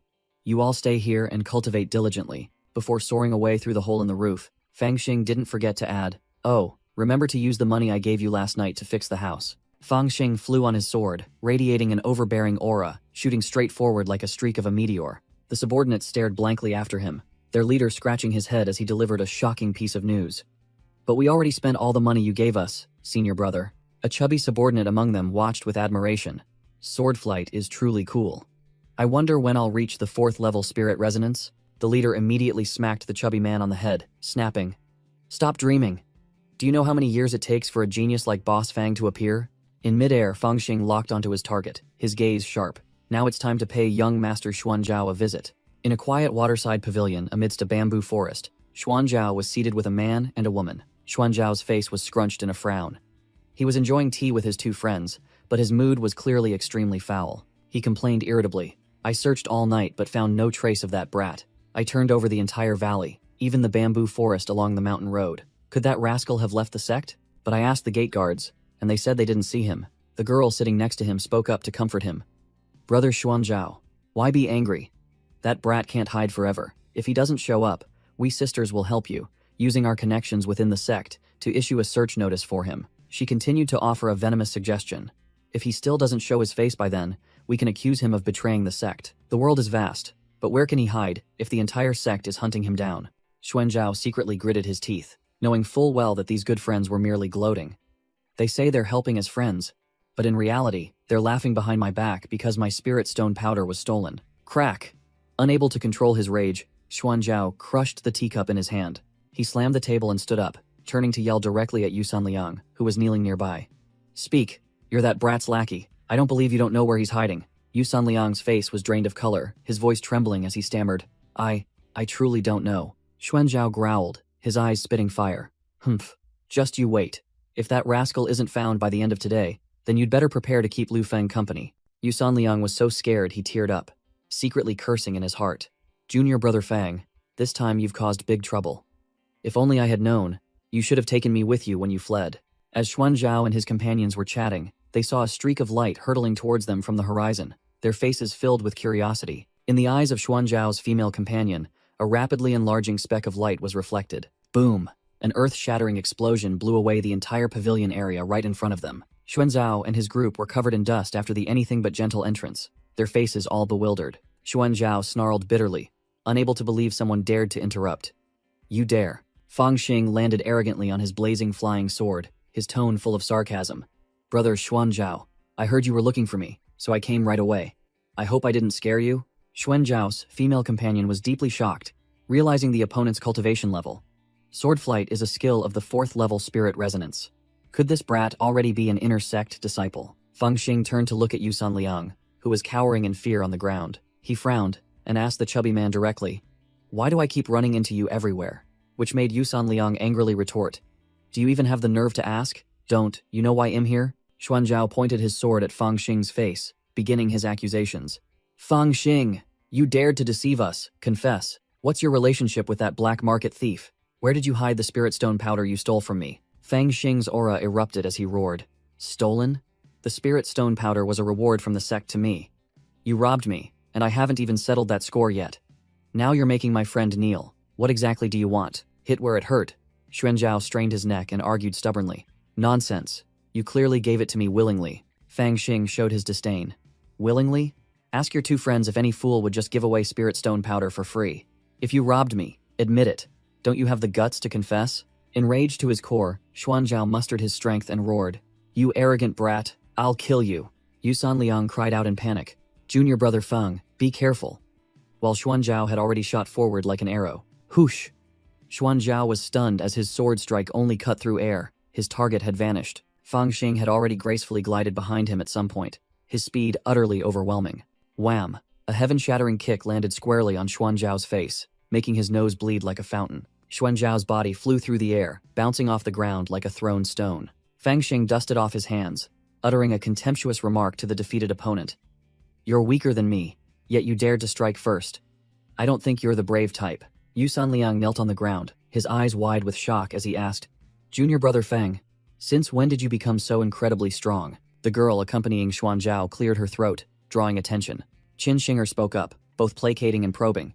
"Senior brother Feng is truly impressive. We greatly admire you. Moreover, what you said makes sense. Xuanzhao shouldn't have taken your spirit stone powder." Xuanzhao was furious, pointing directly at her and snapping, "Qin Shinger, are you crazy? Why are you defending him?" But she immediately changed her tune, her eyes sharp. "But if I'm not mistaken, Senior brother Feng is the black market thief, isn't he?" Qin Shinger analyzed as if she were absolutely right. "With the 4th level spirit resonance strength you just displayed, if you're not the black market thief, then where did you get the spirit stone powder to refine breakthrough pills?" Xuanzhao seized the opportunity, straining his neck to chime in. "Exactly. My spirit stone powder was snatched the moment it arrived. If it wasn't you, then who else could it be?" Feng Xing smirked, his attitude utterly condescending. "You want to frame me just for a bag of spirit stone powder?" Qin Shinger pressed on. "Junior brother Feng, are you feeling guilty?" Feng Xing calmly retorted. "Ridiculous. My breakthrough pills were given to me by senior sister Ling Yun. What does that have to do with your bag of powder?" Qin Shinger sneered, resting her chin on her hand with a look of disdain. "Truly ridiculous, to even dare drag senior sister Ling Yun into this." Xuanzhao roared, pointing directly at Feng Xing's face. "Brat, I advise you to confess honestly. Where did the spirit stone powder come from?" Feng Xing maintained his calm expression, repeating firmly, "Senior sister Ling Yun gave me these spiritual elixirs." He casually presented a porcelain bottle, his demeanor as if bestowing alms upon a beggar. "Some are for cultivation, some are for healing." Bang! Feng Xing placed 4 pristine white porcelain bottles onto the stone table, his aura completely overwhelming. He picked up one bottle and sniffed it, adding provocatively, "Oh, there's even a bottle of beauty-enhancing pills to improve body odor. No wonder senior sister smells so fragrant." Xuanzhao stared at the bottles, his face blank, but still tried to argue stubbornly. They look quite real." He picked up a bottle and scrutinized it, his voice full of suspicion. "But who knows what kind of trash is inside?" Yusan Liang, sweating profusely behind him, tugged at Feng Xing's sleeve and whispered, "Big brother, it's fine if you brag to me about senior sister Ling Yun, but if you boast at such a crucial moment and get exposed, it's all over." With that, Feng Xing inverted the porcelain bottle, and 2 glistening golden pills, radiating spiritual energy, fell out, illuminating a corner of the courtyard. Xuanzhao's eyes widened, his jaw dropped, unable to believe his eyes. How can this be? Is this a real qi-gathering pill? Could this spiritual medicine? He hastily flipped the bottle over to examine its bottom, his face a mask of utter shock. Etched clearly on the bottom of the white porcelain bottle was the character Spirit, undeniable proof. Still stubbornly arguing, Xuanzhao roared, "How dare you break into 7 Rivers Valley to steal elixirs?" Feng Xing casually tossed the elixir bottle, his voice dripping with sarcasm. "Humph. If you're so capable, why don't you try stealing it yourself?" Do you think everyone in Seven Rivers Valley is as blind as you ignorant pig? Qin Shinger also realized this was a genuine item refined by senior sister Lingyun, and thought to herself, forget it. I'm not getting involved in this anymore. She immediately changed her demeanor, gently returning the elixir bottle to Fang Xing. Junior brother Fang. I was mistaken about the stone essence powder matter. If it's just a misunderstanding, we won't keep you here for tea any longer. Xuanzhao, still resentful and unwilling to concede, pointed directly at Fang Xing. No way. Don't think dragging senior sister Lingyun into this will settle it. I know you're the thief from the black market. Remember Lu Feng? If you don't admit it, you'll meet the same end as him. Fang Xing feigned innocence and asked back. Senior brother Liu? What did you do to him? Xuanzhao growled, his face filled with murderous intent. Stop pretending. I sent him to meet King Yama a long time ago. Enraged, he erupted with azure spiritual energy, brandishing his sword and roaring. Don't think I'm afraid just because you're at Spirit Resonance Stage 4. If you don't give me a clear explanation today, I won't spare you even if I die. Boom. Fang Xing merely placed a hand gently on the stone table, completely nullifying his imposing aura. Xuanzhao and his cronies were all stunned into silence by this display of power. Fang Xing growled, pointing directly at Xuanzhao. Xuanzhao, you're truly audacious. Xuanzhao was overwhelmed by Fang Xing's aura, his face paling in surprise. Fang Xing roared, questioning. Just for a petty thief in the black market, you abuse your authority and kill people. Who gave you the right to kill fellow disciples within the sect? Xuanzhao sneered brazenly. Even if I did, so what? Do you have any proof? Whoosh. Fang Xing threw out a jade sound transmission talisman that emitted a brilliant golden light. He declared loudly, here's the proof. Do you still want to argue? Xuanzhao and his cronies were struck dumb when they realized it was a sound transmission talisman, a magical artifact that records sound. Fang Xing exposed Xuanzhao, declaring that this sound transmission talisman had recorded their entire conversation, and this time, even his backer wouldn't be able to help. Seeing the solid evidence, Xuanzhao changed his tune faster than flipping a rice paper, hastily backing down. Junior brother Fang. It was all just a misunderstanding. Unable to win with words, Xuanzhao resorted to foul play, lunging straight for Fang Xing to snatch the evidence from his hand. But a weakling trying to solo? Fang Xing's eyes flashed with golden light, and his entire body erupted with an overwhelming aura. Thwack! A devastating punch wrapped in brilliant golden energy slammed directly into Xuanzhao's face. The powerful punch made the space seem to explode, and Xuanzhao was thoroughly beaten. Fang Xing summoned the blazing Nine Serpents golden flame sword, growling. Dare to steal from me? Accidentally skewering you to death wouldn't violate sect rules, you know. Whoosh! The flying sword shot forth like a golden lightning bolt, and Xuanzhao was scared out of his wits, screaming desperately, No, save me! Xuanzhao's cronies, Qin Shinger and the other disciple, could only stand rooted to the spot, not daring to utter a single word. Xuanzhao was in extreme panic, desperately calling for help from his two companions, but they acted as if they didn't hear him. The blazing sword stopped right before Xuanzhao's forehead, making him scream in terror. The terrifying pressure made the pampered young master so scared that he wet his pants. He prostrated himself on the ground, kowtowing repeatedly, crying and begging, Big brother Fang, I was wrong, please spare me. Everyone could only watch the scene of Xuanzhao, who had been so arrogant just moments ago, now kneeling and begging for his life. Fang Xing crossed his arms, his voice full of sarcasm as he looked at the person kneeling at his feet. You killed my closest brother, and now a simple apology is enough? Xuanzhao trembled, stammering. Then, Big brother Fang, what do you want me to do to satisfy you? Fang Xing threw out a cold, concise answer. Increase the price. Xuanzhao was bewildered, not understanding his opponent's intention. Fang Xing tossed another jade talisman, stating the price bluntly. You don't want this? Fine. 300 spirit stones. Xuanzhao's face twisted, and he whined in explanation. 300 spirit stones? But I was robbed by that thief in the black market earlier. Now I only have 20 spirit stones left. Fang Xing gave his final condition. It's simple. Just sign this promissory note and the matter is settled. Xuanzhao broke out in a cold sweat, his face turning ashen as he looked at the item Fang Xing handed him. He gritted his teeth and endured the humiliation, trembling as he offered his jade token. All right, take it. Fang Xing snatched the jade token away, not giving his opponent a chance to change his mind. Hand it over quickly. Xuanzhao stared blankly at the cheap sound transmission jade talisman remaining in his hand after the exchange. Deal done. Fang Xing and Yu Sanliang turned and left, leaving Xuanzhao sitting on the ground like a defeated man. Xuanzhao muttered resentfully. Just for a piece of trash magical artifact, I lost 300 spirit stones. He picked up the jade talisman, letting out a sigh. Whatever, I'll just listen to it and see. Crack! He forcefully threw the jade talisman to the ground, where it shattered into countless pieces. Qin Shinger and the other crony stood from a distance, Witnessing the entire spectacle, Xuanzhao flew into a rage, screaming, "That bastard!" It was another trick. Qin Shinger calmly picked up another jade slip from the ground, the one Fang Xing had used to intimidate him. She sneered, realizing the trick. There was no sound transmission talisman at all. It hadn't even been activated. Truly a masterful move. Xuanzhao could only curse from afar. "Damn it, don't think reaching Spirit Resonance Stage 4 makes you so great. Just you wait, I will definitely." Leaving the defeated man behind, Fang Xing laughed gleefully, telling Yu Sanliang, "Tell my uncle about this." Both headed straight for the sect's central area, where magnificent and splendid halls appeared. Yu Sanliang panted, asking, "Junior brother Fang, are you planning to register for the inner sect right now?" Fang Xing patted his junior's shoulder, explaining his strategy. "Of course, the more I delay, the more trouble there'll be. The sooner I enter the inner sect, the sooner I'll get the sect's protection." Before leaving, he tossed Yu Sanliang a heavy bag. "Here, I'm giving you all these cultivation resources. Make sure you cultivate properly. I'm off." Yu Sanliang opened the bag and froze. Inside was a dazzling treasure trove of spirit stones and cultivation resources. Fang Xing coolly waved goodbye, casually remarking, "Is there anyone else coming in?" Watching his big brother's retreating figure, Yu Sanliang's eyes welled up with tears, sobbing, "I've been in the sect for 7 years, and today I finally see hope for cultivation." Fang Xing advanced alone straight to the Ascension Hall, his aura soaring, ready to complete the initiation procedures. Before him stood a colossal awakening drum made from snakeskin. A single strike resonating for 100 miles would officially make him an inner sect disciple. 2 young sweeping disciples ran out to block his path, their voices childish yet feigning maturity.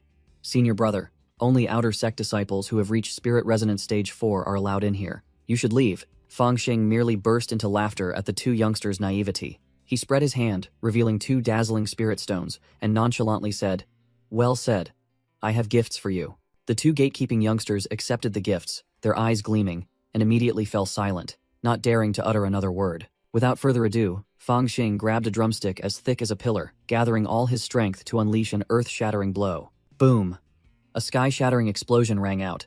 The drumhead caved in, creating a wave of golden shockwave that swept through, sending the 2 youngsters flying with their brooms. At the same time, Yu Sanliang was still crying profusely, completely unaware of the earth-shattering feat his big brother had just accomplished. In some immortal realm, a white-haired youth and a muscular giant were leisurely playing chess by the mountainside. Suddenly, the white crane beside them startled, sensing an unusual tremor. The white-haired youth calmly placed a chess piece, his gaze sharp, as if he already knew everything. He muttered, "That kid finally entered the inner sect, huh? It's about time." The muscular giant turned in confusion and asked, "Master, who are you talking about?" In the solemn grand hall, Fang Xing stepped in alone, boldly declaring, "Outer sect disciple Fang Xing, having reached Spirit Resonance Stage 4, requests entry into the inner sect to cultivate the Grand Tao." A white-haired, white-bearded elder, with a majestic aura, stood towering before Fang Xing, silently observing. Inside the hall, there was only a portrait, a few plaques, and a golden goblet. The atmosphere was eerily silent. The golden goblet was filled with a blood-red liquid, with a silver needle plunged inside, signaling an important ritual about to commence. The elder laid out the first condition for entering the inner sect: no betrayal of the sect, and Fang Xing immediately agreed. A surge of fiery spiritual energy erupted from Fang Xing as he performed the ritual, signaling that a fate lamp was about to be established. The elder explained, "The fate lamp has been established. This is your lamp of destiny. If you perish outside, this lamp will extinguish." This lamp of destiny also served as a security camera, helping the sect investigate the cause of a disciple's death. The elder continued to cast spells, conjuring a jade token from thin air, while Fang Xing's fate lamp burned brightly behind him. Fang Xing received the jade token, informed that it served as an identification card, a sect map, and a portable recorder. The jade token also functioned as an emergency alarm button, capable of connecting to the fate lamp to summon sect reinforcements. Fang Xing held the jade token, glaring at the fate lamp, well aware that it was not just a life-preserving item but also a collar for the sect to control him. Next procedure. The elder summoned 5 core cultivation techniques of the Azure Cloud sect for Fang Xing to choose from. 5 glowing books floated in midair, representing power ranks from lowest to highest: Foundation, Law, Profound, Divine, Immortal, Heavenly, Tao. Fang Xing was slightly shocked to realize that the sect's strongest cultivation technique was only at the Law rank, wondering how much more formidable the higher-ranked, terrifying techniques would be. The elder emphasized that choosing a cultivation technique would determine his cultivation path and future means of livelihood, telling him to choose carefully. The first option presented, a wood element cultivation technique, specializing in growing plants and concocting medicine, a path for support cultivators. Fang Xing flatly refused. For alchemy? I won't learn it. The elder froze for a few seconds. The second option.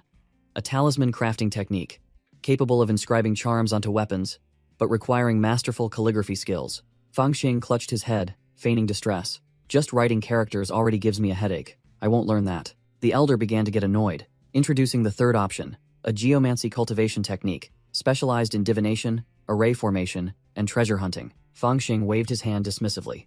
Forget it.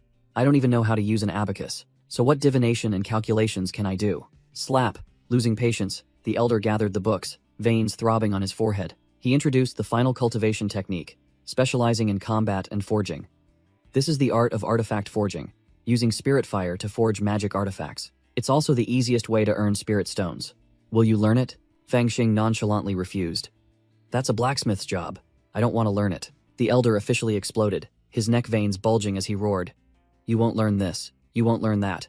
What exactly do you want? Fang Xing immediately pointed at the secret manuals floating high above, excitedly declaring, I want to learn this one. The old elder shook his head, pouring cold water on his enthusiasm. You won't be able to learn that. Fang Xing looked bewildered, wondering, why? Another pointy-bearded elder appeared, beginning to lecture. Youngster, don't harbor unrealistic ambitions. The cultivation techniques you choose aren't for cultivating power, but for earning a living. He continued to explain that the Azure Cloud9 Swords was indeed a top-tier technique, created by the founding ancestor himself, specifically for combat. But the fatal problem was that it consumed an enormous amount of resources, whereas other cultivation techniques, once mastered, allowed one to earn money and farm resources independently. He concluded, the Azure Cloud9 Swords is only for the wealthy, those who don't have to worry about resources. Only a handful of people in this entire Azure Cloud sect dare to cultivate it. Upon hearing this, Fang Xing felt indignant, clenching his fists as he thought, if I don't have resources, I'll just steal from others. Suddenly, a strange object shot through the air, swift as lightning. Whoosh! A brilliant golden pillar of light descended into the center of the grand hall, startling both Fang Xing and the elder. From within the pillar of light, a white-haired figure emerged, exuding an overwhelming, domineering aura. The elder hastily bowed. Martial uncle? Fang Xing stared intently at the newcomer, his mind instantly analyzing. His spirit body is already at spirit resonance stage 9. How terrifying must his true body be? The elder quickly cupped his hands, his voice filled with reverence. Greetings, Martial uncle. May I ask why you have graced us with your presence? The white-haired figure paid no attention to the elder, simply pointing directly at Fang Xing and commanding, You, follow me. Fang Xing was utterly shocked, pointing at his own face. Me? The elder hastily interjected. Martial uncle, are you mistaken? This disciple has just entered the inner sect and hasn't even chosen a cultivation technique yet. Furthermore, he is young and inexperienced, with an arrogant disposition. How could he possibly catch your eye? The white-haired youth waved his hand, his tone dismissive. It's fine. I find this kid very interesting. Consider it fate. I will guide him a bit. With that, the white-haired figure gestured for Fang Xing, who was kneeling on the ground, to follow, completely disregarding the elder who stood frozen behind them. The white-haired youth exuded an overbearing aura, extending his hand to Fang Xing and gesturing, Come here. Fang Xing, without hesitation, grasped the elder's finger, and a brilliant golden energy enveloped both of them. Whoosh! A colossal pillar of light erupted, teleporting them both away without a trace, leaving a crater on the floor. The inner sect elder stood frozen, his mind blank. What in the world is senior uncle thinking? Both appeared on an endless stone path leading up a mist-shrouded mountain peak. Fang Xing panted. Slow down. Where is this place? Left behind, Fang Xing only saw an orange streak flash past. The elder's speed was truly extraordinary. Hey, where are you going? Wait for me. Fang Xing yelled in despair as the distance grew. Annoyed at being abandoned, Fang Xing hurled his shoe like a bullet. Whoosh! The shoe flew with astonishing speed, but the white-haired youth gently blocked it with just one finger. The elder was already seated at the chessboard, smiling as he remarked, A noisy sparrow is approaching. An immortal realm scene unfolded. Two masters were seated, drinking and playing chess on a high platform amidst the clouds. Fang Xing finally climbed to the spot, breathless. You called me here to play chess? The muscular man seated opposite grumbled. So much talk. What does a brat like you know? Fang Xing retorted nonchalantly, puffing out his chest. Who says I don't know? Isn't it just black pieces capturing white pieces? He continued to boast loudly, challenging the muscular man. What's so hard about it? If I really do it, what then? The muscular man was furious, pointing at the chessboard. Such a glib tongue. If you're so confident, then capture a black piece before you speak. The white-haired youth spoke up, offering a tempting deal. Come, Li Shi's white pieces are currently besieged by me. If you can resolve this chess situation, I will teach you a cultivation technique. Hearing about a cultivation technique, Fang Xing's eyes lit up, and he clenched his fists with determination. Really? Without bothering to consider a move, Fang Xing casually picked up a black chess piece from the board. Then, to the astonishment of the two masters, he directly put the chess piece into his mouth and chewed. The game is easy. The muscular Li Shi was utterly shocked, yelling, You ate the chess piece? Fang Xing replied nonchalantly, Either way, it's capturing a piece. What's the difference?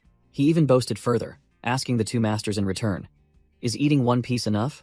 Or should I devour two more? Fang Xing smirked, secretly thinking that this chess piece, made from black rhinoceros horn, was truly full of spiritual energy, the real deal. Li Shi was speechless, turning to look at his senior uncle with a face that showed he didn't know what to say. The white-haired youth smiled and declared, Nephew Li Shi, this brat has already relieved your siege by eating a black chess piece.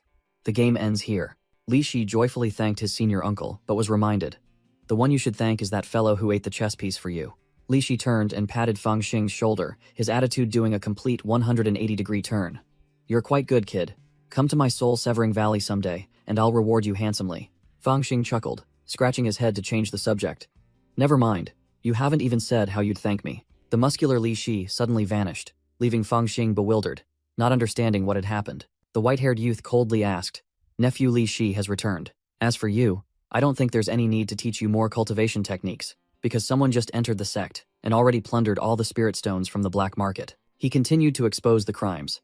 Not only that, he also tricked Ho Qing out of a demonic spirit pill, then went to Azure Demon Mountain and killed Ho Qing and 4 other disciples. Fang Xing broke out in a cold sweat, his face turning pale as his dark secrets were exposed. You! How do you know? The white-haired youth pressed a finger to Fang Xing's forehead, his voice full of oppressive power. If you don't want others to know, then don't do it. You've committed 7 offenses since entering the sect. How should you be punished? Fang Xing immediately changed his demeanor, kneeling on the ground, wailing and complaining. Senior, it's because I was lonely and helpless that I had to do such things. But this trick was useless. The white-haired youth grabbed him by the collar and lifted him up, feigning pity. That's another crime. Exposed, Fang Xing screamed in despair. So what do you want me to do? Kill or die? Silence. The white-haired youth let out a low growl, his entire body erupting with a brilliant golden aura, while Fang Xing was still calculating in his head that this old man was only bluffing and wouldn't kill him. With a whoosh, the white-haired youth pulled Fang Xing along, soaring straight into the sky at terrifying speed. Both landed in a magnificent, splendid grand hall, where a colossal alchemy furnace was burning brightly. Thrown into a library filled with treasures, Fang Xing was scrambling to get up when the white-haired youth sneered. What are you looking at, little thief? Both stood in a vast space. Before them was a colossal alchemy cauldron emitting a brilliant golden light. Fang Xing sat down on the ground, his eyes wide and mouth agape, staring at the mountain-sized alchemy furnace, sensing an ominous premonition. Just as he thought about being thrown into the furnace, Fang Xing was kicked in the backside by the white-haired youth. The white-haired youth looked down at Fang Xing with a half-smile, half-scornful expression, truly embodying the demeanor of a grand boss. Fang Xing immediately switched to his whining mode, hugging the elder's leg and wailing. I've been a bad person since childhood. Any pill refined for me would surely be a waste product. Please spare me. The white-haired youth replied nonchalantly. When did I say I would refine you into a pill? If I capture you and then let you go, what logic would there be? The elder extended a scroll. Fang Xing stared blankly, not understanding anything. Your wicked mind is not suited for my inheritance, but perhaps it is suited for this scroll, the white-haired youth said. I give you 3 days to comprehend it. The elder laid down a harsh condition. If you fail to comprehend it after 3 days, I will erase your memories and let you live out your days in the inner sect. As soon as he heard of an opportunity, Fang Xing immediately jumped up to turn the tables. I can help you, but you must agree to one of my conditions first. Fang Xing began his bargaining speech, arguing that since the elder had promised to teach him a cultivation technique, he shouldn't add more conditions, leaving the other man speechless. The white-haired youth pointed directly at Fang Xing's face, offering a final deal. As long as you comprehend this scroll, I will overlook all your crimes, and even impart a secret art to you. Hearing such a tempting offer, Fang Xing immediately agreed without hesitation. Absolutely. That's more like it. Fang Xing gleefully took the scroll, preparing to open it and see what was inside. As soon as he opened it, a surge of dark demonic energy and fresh blood gushed out from the scroll, startling Fang Xing. The white-haired youth explained, This is the immortal slaying scroll, created when the blood of an immortal splattered onto the scroll as they were decapitated. He continued to recount that he had studied it for 700 years without success, and countless talented disciples had also been stumped. But Fang Xing seemed different. Just try it. It'll return in 3 days. the white-haired youth said, then patted Fang Xing's shoulder before leaving. The elder stepped outside, looked up at the starry sky, and muttered, "In the past 300 years, this is the 10th person I've sought out. I hope you will surprise me." Fang Xing meditated before the immortal slaying scroll, his mind immediately drawn inside, where a fierce demon formed from blood and fire roared. A white-haired immortal appeared amidst a sea of flames, roaring with indignation, seemingly facing an unavoidable death. Whoosh! A single slash tore through space, and the immortal's shadowy figure collapsed amidst the howling wind. Fang Xing jolted awake, his eyes wide with horror at the scene he had just witnessed. He muttered, realizing this was the sword intent of a heaven-grade cultivation technique, the highest tier in the cultivation world, capable of slaying even immortals. But then he scratched his head in frustration. What exactly am I supposed to comprehend?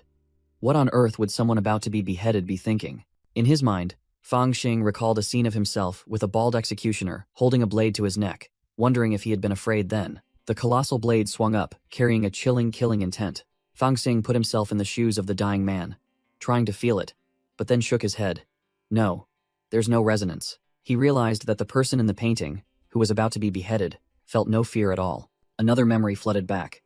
2 guards whispered about a young boy who dared to kill the landlord's son and was about to be executed, while another child was tied to a cross. That brat is truly something. Hell be beheaded tomorrow, one said. But Fang Xing still shook his head, feeling this wasn't the answer either. The memory shifted, showing young Fang Xing walking through a bustling market. Suddenly, a tall, masked man brushed past, his eyes filled with disdain. Fang Xing fell sprawling after the collision, the stench from a nearby bucket of water assailing his nose. He looked up, facing a swaggering ruffian who was looking down at him. The ruffian placed his foot on Fang Xing, growling, "You bumped into me. Why aren't you kneeling? Do you think I wouldn't dare chop off your filthy hands?" That's right. That's it. Not fear, not regret, but indignation. Trampled and humiliated, young Fang Xing gritted his teeth, with only one thought in his mind. Why should I submit? Why should I be trampled underfoot by you? Back in reality, Fang Xing gnashed his teeth, clenching his fists, finally grasping the core emotion. The ultimate fury of being pushed to the brink. Fang Xing braced himself as a scorching, fiery energy erupted from his body, signaling an imminent chi deviation. Within his consciousness, his spiritual energy transformed into a pillar of pure blue energy, surrounded on all sides by raging crimson flames of indignation. The source of the chaos came from the immortal slaying scroll. 2 streams of blue and red gold energy poured out from it like 2 pythons tearing at each other. Fang Xing gritted his teeth, realizing the indomitable will within the painting was burning his spiritual energy. Damn it, I'm screwed this time. He realized that indignation was only half the truth. Something was still missing to balance this berserk power. In that life or death moment, Fang Xing wondered if he would perish like this, with one side burning with rage, and the other chilling with icy will. No. This stubborn young man refused to die in vain. He exerted all his strength to find a path to survival within the deadly painting. As his hand touched the chaotic energy stream, a thought flashed in his mind. That's it! A blurry image appeared, a shadowy figure torn apart by an invisible slash, shattering into pieces. Fang Xing's eyes widened, and he screamed in his consciousness as he found the key. That's it! The Sword of Destiny. He understood now. It was that very Sword of Destiny that had beheaded the immortal, creating this immortal slaying scroll. The Sword of Destiny was even more powerful than an immortal's blood. True indignation and will would complement and balance each other. The moment he achieved enlightenment, the chaotic energy stream began to swirl rapidly, submitting and being absorbed by Fang Xing into his body. The flames of indignation extinguished, leaving only a pure, gentle stream of blue spiritual energy enveloping Fang Xing, much to his own astonishment. The young man floated in midair, grinning with delight as ribbons of blue energy coiled around him like small dragons. Fang Xing leaped with joy, laughing heartily. Amazing! I did it! Though drenched in sweat and bruised, he clenched his fists with a satisfied smile. I have comprehended it. Fang Xing collapsed onto the floor from exhaustion, and the mysterious white-haired youth suddenly appeared, remarking, "The flames burned it but didn't kill it. It seems he truly understands now." The white-haired man caught Fang Xing, while the immortal slaying scroll on the wall splattered with a streak of blood and golden sparks. The white-haired youth gazed into the distance, muttering about his dwindling 1,000-year lifespan and hoping to unravel this mystery before his death. The domineering white-haired youth scooped up the unconscious Fang Xing, a brilliant golden magic array lighting up beneath his feet. With a whoosh, he descended as lightly as a feather, preparing to place Fang Xing on the bed. The master carefully laid Fang Xing on the bed. The young man was still sound asleep, oblivious to the world. Looking at the sleeping Fang Xing, the white-haired man smirked, thinking to himself, if I can obtain the immortal's essence from the painting, perhaps I can achieve a breakthrough. A few days later, Fang Xing sprang up amidst hot steam, exclaiming, "Ah, it's so hot! while streams of blue spiritual energy still coiled around him. The young man jolted awake, drenched in sweat, his face filled with panic as he looked around. Fang Xing breathed a sigh of relief, reassuring himself. Damn it. I really thought I was a goner this time. He looked around the luxurious, unfamiliar room and wondered, where am I? And why am I sweating so profusely? Deciding to ignore it, Fang Xing planned to take out some wine for a few calming sips, remembering he still had half a gourd in his storage ring. But just as he was about to search for it, a voice rang out, startling him. Are you looking for this gourd? The white-haired youth was already standing there, holding Fang Xing's very own wine gourd. The man casually said, while you were asleep, I tasted some of this wine. It's terrible. Fang Xing could only force a laugh. Really? I'm used to it, the white-haired man continued, dropping a bombshell. But thanks to it, I discovered your cultivation secret, which made Fang Xing, who was gulping down wine, freeze. Fang Xing choked on his wine, coughing violently, spraying water everywhere. He hastily denied it. What cultivation secret? I just like drinking wine. I get more inspired when I cultivate while drunk, while internally screaming. Could he have discovered the divine demon book? The white-haired man sneered, exposing the lie. Ordinary people cannot directly absorb wine brewed from demon cores. Do you still intend to hide it from me? Fang Xing broke into a cold sweat, realizing this man was more perceptive than he thought, and he had to find a way to conceal the secret of the yin-yang divine demon book. The young man immediately resorted to feigning distress, whimpering as he tried to recount his hardships. But the white-haired man cut him off. Enough. I already guessed your identity is special. If you don't want to tell the truth, then don't. The master uttered a shocking statement that left Fang Xing stunned. In truth, you possess the bloodline of the ancient Tao Ti, don't you? He explained that he had consulted ancient texts, learning that the Tao Ti clan possessed the power to devour heaven and earth, and concluded that Fang Xing was a hybrid, which was why he could directly swallow elixirs like that. Fang Xing's face went blank, speechless at the white-haired man's half-demon deduction that came out of nowhere. The white-haired man continued to monologue, assuming Fang Xing concealed his identity, because the world disdained hybrids, but also comforted him that the cultivation world didn't care much about such matters. Fang Xing immediately changed his demeanor, fawningly praising the elder's keen insight, while secretly thinking this absurd excuse was perfectly reasonable to hide his secrets. The white-haired man changed the subject, directly asking Fang Xing if he had comprehended the mystery of the immortal slaying painting. Fang Xing began to boast, explaining that the first mystery was the executed person's wrath, and that anger activated the power within his body, transforming his spiritual power into terrifying flames. He continued to analyze, stating that if he only understood the immortal's wrath in the painting, he would suffer chi deviation and lose control. Fang Xing concluded. The true essence of the painting was not anger, but the very sword strike that severed the immortal's head. Sword intent? The white-haired man was deeply shocked, finally understanding why the previous disciples couldn't escape the illusion. It turned out the painting contained not only wrath but also sword intent. Fang Xing laughed gleefully, asserting that no matter how angry the immortal was, his head was still severed, proving that sword intent was even stronger than wrath. And that was the second mystery. The white-haired man merely gave a faint, meaningful smile. Is that all? What a pity. The master turned and left, leaving Fang Xing resentful that his efforts in deciphering had been dismissed. The white-haired man sighed, muttering to himself that he had hoped the painting contained an immortal-grade cultivation technique to help him break through realms and extend his lifespan. He was disappointed because the painting only contained evil flames and sword intent, both combat arts rather than cultivation techniques. A leaf fell into his hand, and the white-haired man sadly realized that his life was nearing its end. He suddenly clenched his fist, roaring decisively. No matter what, I will not return. A surge of orange-yellow energy erupted from the white-haired man, his aura soaring to the heavens. He created a colossal, blazing array right in the courtyard, preparing to perform a mysterious ritual. From within the array, a colossal purple coffin was slowly summoned forth. The white-haired man looked up at a colossal magic mirror that appeared above the coffin, calling out, Lao Ju, is that you? From within the mirror, a man in purple robes, exuding malevolent energy, appeared and sneered. So you've finally decided to contact the clan, have you? The white-haired man declared he had already set up formations, challenging Lao Ju to find his whereabouts. But Lao Ju merely scoffed. Caution is useless. Lao Ju sneered from the mirror. Contacting us proactively like this, you must be on your last legs, aren't you? Lao Ju continued to taunt, recalling the white-haired man's past. Treated like trash by the clan, yet secretly breaking through to the golden core stage, and even stealing the god-slaying coffin painting. He slammed his hand on the chair, roaring. But what about now? Have you made any breakthroughs? Lao Ju looked down from above, his voice full of disdain. This is the price of betraying the clan. He furiously roared, lamenting the white-haired man's talent. If you had swallowed your pride back then, with the clan's resources, You would have reached the nascent soul stage, or even the tribulation transcending realm by now, the white-haired man calmly admitted. Big brother is right. I've been stuck at the peak golden core stage for 500 years. Now my great tribulation is approaching, and there's no path to nascent soul. Lao Ju narrowed his eyes, seemingly having achieved his goal. Lao Ju laid out his conditions, his voice condescending.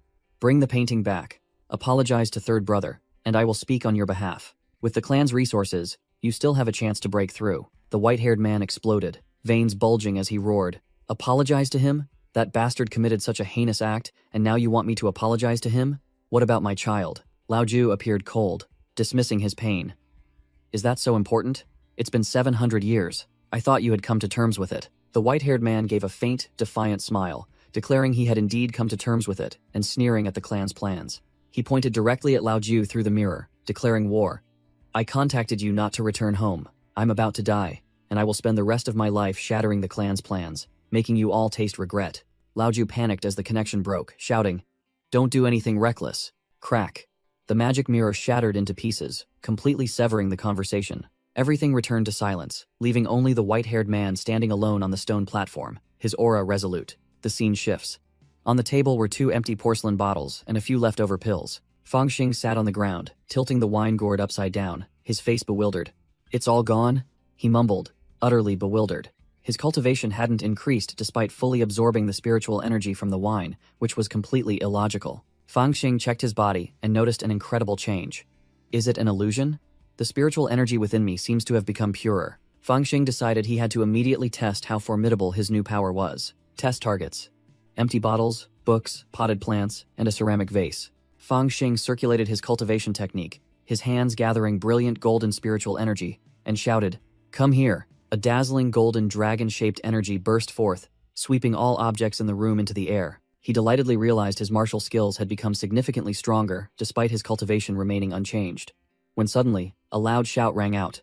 What are you doing? Fang Xing jumped in fright. A tall figure had suddenly appeared behind him without him noticing. The real deal appeared. The white-haired youth, his face as cold as ice, unleashed a palm strike radiating dazzling light. Fang Xing was neatly trapped within an energy sphere, helplessly floating in midair with a vase precariously balanced on his head. The white-haired man calmly rattled off the names of every item Fang Xing had just messed with.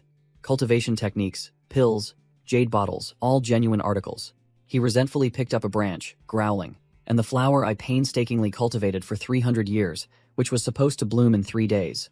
Fang Xing broke into a sweat, stammering, How about I plant it back in the soil for you? He was immediately silenced by the man's roar.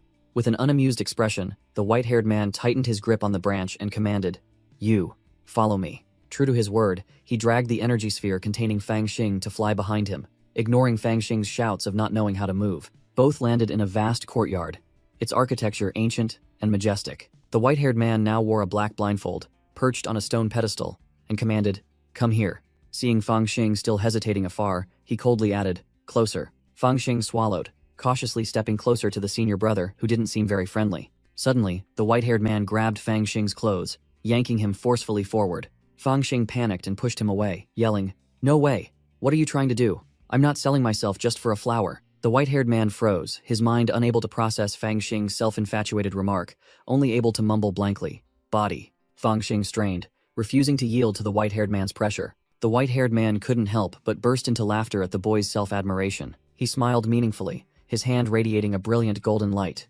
You're right. I am indeed interested in your body. Golden threads of energy immediately coiled tightly around Fang Xing, binding him completely. Fang Xing cried out in alarm as he felt an invisible force pulling his clothes off. With a whoosh, Fang Xing's outer robe flew into the air, revealing a blazing red flame tattoo on his back. The robe circled once before falling to the ground, while Fang Xing remained bound in the middle of the courtyard. The white-haired man immediately realized, as expected, what was hidden within the immortal slaying diagram is the immortal flame body tempering art. Fang Xing grabbed his robe, his expression a mix of bewilderment and confusion. Thud! He tumbled head over heels to the ground, his ponytail standing on end from the impact. Lying sprawled on the ground, Fang Xing muttered curses under his breath, thinking the old man was just teasing him over a spirit herb. The white-haired man looked down, his voice icy. Stop muttering curses. I'm not that childish.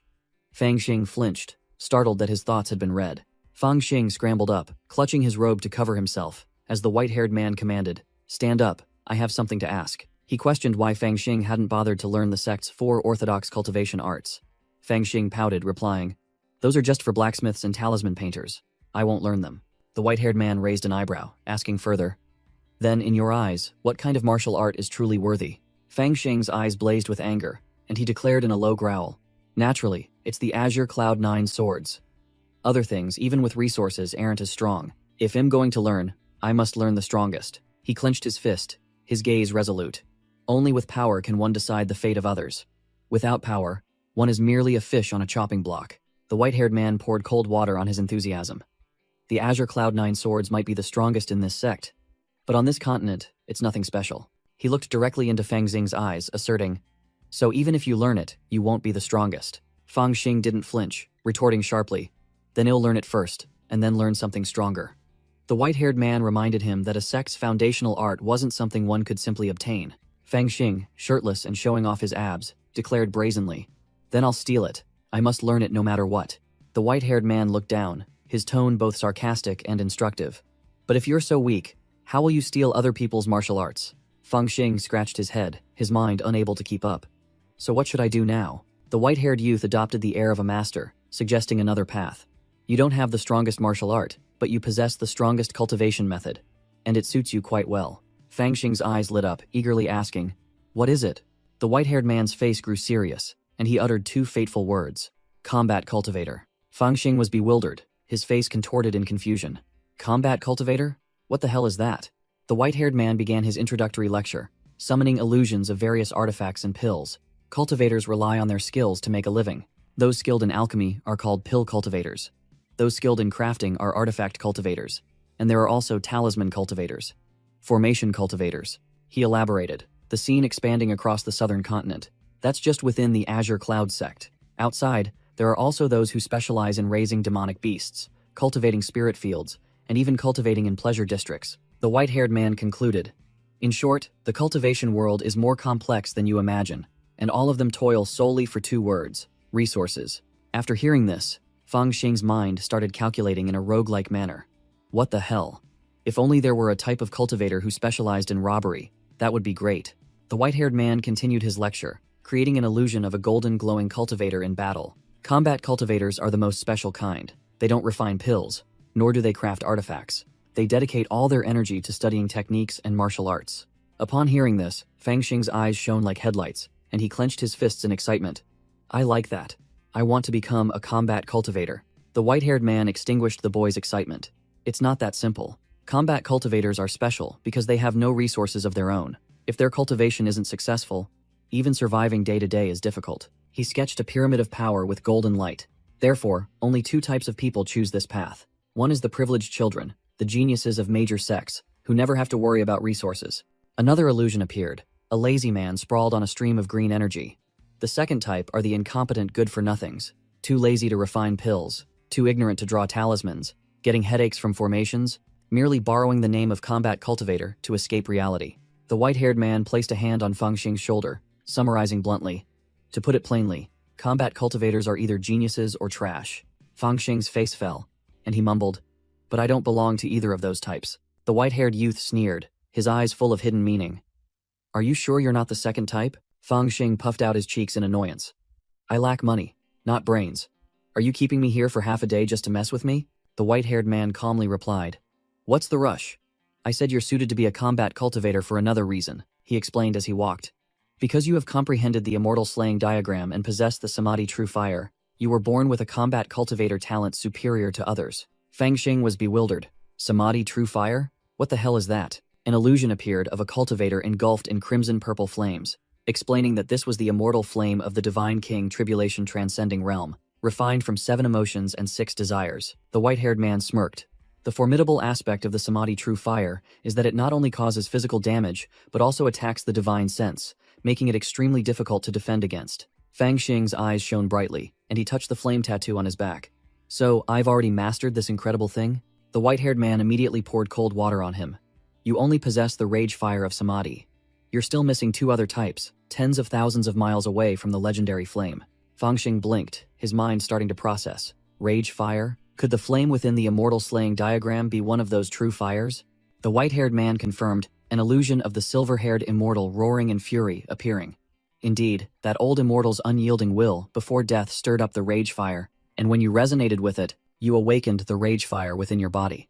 Fangxing looked smug. So getting burned has its benefits. No wonder my body changed when I drank the spirit wine. It turns out this flame helped temper my physique. The white-haired man warned with a serious expression. This flame is extraordinary but unrefined. Before your cultivation reaches the tribulation-transcending realm, wielding it will be extremely difficult. However, the white-haired man continued, this flame can greatly assist your path as a combat cultivator, which is body tempering. Fangxing asked in surprise. Fangxing looked down at his body with a doubtful expression. Are you sure? The white-haired man snapped his fingers, creating a brilliant golden flame. Absolutely. Just like true fire refined steel, you can use the samadhi rage fire to temper your body. The white-haired man's purple eyes gleamed with fire. With ordinary cultivation, you stand no chance against those born with powerful physiques and pure spiritual energy. A series of illusions of peak body tempering arts appeared. Spirit liquid body cleansing, true essence body, wind swallowing dew drinking, weak water transformation, all formidable methods. The white-haired man explained. These combat cultivators can kill enemies beyond their rank, but their power is built upon resources. The amount of resources a single golden core combat cultivator burns through is more than 3 or 4 nascent soul cultivators combined. Fangxing's jaw dropped. Isn't this just like those prodigal sons who squander their family's wealth?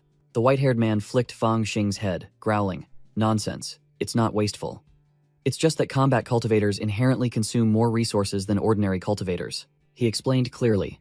For any major clan or sect, combat cultivators are the protective barrier. Without combat cultivators, the sect would eventually vanish. They are the protectors of the Tao, understand? Fangxing rubbed his forehead, his face gloomy. All right, but even if I become a combat cultivator, the sect won't give me any secret techniques. The white-haired youth outlined the path. That's why I told you to use the Fury Flame to purify your body. Without any secret techniques, you can still rapidly increase your cultivation level and achieve strength far beyond ordinary people. He warned beforehand. Of course, you won't escape the fate of consuming vast resources. The amount of resources needed just to reach the golden core stage is already an astronomical figure. Prepare yourself. Upon hearing this, Fangxing became gleeful again, scratching his head and grinning widely. Oh dear, how embarrassing, to have you spend so many resources to help me like this. The white-haired youth's face went blank as he retorted with a critical question. When did I say I would do that? Fangxing began to speak slyly. You've said so much, explaining every step in detail. Aren't you planning to take me as your disciple? And if you're a master, shouldn't you share resources with your disciple? The young boy continued to dream with a cunning smile. And of course, if I get bullied, you have to retaliate. If I like someone, you have to help me propose marriage. A master should do that, right? The white-haired youth was speechless, his face darkening. What nonsense are you spouting? I want to teach you, not worship you. He got straight to the point. Listen carefully. The reason I want to guide you is simply out of curiosity to see what kind of domineering combat cultivator the cultivation method within the immortal slaying diagram will create. He pointed a finger, concluding, therefore, I will only teach you what you need to know. As for where to find resources, that is your own business. Fangxing sulked, pouting as he thought to himself, this old man talks a good game but won't do anything. Has clearly forcing me to become a bandit cultivator. The white-haired youth rubbed his forehead, immediately reading the young boy's absurd thoughts. One look at that gaze, and I know you're thinking nonsense again. I want to teach you how to become the strongest combat cultivator. Do you want to learn? Hearing this, Fangxing's eyes shone brightly like headlights, and he gave a thumbs up with both hands. Learn? Of course I want to learn. The white-haired youth asked sternly again. This path will be 100 times harder than normal cultivation. Do you still want to learn? Fangxing didn't hesitate, shouting, yes. He continued to challenge the boy's will. This path will be 100 times more dangerous than normal cultivation. Are you sure you want to learn? Fangxing pounded his chest with determination, shouting loudly, yes, I will not regret my decision. Seeing his steadfastness, the white-haired youth smiled with satisfaction and patted Fangxing's head. Very well, I will teach you. The white-haired man began his first lesson. When using true fire to refine spiritual energy, one must precisely control the flame, neither too strong nor too weak, slowly guiding it into the body. He warned Fangxing, who was meditating shirtless. If you wish to use true fire to temper your body and become a combat cultivator, this searing pain is merely the beginning. Fangxing's back burned intensely, and a dazzling red flame tattoo appeared, signaling the activation of a formidable power. The white-haired man circulated his cultivation art, and streams of pure azure spiritual energy flowed from his feet, spreading across the floor. He suddenly showed surprise, realizing something was amiss with the boy's cultivation speed. Looking at Fangxing, who was seated on an azure light formation, He couldn't help but be astonished by his abilities. He muttered in astonishment. I didn't expect this kid to be able to guide fire into his body so quickly. Now, begin refining your true chi. The white-haired man stroked his chin, calculating. I've read all the books of the Azure Cloud sect. There's no cultivation art that can fully unleash the power of Samadhi True Fire. For now, we'll have to use the Azure Cloud True Forging art. Fang Xing was taken aback upon hearing this. Wait, isn't the True Forging art a blacksmith's cultivation art? Smack! The white-haired man directly slapped Fang Xing's head, snapping. I've improved it slightly to suit our needs. This is not an iron forging martial art, he explained with a profound expression. The reason I chose this cultivation art is to use its forging mental technique to control the Samadhi True Fire, both tempering your physique and helping you conceal your true strength. Fang Xing rubbed his head, grumbling with a pained expression. Stop hitting me so casually. Yesterday you said you'd teach me an ultimate technique, but now you're pulling out some improved cultivation art? Stop toying with me. The white-haired man sighed, looking helpless. This kid truly knows nothing. It's useless to say more. Whoosh! He unleashed a red energy whip, lashing directly at the bewildered Fang Xing. The whip tightly bound Fang Xing, lifting him into the air and dragging him away at terrifying speed. The white-haired man glided like the wind, coldly declaring, too noisy, while Fang Xing was dragged behind, screaming, Hey, what are you doing? Fang Xing yelled in despair as he was rapidly dragged away. Are you listening? I said let me go. The white-haired man dragged Fang Xing soaring above the snow-capped mountains, turning him into an unwilling kite. He smiled meaningfully, extending his hand. Very well, since you want me to let you go then. He severed the energy whip, and Fang Xing immediately fell freely from high in the sky, his face pale with horror. Fang Xing dropped like a bomb into the snowy mountain region, creating a massive shockwave. With a splash, the boy plunged straight into a freezing lake, sending water columns splashing everywhere. The white-haired man stood on the shore, coldly explaining that this was the cold pond, the only place capable of harmonizing the extreme yang true fire within Fang Xing's body.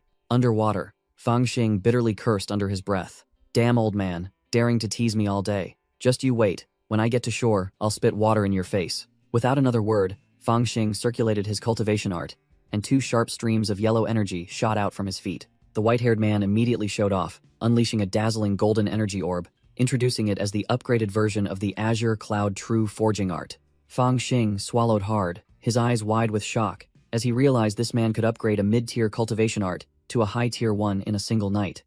This level of skill would make even elders bow down.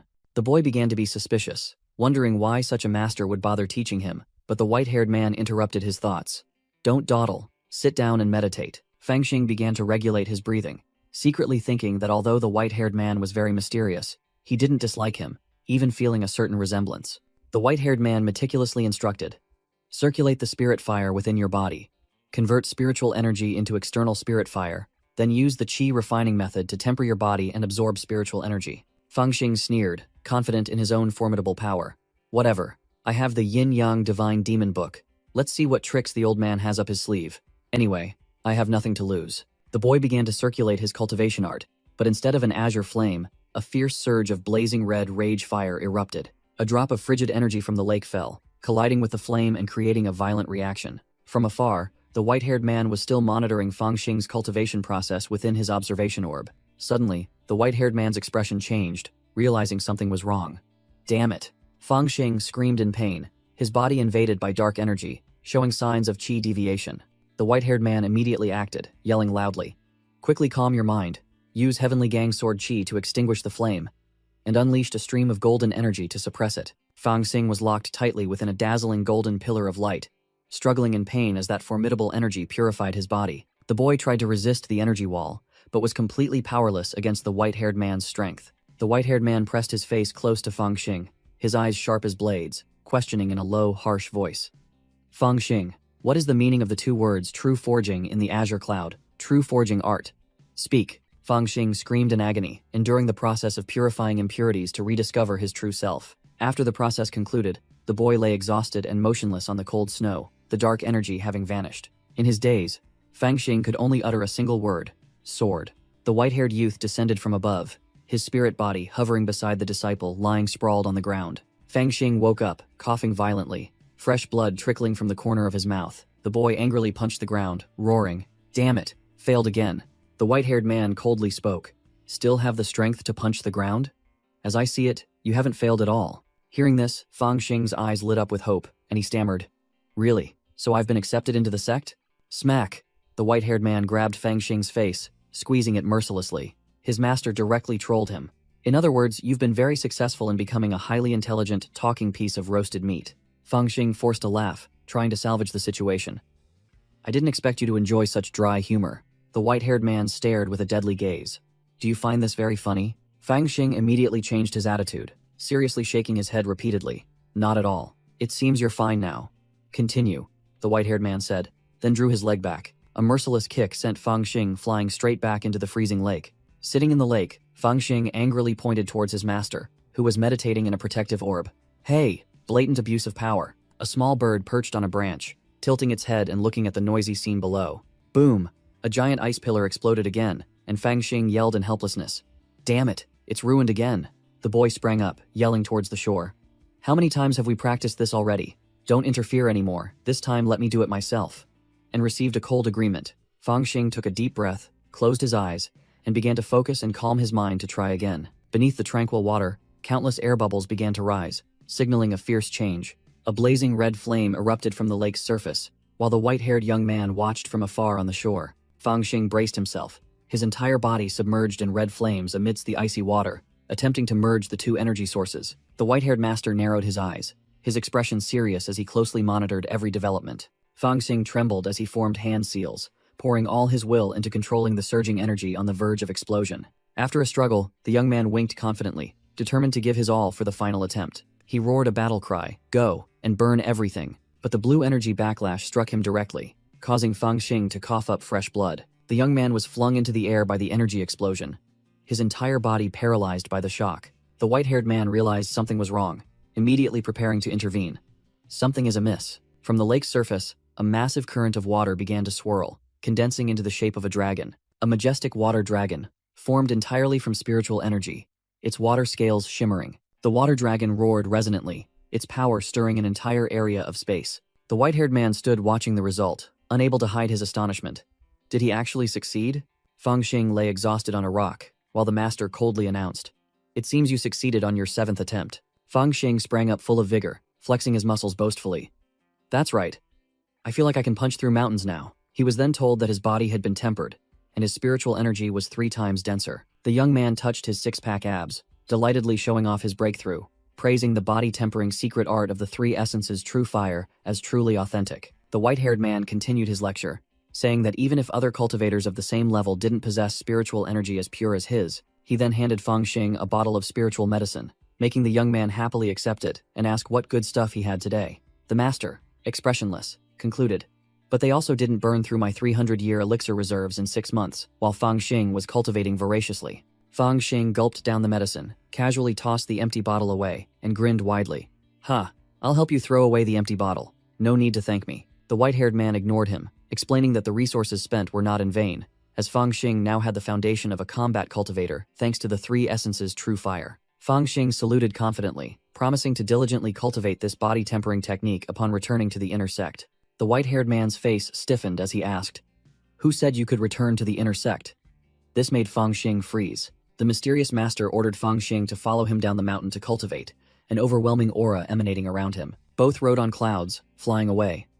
The white-haired man explained that to become a combat cultivator, one must experience the mortal world, not hide in the mountains. Fang Xing asked blankly about the difference between cultivation practice and Dao cultivation. The master explained, "Cultivation practice is merely tempering the body, while Dao cultivation is learning combat skills and acquiring resources, which are more important for a combat cultivator." Fang Xing's eyes lit up, realizing he was about to be taught true combat martial arts. The white-haired man smiled meaningfully, revealing that he had prepared a method to help the young man both cultivate the strongest martial arts and farm a pile of resources. Fang Xing rubbed his hands excitedly, curiously asking what method it was. The master pointed downwards and coldly replied, "Right below." Fang Xing looked down at a vast lake and wondered what was special about it. Without another word, the mysterious master unleashed a kick, sending Fang Xing flying off the cloud. Fang Xing screamed loudly, free-falling from the sky. As he fell, the young man cursed loudly. "Damn it, old white-haired devil. Up to your tricks again," while the master merely smirked. Splashing into the lake, Fang Xing surfaced,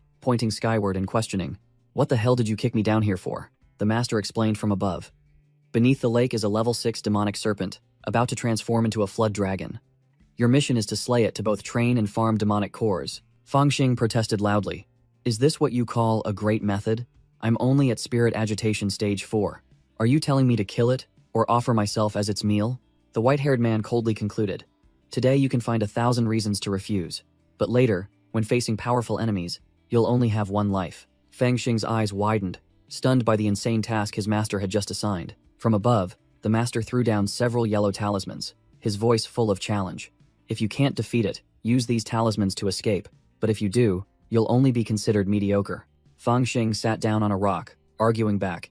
You talk as if I'm eager for fights.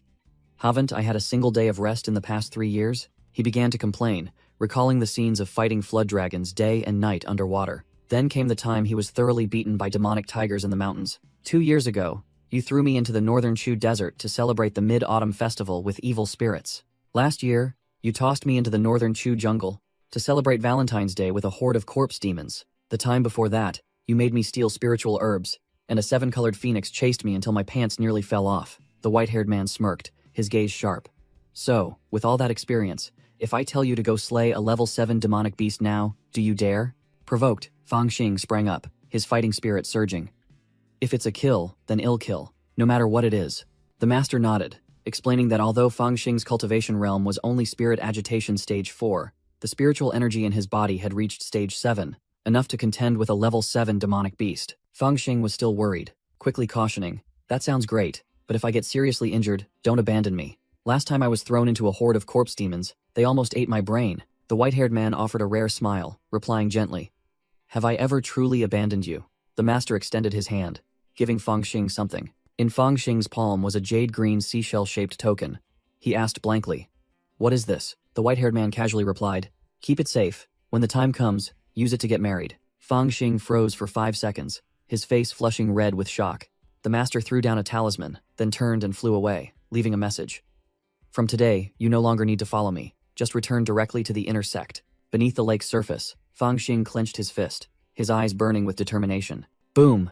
The young man kicked the water, plunging straight to the deep bottom of the lake to begin his hunt. The lake surface was still, with only the discarded yellow talisman floating idly. In the sky, the white-haired man realized the stubborn boy truly disdained taking his talisman. Meanwhile, underwater, Fangxing had plunged deep to the bottom of the lake, ignoring the dissolving protective talisman above. The boy muttered in the water. This lake is so vast. Where am I supposed to find that demonic serpent? Without much thought, Fangxing drew his knife and cut his own hand, using his fresh blood as bait, determined to take a big gamble. The scent of blood immediately worked. A pair of bloodshot eyes opened in the darkness, and a maw full of jagged teeth lunged to snap at Fangxing. The colossal demonic serpent evoked a familiar sense of fear, making the white-haired man recall a past battle. Swallowed by the python, Fangxing roared defiantly, I'll accept death this time too. If you're good enough, come at me. The scene suddenly shifted. A drop of blood fell onto the water's surface, transforming the entire space into a hellish crimson. In his memory, Fangxing once asked his master, White-haired demon, which one are we going to kill next? The white-haired man casually replied that Fangxing could later use the jade token to marry 9, no, perhaps even 10, beautiful and noble Dao companions. Fangxing gaped. Marry 10 people? Is master crazy? While the white-haired man nonchalantly asked why he wasn't happy about receiving a gift, the boy blushed and mumbled, disbelieving such a free good thing existed, and was curious about what kind of people those 10 wives would be. The white-haired man waved it off. Why ask so many questions? Just keep the jade token, you'll know when the time comes.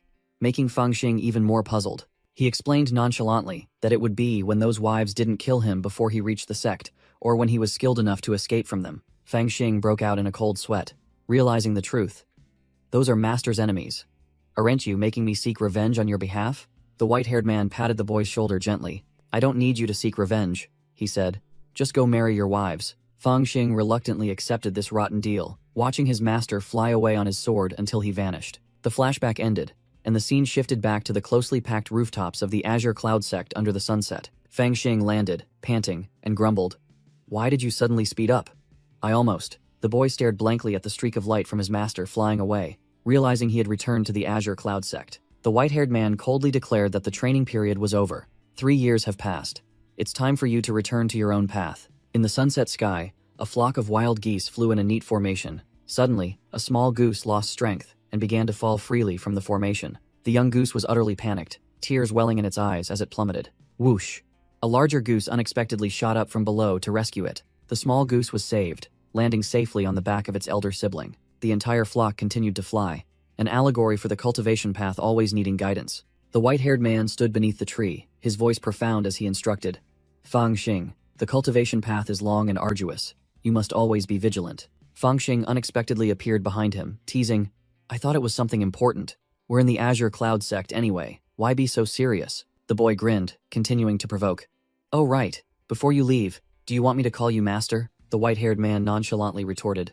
All right then, kneel down and call me master right now. Fang Xing pouted visibly, puffing his cheeks and crossing his arms. Humph, ridiculous. I don't want a master like this anymore. Faced with his disciple's childish attitude, the master couldn't help but burst into hearty laughter. When Fang Xing had gone far, he muttered to himself. Master? In the end, I'm just using you to achieve my goals. Consider it an exchange. Suddenly, his expression changed, revealing extreme astonishment. Crack! A brilliant golden core inside his body split open, then shattered into pieces. The white-haired man clutched his chest, his face pale with shock. My golden core has shattered. My spiritual energy is depleted. Has my time truly come? He looked towards the sect, bitterly admitting. I originally intended to teach him for a few more years, but I didn't expect healing him that night would consume so much spiritual energy. The white-haired master recalled that to save Fang Xing's life at that time, he had to drain the purest spiritual energy from his body. Pfft. He coughed up a mouthful of fresh blood, the consequence of exerting all his strength causing his internal injuries to erupt. He bitterly accepted the truth. My golden core is cracked. There's no saving it now. This is my limit. Nearing his end, he decided to go all in, sacrificing his remaining lifespan to forge a perfect sword embryo for his disciple, hoping he would be the one to stir up the world. He gathered all his remaining power, firing a dazzling golden light straight towards the sect, entrusting his entire legacy. All the high-ranking officials of the Azure Cloud sect were shaken by this terrifying surge of energy, their faces all changing color. The sect's highest-ranking leaders, from sect leader Chen Xuanhua to the elders, simultaneously bowed respectfully. Greetings, Martial Uncle Bai. Martial Uncle Bai's spiritual body appeared, bluntly declaring that the boy he taught for 3 years was not qualified to inherit his legacy. Upon hearing this, all the elders looked dejected, openly disappointed as they had thought this great figure had found a successor. Elder Qing Niao hastily spoke up, suggesting they find Martial Uncle Bai, another distinguished successor from within the sect. Martial Uncle Bai decisively waved his hand, declaring it unnecessary, and stating he had decided to enter secluded cultivation. Sect leader Chen Xuanhua's eyes widened upon hearing the word secluded cultivation, sensing something ominous. Once again, all the elders and the sect leader unanimously saluted Martial Uncle Bai, the atmosphere extremely solemn. Martial Uncle Bai reiterated his declaration, stating that his successor of the past 3 years was a flawed product. Unworthy. The group was once again disappointed. Sect leader Chen Xuanhua muttered regretfully about Martial Uncle's 3 years of effort. Elder Qing Niao still didn't give up, continuing to offer, assuring him they would find a more promising disciple. But Martial Uncle Bai had already turned his back, resolutely refusing all offers and affirming he would enter secluded cultivation. Sect leader Chen Xuanhua's horrified expression showed that he clearly understood the implication behind this decision. Chen Xuanhua explained with a heavy expression. For cultivators whose life force is depleted, secluded cultivation is merely a euphemism for waiting for death. In his memory, Martial Uncle Bai informed a young Chen Xuanhua that he was about to enter secluded cultivation, leaving the future sect leader stunned. Master, you. In a flashback, Martial Uncle Bai explained his final move, feigning death and entering seclusion so that no one would dare approach the Azure Cloud sect. Sect leader Chen Xuanhua recalled with teary eyes. After 800 long years, he wondered when he would ever see his master again. Returning to the present, sect leader Chen Xuanhua asked directly, Martial Uncle has made his decision, so calling us here must be for an important last will. Martial Uncle Bai declared that he would pass down all of his cultivation arts, considering it his final legacy to the sect. Sect leader Chen Xuanhua's eyes widened, revealing a look of astonishment and greed. All the elders and the sect leader simultaneously bowed their heads, reverently awaiting the transmission of the peak-tier cultivation art. Martial Uncle Bai began to circulate his energy, golden light radiating brilliantly, and a series of domineering cultivation art names echoed. Spirit Foundation Shattering Art, Heaven's Fortune Seizing Art, Heaven Transformation Art. Sect leader Chen Xuanhua broke out in a cold sweat, thinking to himself, oh my, just hearing the names, they already sound incredibly profound. Suddenly, sect leader Chen Xuanhua shrieked, this is bad. Quickly cover your ears. All the elders frantically followed suit, some screaming, some grimacing, all trying to retreat. The legacy energy dissipated, and Martial Uncle Bai stopped, leaving the struggling juniors behind. Sect leader Chen Xuanhua angrily questioned, Martial Uncle has been in the sect for 500 years, and no one dared to be disrespectful. So why do you want to harm us now? Martial Uncle Bai replied nonchalantly. You were the ones who asked me to leave a legacy. So why do you say I'm harming you? Sect leader Chen Xuanhua finally realized he understood that it was an ancestral divine art, something this small sect had no right to touch. He frantically explained that if the news got out, the Azure Cloud sect would surely be annihilated for daring to covet such a high-level cultivation art. Martial Uncle Bai remained silent, his eyes obscured, seemingly having accepted the fact that these people were too useless. He sighed, turning his back.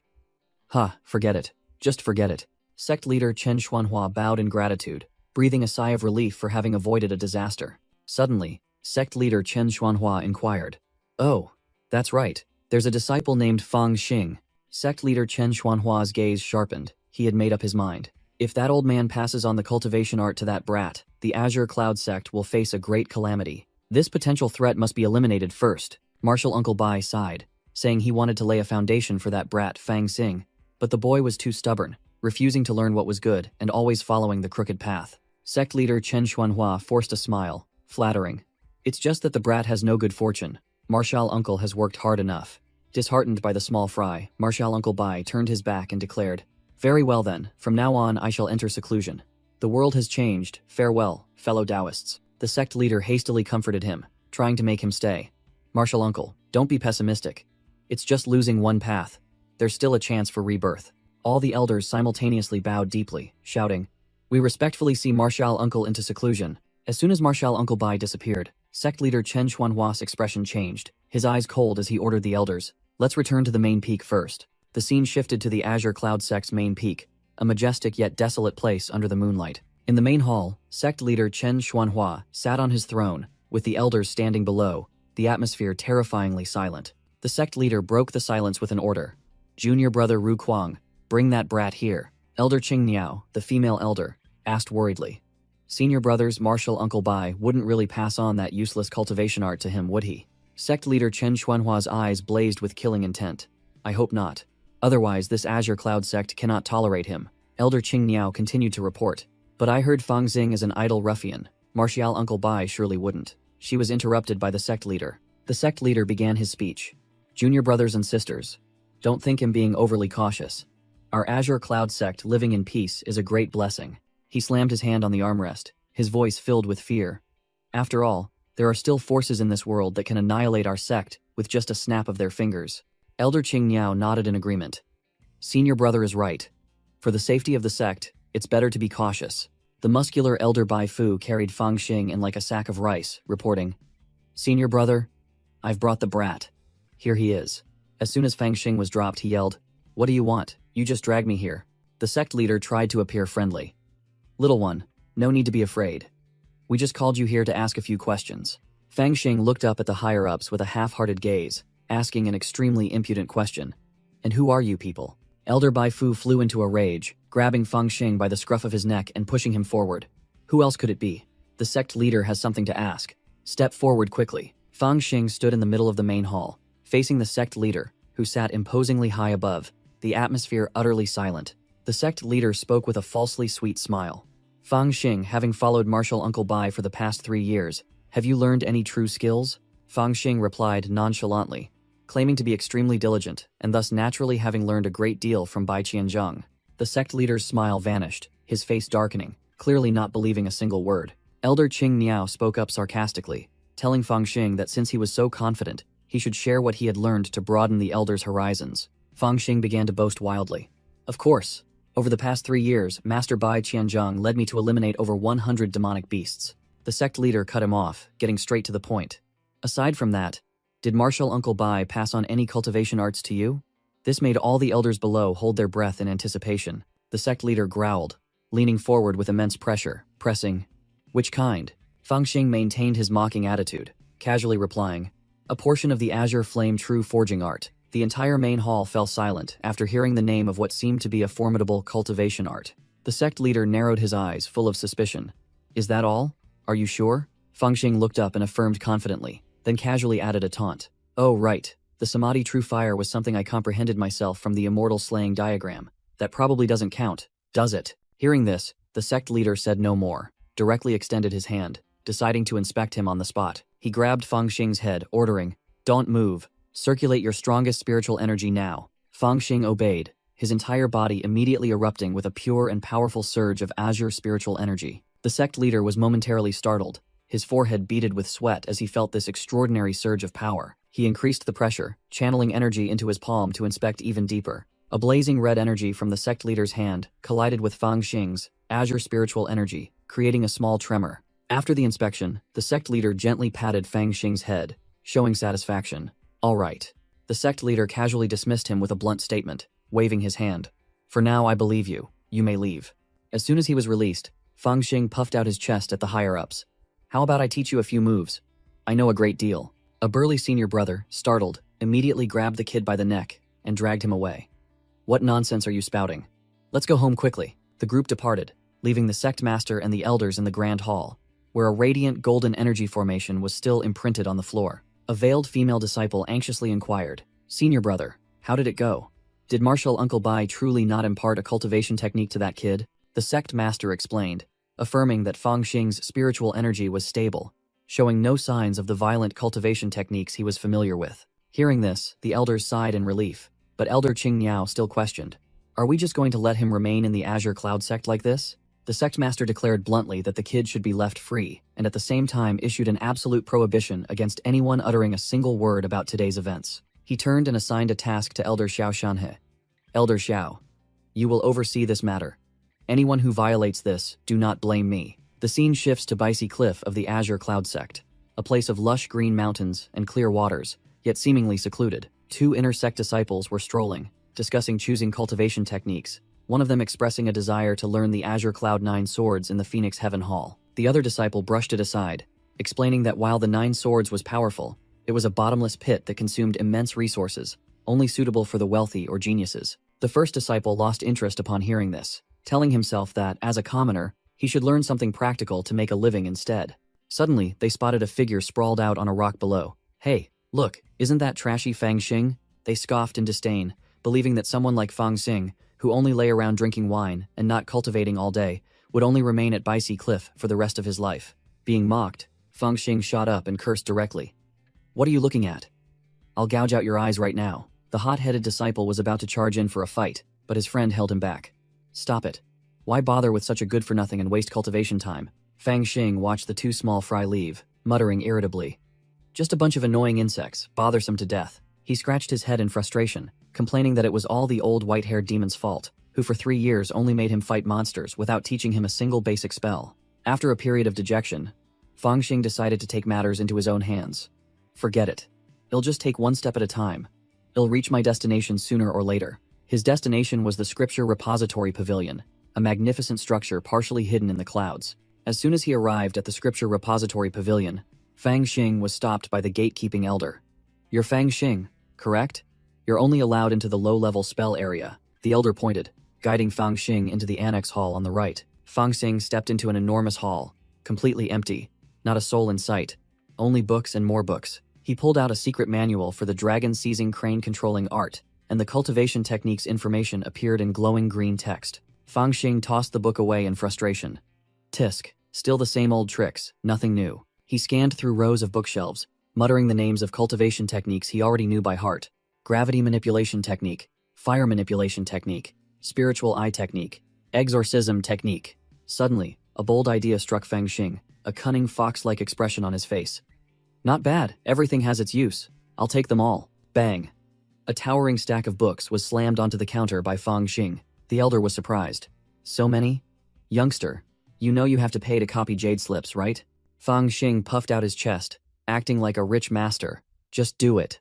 I have plenty of money. I've earned a fortune by slaying demons these past few years. 500 or 600 spirit stones for books is nothing." The elder calmly quoted the price.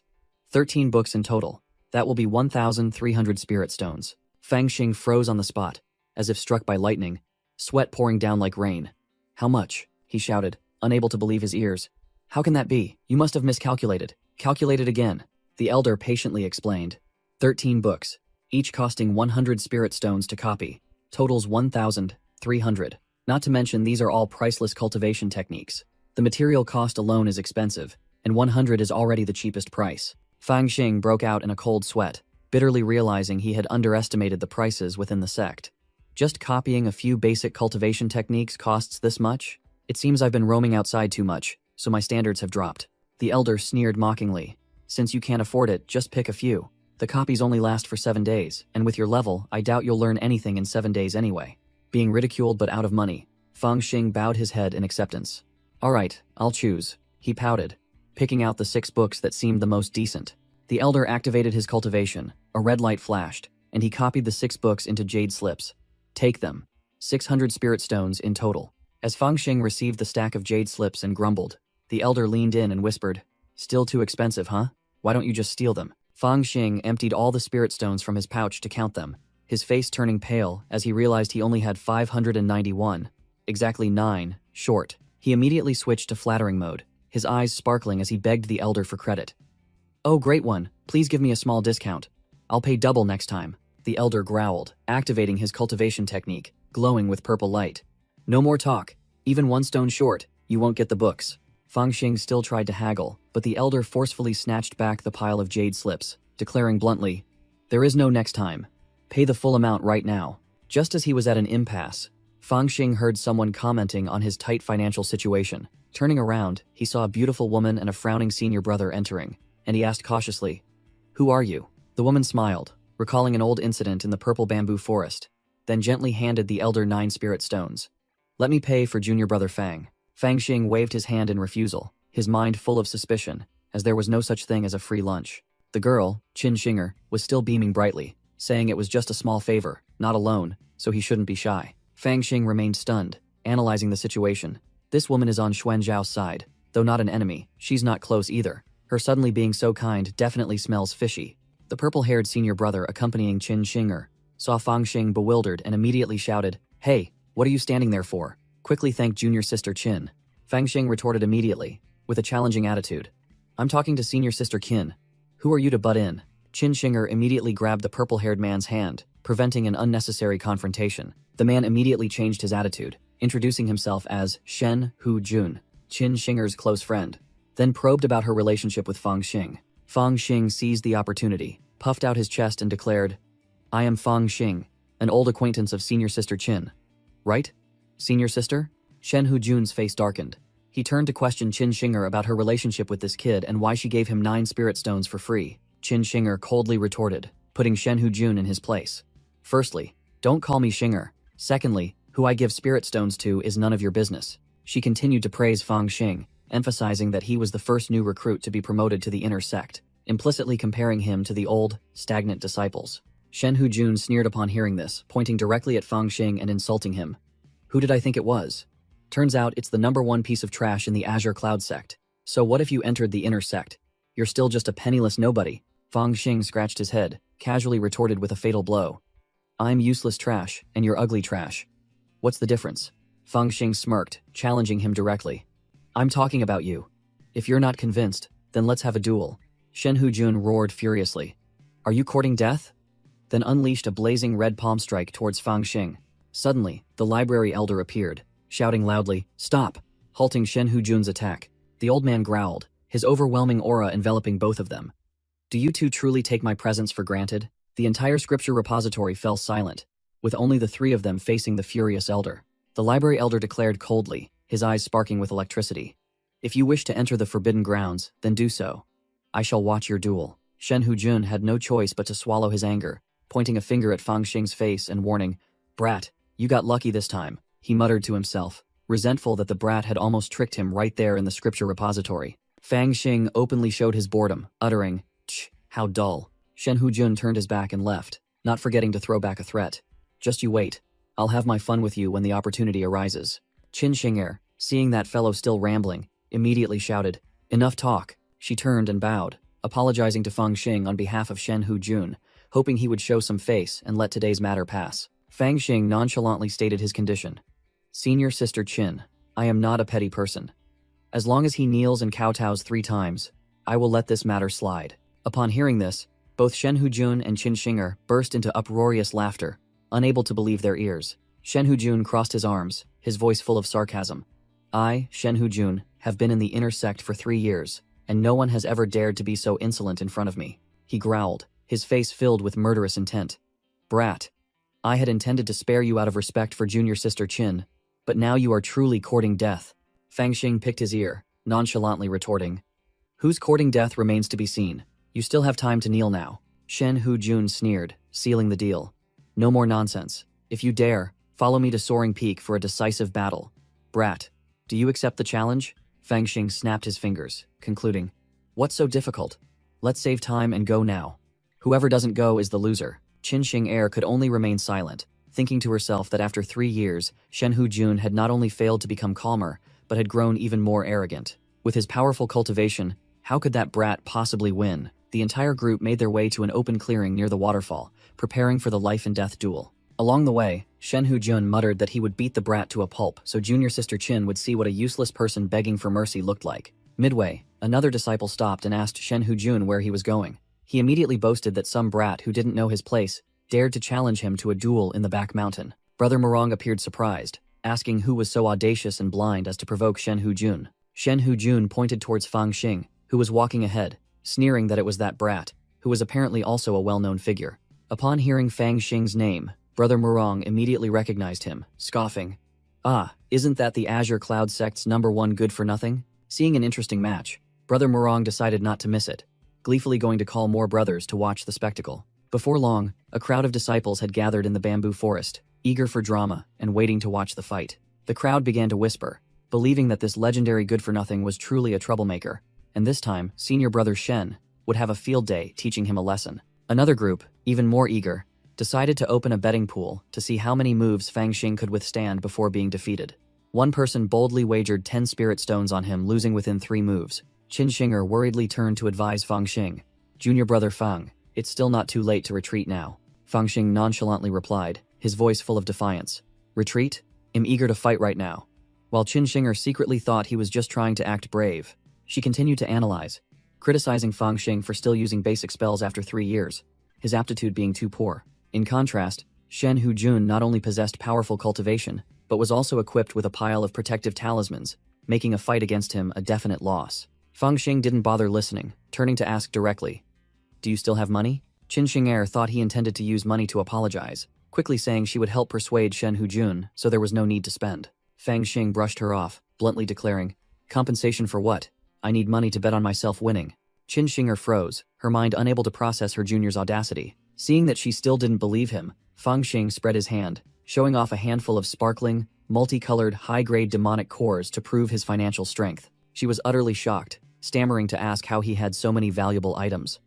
Fangxing merely shushed her, telling her not to make a fuss. Qin Xing'er held the 2-colored blue-green demonic core, her eyes shining brightly as she wondered, what kind of demonic beast does this unique demonic core come from? Fangxing bragged without batting an eye, imagining himself soloing an Ice Lightning Azure Sea Beast. Of course you haven't seen it. It's a rare item from a monster I slew. It was dual elemental, which is why its core has 2 colors. She remained skeptical. Junior brother Fang, if you have so many precious items, why don't you sell them or use them for betting? Fangxing sneered, spreading out the entire handful of demonic cores to make a point. Don't flaunt your wealth carelessly. What if thieves or robbers appear? Anyway, stop asking questions. In short, will you lend me money? Qin Xing'er still couldn't believe her eyes, asking again to confirm, did you really kill all of these by yourself? Fangxing confirmed with a smug look. Precisely. Every single one was handled by my own hands. Qin Xing'er changed her attitude faster than flipping a pancake, immediately stating her condition. Okay, I'll lend you, but there's an agreement. If you win, the prize money will be split 50-50. Fangxing strained his neck to argue. 50-50? Based on what? Give me the money, I'll go place the bet myself. She crossed her arms, adopting a superior air. Then, no loan. Either we cooperate, or we go our separate ways. Fangxing was immediately speechless. Cornered, Fangxing began to haggle like he was at a market. 2-8? 4-6? Alright then. 3-7. I get 3. You get 7. Qin Xing'er grinned widely, immediately sealing the deal. Deal. In another corner, Shen Hujun's lackeys were frantically reporting, oh no, senior sister Qin, she. Shen Hujun grabbed one by the collar, roaring. Speak clearly. What about junior sister Qin? The lackey trembled. Senior sister Qin has wagered 10 mid-grade spirit stones on that brat winning. Shen Hujun froze, his face turning pale as he felt betrayed right before the match. Xing'er, does she truly not want me to win that badly? He flew into a rage, about to rush off to get to the bottom of it. Impossible. I don't believe it. I must go ask her directly.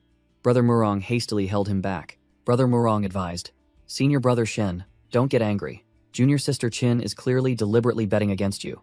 If you rush in now, wouldn't that just be adding fuel to the fire? Brother Murong leaned close to Shen Hujun's ear, whispering a highly insidious plan. Upon hearing it, Shen Hujun's expression changed, and he nodded, thanking Brother Murong for enlightening him. Meanwhile, Qin Shinger had arrived at the betting table, pouring out a bag full of blazing red spirit stones onto the table. She coldly placed her bet, to the astonishment of the bookmaker, while Shen Hujun was approaching from behind.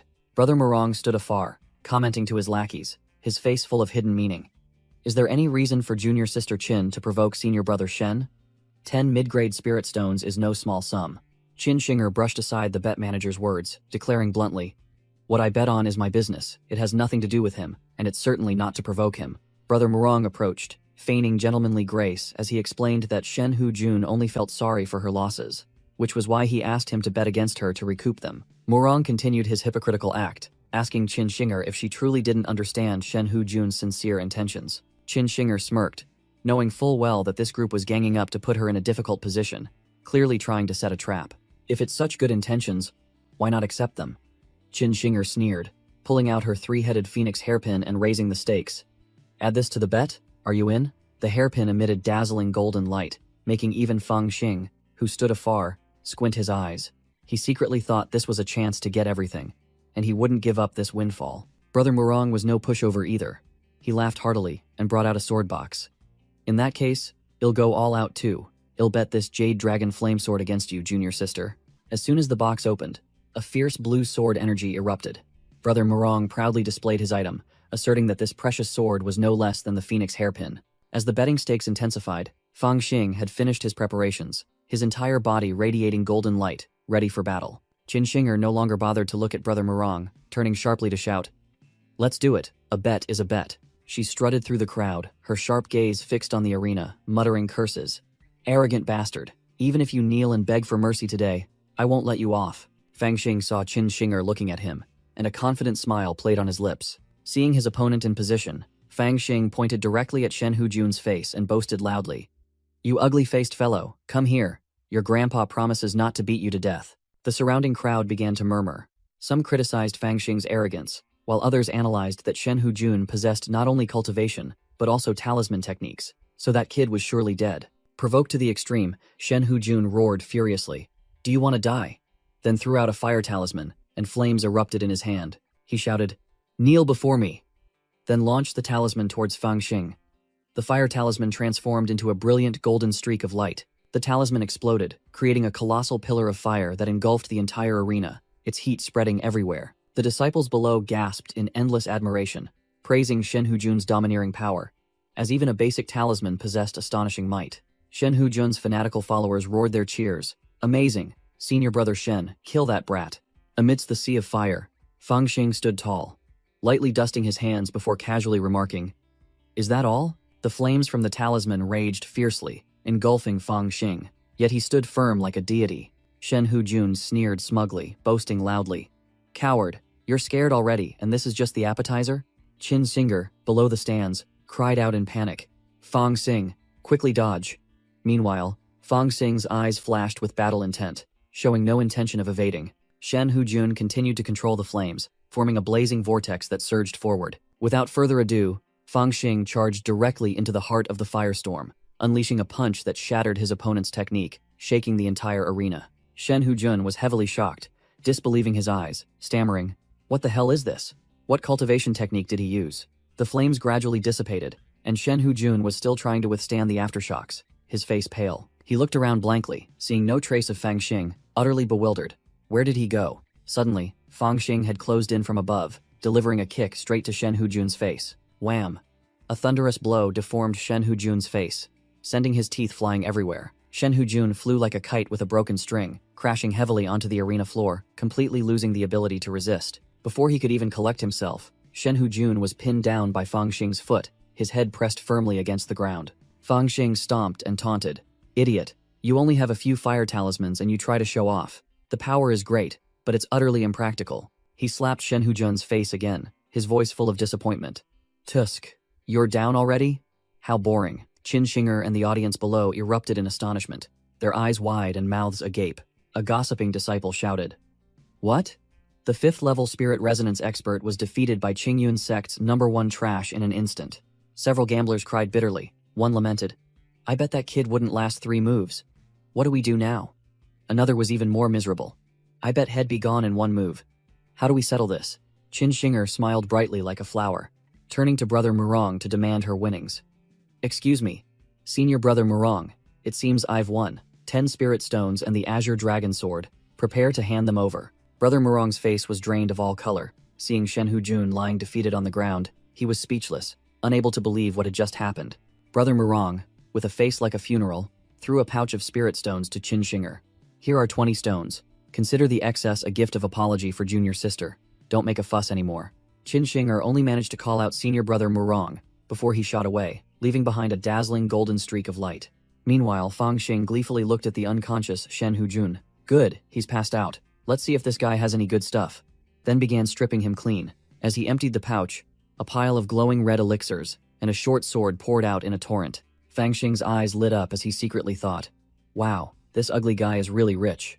Then he glanced at the group of gambling disciples secretly trying to sneak away. He immediately stood up, his imposing aura overwhelming the trembling small fry. Stop right there. Fang Xing pointed directly at all of them, growling. Has everyone paid their bets? Don't miss a single one. Qin Shinger replied. Eve received Senior Brother Murong's share, but not the rest. Fang Xing began calling out each person. Did you think I wouldn't remember? You bet I wouldn't last 10 moves, and you too. You fat guy. Don't even think about running. He grabbed a fat guy who was trying to escape, growling. You bet I couldn't withstand 1 blow. And now that you've lost, you're trying to run? The fat guy quickly prevaricated. You're mistaken. I bet with Junior Brother Liu. Not you. If you win, this bet doesn't count. Wham. Fang Xing didn't say much, immediately delivering a thunderous punch to the fat guy's face, snapping. Stop babbling. Hand over your stuff. The fat guy was punched sober, quickly kneeling to offer his money pouch, his voice trembling. I'll give it. Please don't hit me anymore. Having dealt with one, Fang Xing extended his hand towards the remaining individuals, with a friendly smile that reeked of gunpowder. The rest of you, hand over your stuff too. A leader among the group boasted loudly. Hez crazy. Brothers, let's all go up and see what he can do. And they all drew their swords and followed suit. Fang Xing deftly dodged the chaotic attacks of the small fry, his movement technique as swift as lightning, weaving through every sword strike. Qin Shinger, standing beside him, could only gape in astonishment, asking in an incredulous tone, Junior Brother Fang, are you really going to do this? Fang Xing sat casually on someone's back, calmly wiping sweat. Obviously I've finished cleaning up here, how about your side? Qin Shinger gleefully showed off her bag of spoils. Junior Brother Fang, you've hit the jackpot. Senior Brother Murong of Forging Truth Valley bet 10 spirit stones and a high-grade magic treasure. She continued to recount with an excited expression. After losing, he didn't want to hand over the Azure Dragon Sword, which is worth over 100 spirit stones, so he gave 10 more instead. In total, you just received a sweet 14 spirit stones, double the bet. Upon hearing this, Fang Xing flew into a rage, punching the disciple beneath him repeatedly. What? You guys dared to exchange a 100 spirit stone sword for just 10 stones? Making the other guy scream miserably. Fang Xing remained seated on the lackey's back, growling that he wanted to be led to Forging Truth Valley to retrieve his item, despite Qin Shinger's dissuasion that Senior Brother Murong giving up that much was already a great show of respect. The protagonist snapped. That's not your item, so you don't feel the pinch. But no. Today, I must reclaim that sword. Qin Shinger pouted, puffing her cheeks as she refused to go along, but the leader, who was pinned down, hastily agreed. I'll go. The leader, drenched in sweat, secretly thought, I'll just lead this brat to Senior Brother Murong. Let Senior Brother teach him a lesson and avenge me. Fang Xing exuded killing intent, his face darkening menacingly. What are you waiting for? This scared the guide out of his wits. The leader scrambled away at top speed, Fang Xing hot on his heels, shouting, Lead the way! News spread quickly. The gossiping crowd began to whisper that this brat dared to pick a fight with Senior Brother Murong, and he was surely doomed this time. The gambling disciples who had been beaten also scrambled to their feet, inviting each other to watch the drama unfold. Let's go. Even if we have to crawl, we must see how miserably he loses. The guide pointed towards the entrance of a gloomy valley. We've arrived at Forging Truth Valley. You may enter. Then pointed out the entrance to the west. Without bothering to waste words, Fang Xing took a deep breath and roared inside. Murong Ying, you don't keep your promises. Fang Xing continued to boast loudly. This old man is here to pick a fight with you. and a gatekeeping disciple stepped out from within to block his path. The gatekeeper arrogantly asked, "Where did this brat come from, daring to humiliate senior brother Murong?" Fangxing showed no respect. "I'm here to settle some matters with him. It's none of your business. Get lost." Feeling disrespected, the gatekeeper flew into a rage, roaring, "How dare you!" then charged straight to attack. Fangxing merely flicked his finger, and the 9-serpent golden flame sword, blazing with golden fire, instantly appeared, spinning rapidly in midair. With a light flick of his hand, the radiant golden flying sword shot forth like a streak of meteor, aiming directly at the gatekeeper. The gatekeeper hadn't even fully registered what was happening. His face had already turned pale, his eyes wide with terror at the sword's speed and power. Whack! A sharp, resounding slap echoed as the sword struck the gatekeeper's face with its flat side, sending him flying. The lackey fell sprawling on the ground, only able to let out a miserable shriek, completely defeated with a single blow. Having cleared the obstacle, Fangxing once again raised his voice in challenge. "Murong Ying, where are you hiding? Drag your carcass out here for this old man." The crowd of disciples whispered amongst themselves, unable to believe that this unknown brat had defeated a spirit resonance 5th layer senior brother with a single blow, and even dared to come demand a debt from senior brother Murong. Meanwhile, Murong Ying sat alone, seething with resentment, blaming Shen Hujun, and bitterly regretting the 20 spirit stones that had vanished due to the foolish bet. He gritted his teeth and crushed the cup, vowing to reclaim the 20 spirit stones from that brat. The senior brother roared in anger, cursing the one who had put him in this predicament. Murong Ying sprang to his feet, growling a challenge for the troublemaker to reveal himself. A disciple, as burly as a guardian deity, appeared, roaring, "Who dares cause trouble in Forging Truth Valley?" Fangxing pointed directly at Murong Ying, exposing his misdeeds. "You are the swindler, Murong Ying. You lost the bet for the sword, yet you're still hiding like a coward. Truly shameless." Fangxing extended his hand, demanding the sword, but Murong Ying shamelessly denied it. "What nonsense are you spouting? When did I bet with you?" Fangxing sneered mockingly, revealing his hand. "You didn't bet with me, but you bet with Qin Shinger. She bet on my behalf, so if you lost to her, you lost to me." The gossiping crowd immediately confirmed, asserting that everyone had witnessed senior brother Murong betting with senior sister Qin. They began to discuss, believing that if Murong Ying didn't keep his word, his reputation would be ruined. Murong Ying smirked, clearly having a plan to turn the tables. He loudly admitted to betting, but then fabricated a story that he had already paid Qin Shinger in full, even giving her an additional 10 spirit stones. The senior brother began to boast loudly, falsely accusing Fangxing of being unreasonable, coming to Forging Truth Valley to cause trouble, and disrespecting the disciples there. Just then, Qin Shinger appeared and interrupted his act. "Senior brother Murong, you are mistaken." She flatly declared that she had never agreed to exchange the sword for 10 spirit stones. She merely helped Fangxing place the bet, and the debt was a matter between the two of them. With that, Qin Shinger threw back the bag of spirit stones, declaring that she had only come to return these 10 stones, and would not interfere further. Murong Ying was furious, realizing that the beauty had openly sided with that brat. Fangxing laughed gleefully, rubbing his hands with satisfaction. "Haha. Now what do you have to say?" He extended his hand directly in front of Murong Ying, decisively ordering, "Hand over the sword." Cornered, Murong Ying roared, "You've gone too far." He summoned his flying sword, azure spiritual power erupted, and killing intent surged. Murong Ying charged like a storm, swinging his sword to unleash a deadly arc. "You want my sword? Trade it for your pathetic life." A full-force slash tore through the air, the azure sword energy completely overwhelming, determined to deal with the insolent brat. Fangxing remained unfazed, drawing his 9-serpent golden flame sword, enveloped in brilliant golden light, to meet the attack head-on. Clang! The two swords clashed, and a terrifying surge of energy erupted at the center, shaking the entire area. Murong Ying smirked, his eyes filled with confidence that victory was firmly in his grasp. Both sides exchanged blows. Fangxing launched a kick, but it was blocked bare-handed by his opponent. The situation was extremely tense. Crack! Fangxing froze when he heard the sound of his weapon shattering. The 9-serpent golden flame sword, with its 9 layers of internal formations, was destroyed from within, shattering into pieces. Contrary to expectations, Fangxing smiled with delight at the broken sword. Indeed, a fine sword. His eyes gleamed with greed, and he declared confidently, "This sword, I'm definitely taking it." True to his word, Fangxing hurled the broken sword hilt directly at Murong Ying's face like a bullet. His gaze was sharp, pouring all his will into the desperate throw, an unexpected attack. Murong Ying was startled and panicked, not expecting his opponent to play dirty.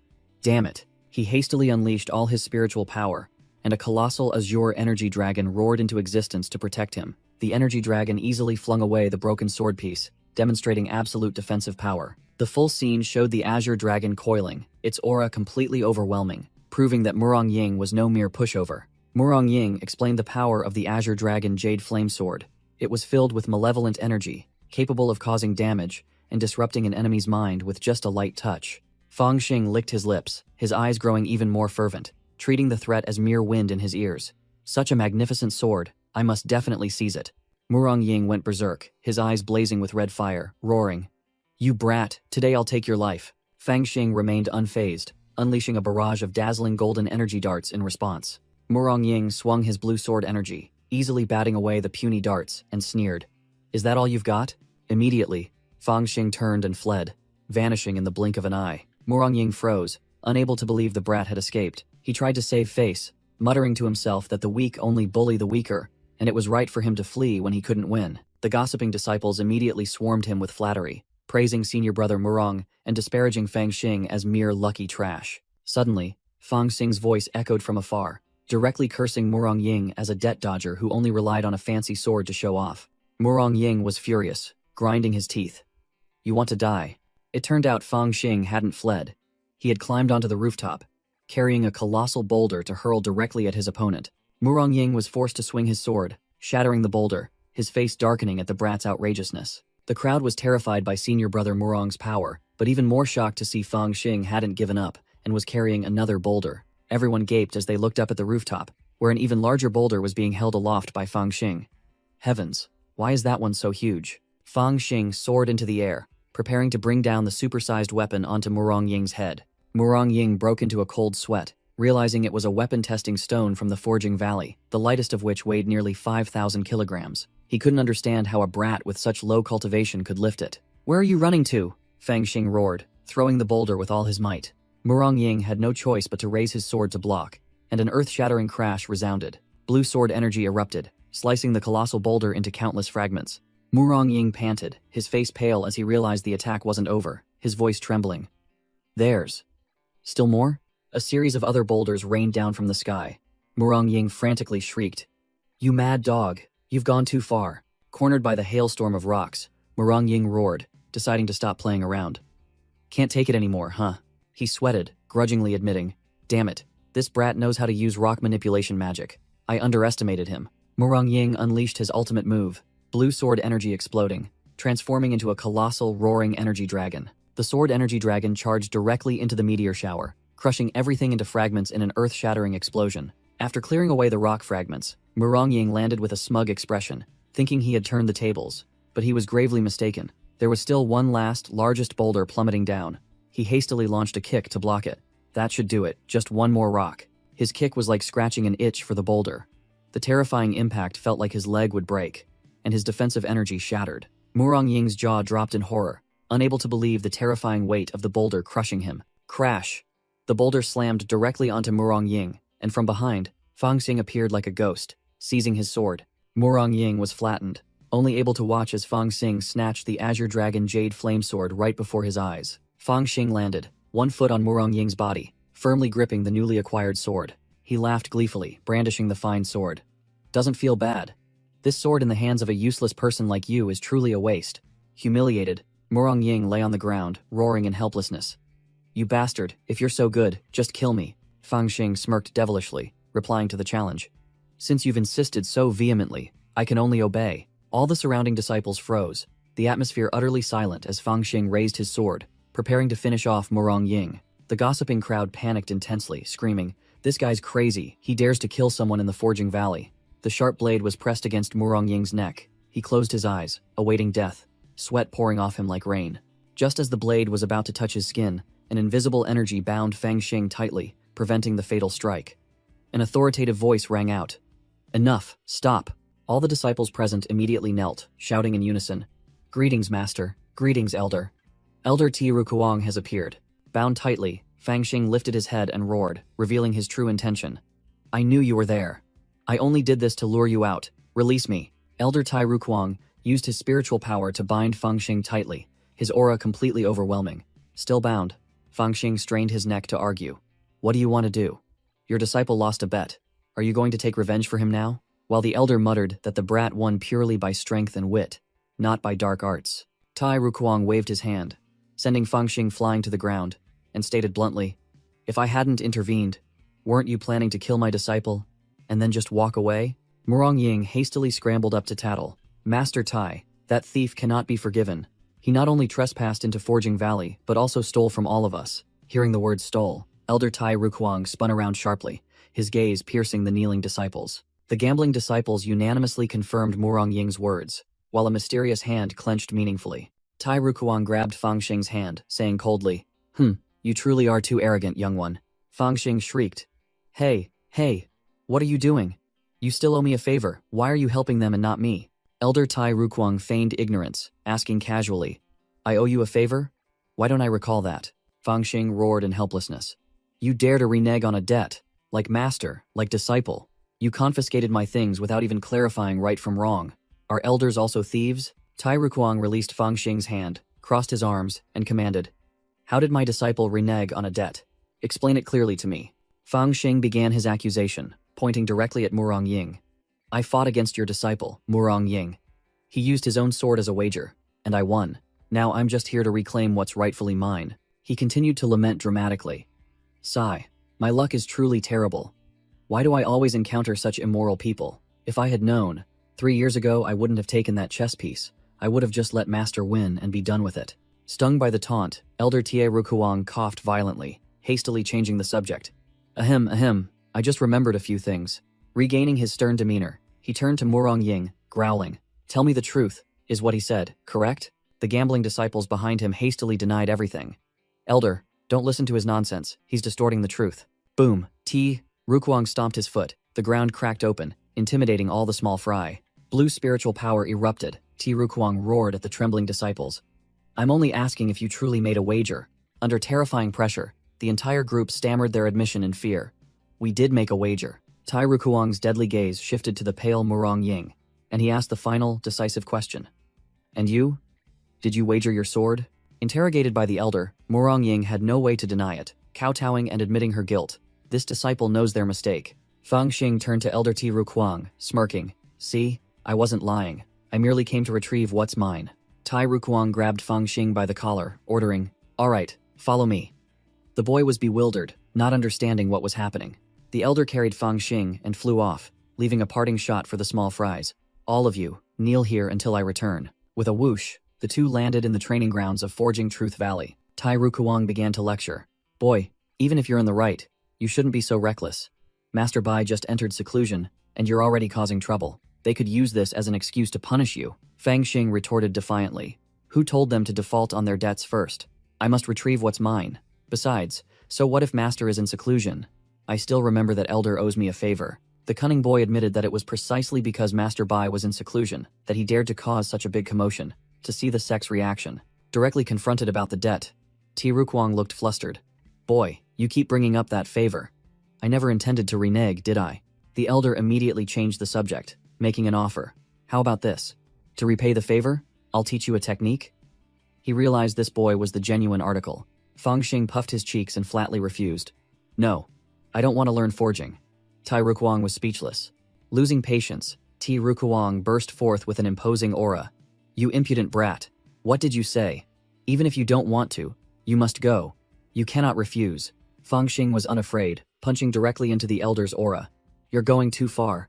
I only want to enter the Heaven Sealing Palace. Even if you force me, I won't learn."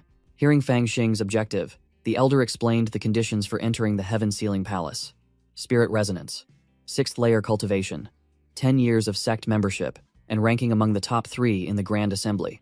All tough conditions. Fang Xing was confident in his cultivation and strength, but he immediately stumbled upon the 10-year seniority condition, as he had only joined the sect 4 years ago. Tai Rukuang smiled slyly, looking mysterious.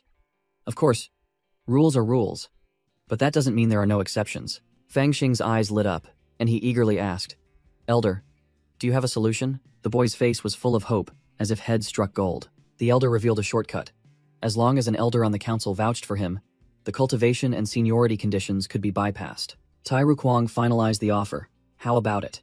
If you agree to join Forging Truth Valley and perform well, I guarantee you'll enter the Heaven Sealing Palace within 3 years." Fang Xing shook his head, flatly dismissing the offer of 3 years as too long and not worth waiting for. Tai Rukuang upped the ante, declaring that if the boy was capable enough, he could go this very year, which made Fang Xing immediately accept the deal. The elder was startled. claiming he was just joking, then grumpily asked directly if Fang Xing would agree to join Forging Truth Valley. Fang Xing turned the tables, arrogantly setting new conditions for joining, which made the elder curious. He whispered into the elder's ear, mentioning the position of head disciple of Forging Truth Valley, a role that could command all other disciples. Tai Rukwang was utterly shocked to hear the boy demand to be head disciple, while Fang Xing calmly asked back, "Why not?" The elder ruffled his head, explaining that this position not only required cultivation, but also involved handling internal affairs. But Fang Xing confidently patted his chest, saying to just trust him. Tai Rukwang pondered, then proposed a condition.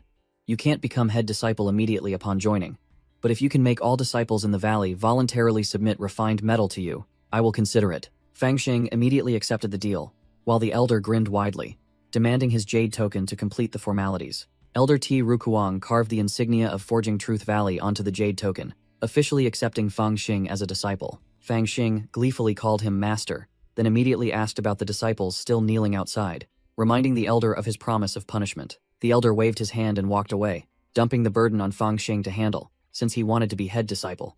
The boy was stunned by his new master's level of irresponsibility. Fang Xing held the bag of items, his face darkening into a sinister smile. "Now that I'm also a member of Forging Truth Valley, I must be good to my fellow disciples." He directly threw several bags of magic treasures down to the kneeling disciples.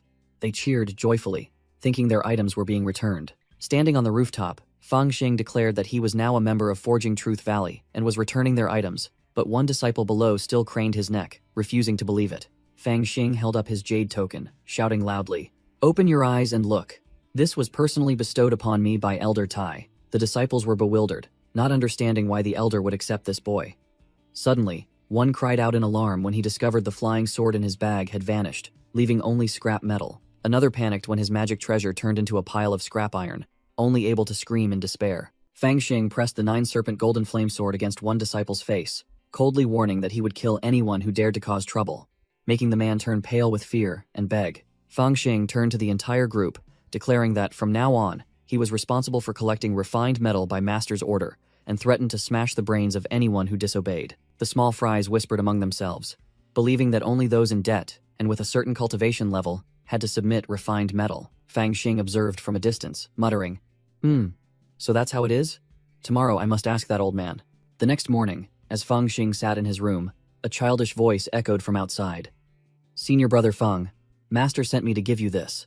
A young disciple appeared, solemnly handing Fang Xing a list of 21 debtors and this month's quota of 31.5 kilograms of metal, also warning that master would inspect very carefully, and even if a tal was missing, resources would be cut. Fang Xing took the ledger, calmly saying, "All right, I understand. You may leave." The messenger boy remained standing there stubbornly, putting his hands on his hips and retorting, "Why haven't you left? I ran here early this morning to give you the list, and there's no token of appreciation?" Fang Xing glared, growling, "Boy, are you trying to extort me? If you don't leave, do you believe I'll give you a beating?" The boy was unafraid. Instead, he grinned widely. Master said you made a killing yesterday. It's only reasonable to share some with me." Fang Xing smirked, tossing the boy a spirit stone. "You little rascal, take it." The boy gleefully accepted the gift, then leaned in and whispered advice. "Master warned that if you intend to use force to collect debts, it won't end well. You must use your wits." After the boy left, Fang Xing crossed his arms and pondered Elder TA's words. Is there something that cannot be solved by fists? What does this old man mean? Fang Xing walked alone in the vast courtyard, the atmosphere eerily silent. He stopped before a large door, holding the ledger in his hand, and called out, "Is Lu Huazhang here?" A voice echoed from within. A fat man playing chess alone replied, "I am.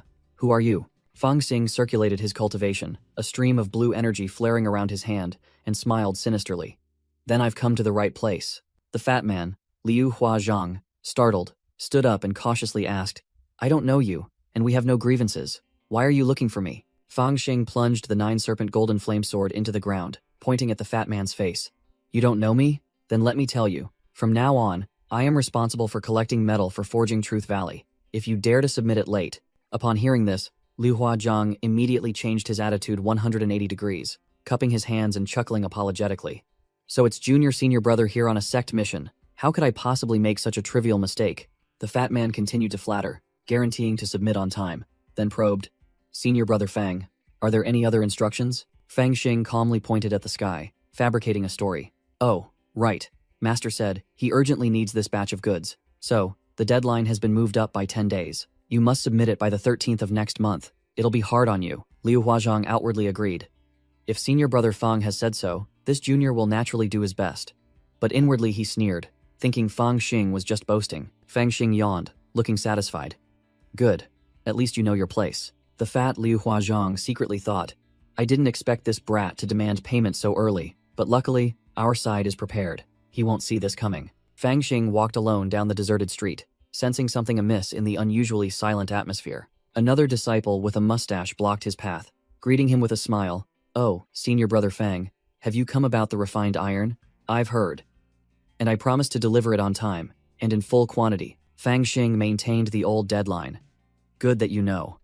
It must be delivered before the 13th of next month. The mustached disciple continued to invite him. Of course. Senior brother must be tired from your journey. Why not come to my cultivation dwelling to rest? Fang Xing waved his hand, flatly refusing, and walked away with his sword. No need. I still have matters to attend to. The entire street suddenly became lively. Disciples swarming out to greet Fang Xing like an emperor.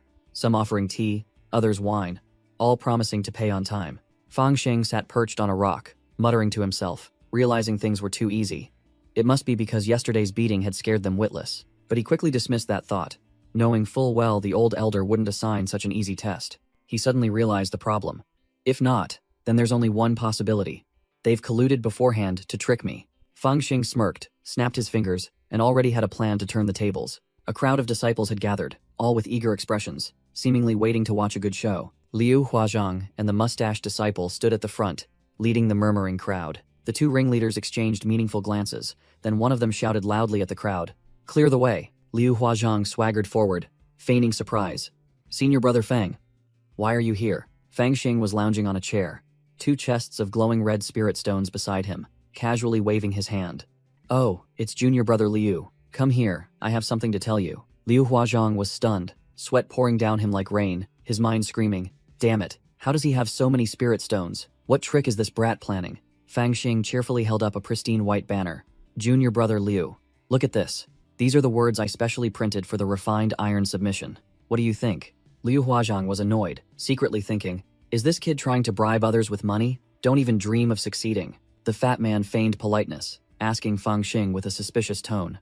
"Senior brother Fang, are you really going to give away all those spirit stones and the great sword you've accumulated?" The disciples behind also murmured, one of them agitated.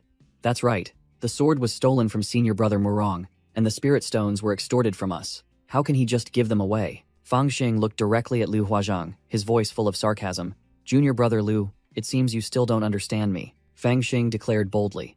"I have always been a man of my word, but now that I am a member of the Forging Valley, how can I not consider my brothers?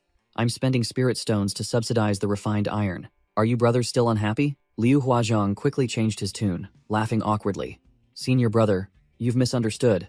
I'm just so unexpectedly happy, it's hard to believe." Without further ado, Fang Xing took out an oath stone, declaring bluntly, "Anyone who submits refined iron of sufficient quality by the 13th will be rewarded with 10 low-grade spirit stones. Break this promise, and may the heavens strike me down."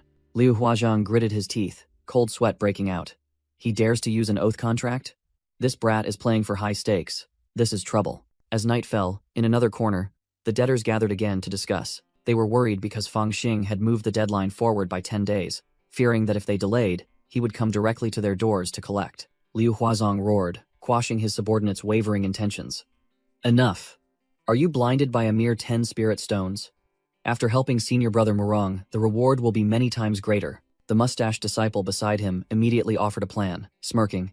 "Senior brother Liu, calm down. That kid has spent spirit stones and even made an oath. Let's just give him what he wants to put his mind at ease." Liu Huazhang curled his lip, acting as if he had a brilliant strategy. "Do you think I don't know what you're thinking? I have a trick that guarantees everyone gets that brat's spirit stones and still receives senior brother Murong's reward." All the debtors' eyes lit up, clamoring for Liu Huazhang to enlighten them. When the appointed time came, a disciple excitedly brought refined iron to Fang Xing. "Here are my 3.5 caddies of iron. The odd bit doesn't count. Please accept it, senior brother Fang." Fang Xing calmly replied from behind the signboard. "All right, take your 10 spirit stones. Next." The disciple was overjoyed, quickly grabbing his share of spirit stones from the basket. The scene was bustling. As the basket of refined iron emptied, so did the basket of spirit stones, and everyone was delighted. Finally, it was Liu Huazhang's turn. The fat man carried a huge pile of refined iron before Feng Xing, his face beaming. Feng Xing picked up Liu Huazhang's refined iron, his expression full of hidden meaning. The fat man sensed something was wrong and quickly asked, "Senior brother Feng, is there a problem?" Without another word, Feng Xing used a single punch to shatter the refined iron right in front of Liu Huazhang. He stood in the middle of the courtyard, pointing directly at the crowd. "You scoundrels, I'm subsidizing you with spirit stones, and you dare to trick me with this garbage?" Liu Huazhang's strategist broke out in a cold sweat, stammering, unable to speak. Liu Huazhang tensed up, secretly thinking, "This brat just joined the Forging Valley. How could he know the quality of the iron? We only reduced it by 2 cycles of spirit flames. Even a grandmaster would find it hard to tell. He's definitely trying to trick me." The fat man immediately played the victim. "Senior brother Fang is slandering us. We sacrificed our day and night cultivation to forge this iron. How could there be a problem? You arbitrarily changed the delivery date and then blame us. That's truly outrageous." Fang Xing thrust his 9-serpent golden flame sword directly at the fat man's face, coldly declaring, "No one else is saying anything. Only you are babbling. So you must be the mastermind." Seeing this, the debtors immediately chimed in loudly. "Brother Liu is right. There's nothing wrong with the iron.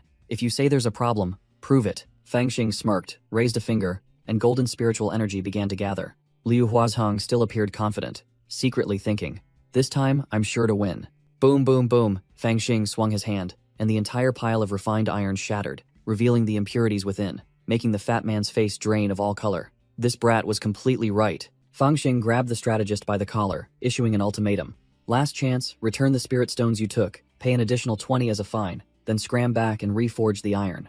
Otherwise, die." That guy dared to haggle, so Fang Xing sent him flying straight to the ground with a kick. Fang Xing immediately raised the price on the spot.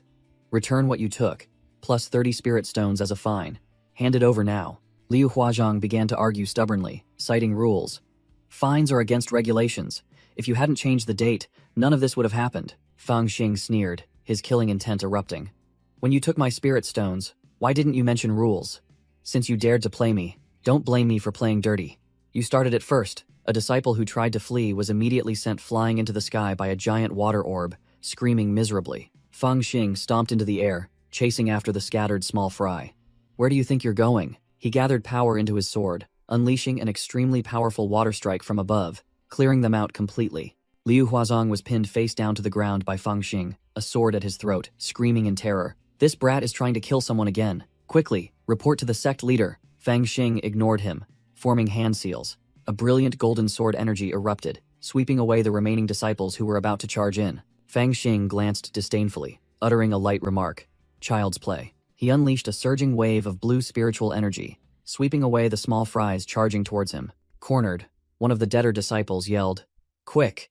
Use the body-forging art on him." Fang Xing coldly carried the massive sword on his shoulder, his overwhelming aura turning the 2 disciples' faces pale with fear. He placed the sword on the ground, and a wave of blue energy spread out, shaking the entire area. Standing in the center of the arena, Fang Xing challenged, "If anyone thinks what I did was improper, step forward." Just then, a new group appeared, their red-robed leader shouting, "How audacious! Daring to act so viciously towards a junior brother. Do you think yourself invincible?" The beaten disciples rejoiced as if they had found gold, bowing deeply. "It's senior brother Ye Tianlong, we are saved." Ye Tianlong pointed directly at Fang Xing, then turned to Murong Ying, and asked, "Junior brother Murong, is this the brat who stole your sword?" Truly ignorant of the immensity of heaven and earth, Murong Ying's face was full of resentment, and he quickly clarified, "Senior brother Ye, you don't know, this guy only uses petty tricks. In a one-on-one fight, he stands no chance." Yi Tianlong sneered, patting Murong Ying's shoulder. "There's no need to hold back against a mad dog that bites people. Just block him and teach him a lesson." Ye Tianlong summoned a colossal hammer, radiating brilliant golden light, declaring, "Don't worry, it'll help you. This is the Sun Moon Yin Yang hammer. It has been with me for 3 years and never lost. Don't let me lose face." Murong Ying gleefully accepted the hammer, his aura surging. "Thank you, senior brother Ye. Rest assured, I will not disgrace this hammer." Fang Xing stood opposite, sneering. "Murong Ying, you think borrowing a weapon will let you defeat me? Who gave you that confidence?" Murong Ying roared, swinging the hammer and charging forward. "You cunning brat, take a hit from my hammer." Clang! Fang Xing raised his sword to block the blow, the immense impact force making him realize, this hammer is truly powerful. It's a branded magic treasure. No wonder he's so confident. Murong Ying leaped high, yelling, "Aren't you so strong? Taste the power of this hammer." Fang Xing gritted his teeth, thinking to himself, This guy is truly insidious. Knowing I use a sword, he borrowed a hammer to counter me, intending to smash my sword. But I won't let you win. Watch me defeat you, Fang Xing shouted, charging directly to confront the colossal hammer descending, startling the crowd. A disciple in the crowd suddenly noticed something unusual, his eyes wide. Wait, this brat isn't using his sword. He's using the hilt of his sword to block the hammer. No wonder the sword didn't break. Fang Xing strained, using the sword hilt to thrust the hammer back. Coward, take this back. Clang. The colossal hammer was repelled, flying back towards Murong Ying like a bullet. Murong Ying's face turned pale, horrified to see his weapon about to smash into his face.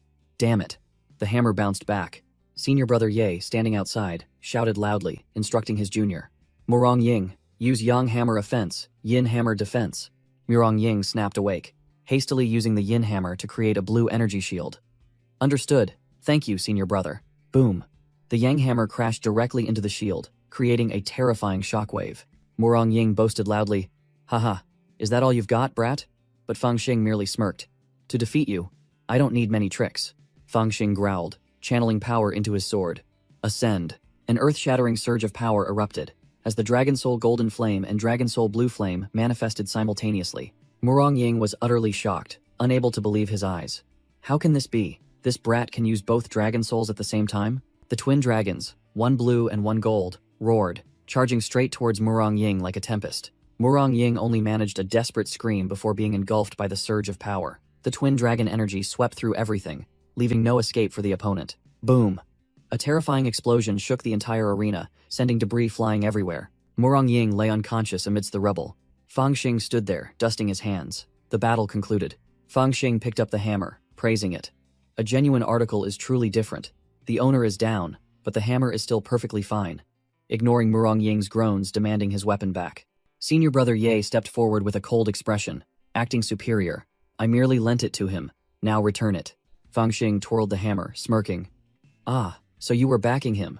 Now you want it back so easily? He examined the Sun Moon Yin Yang hammer, then began explaining its structure, making senior brother Ye stunned as he asked, What are you planning to do? Without further words, Fang Xing raised his sword, gathering abundant blue sword energy, preparing to cripple the branded magic treasure. Fang Xing grinned sinisterly, confirming with certainty.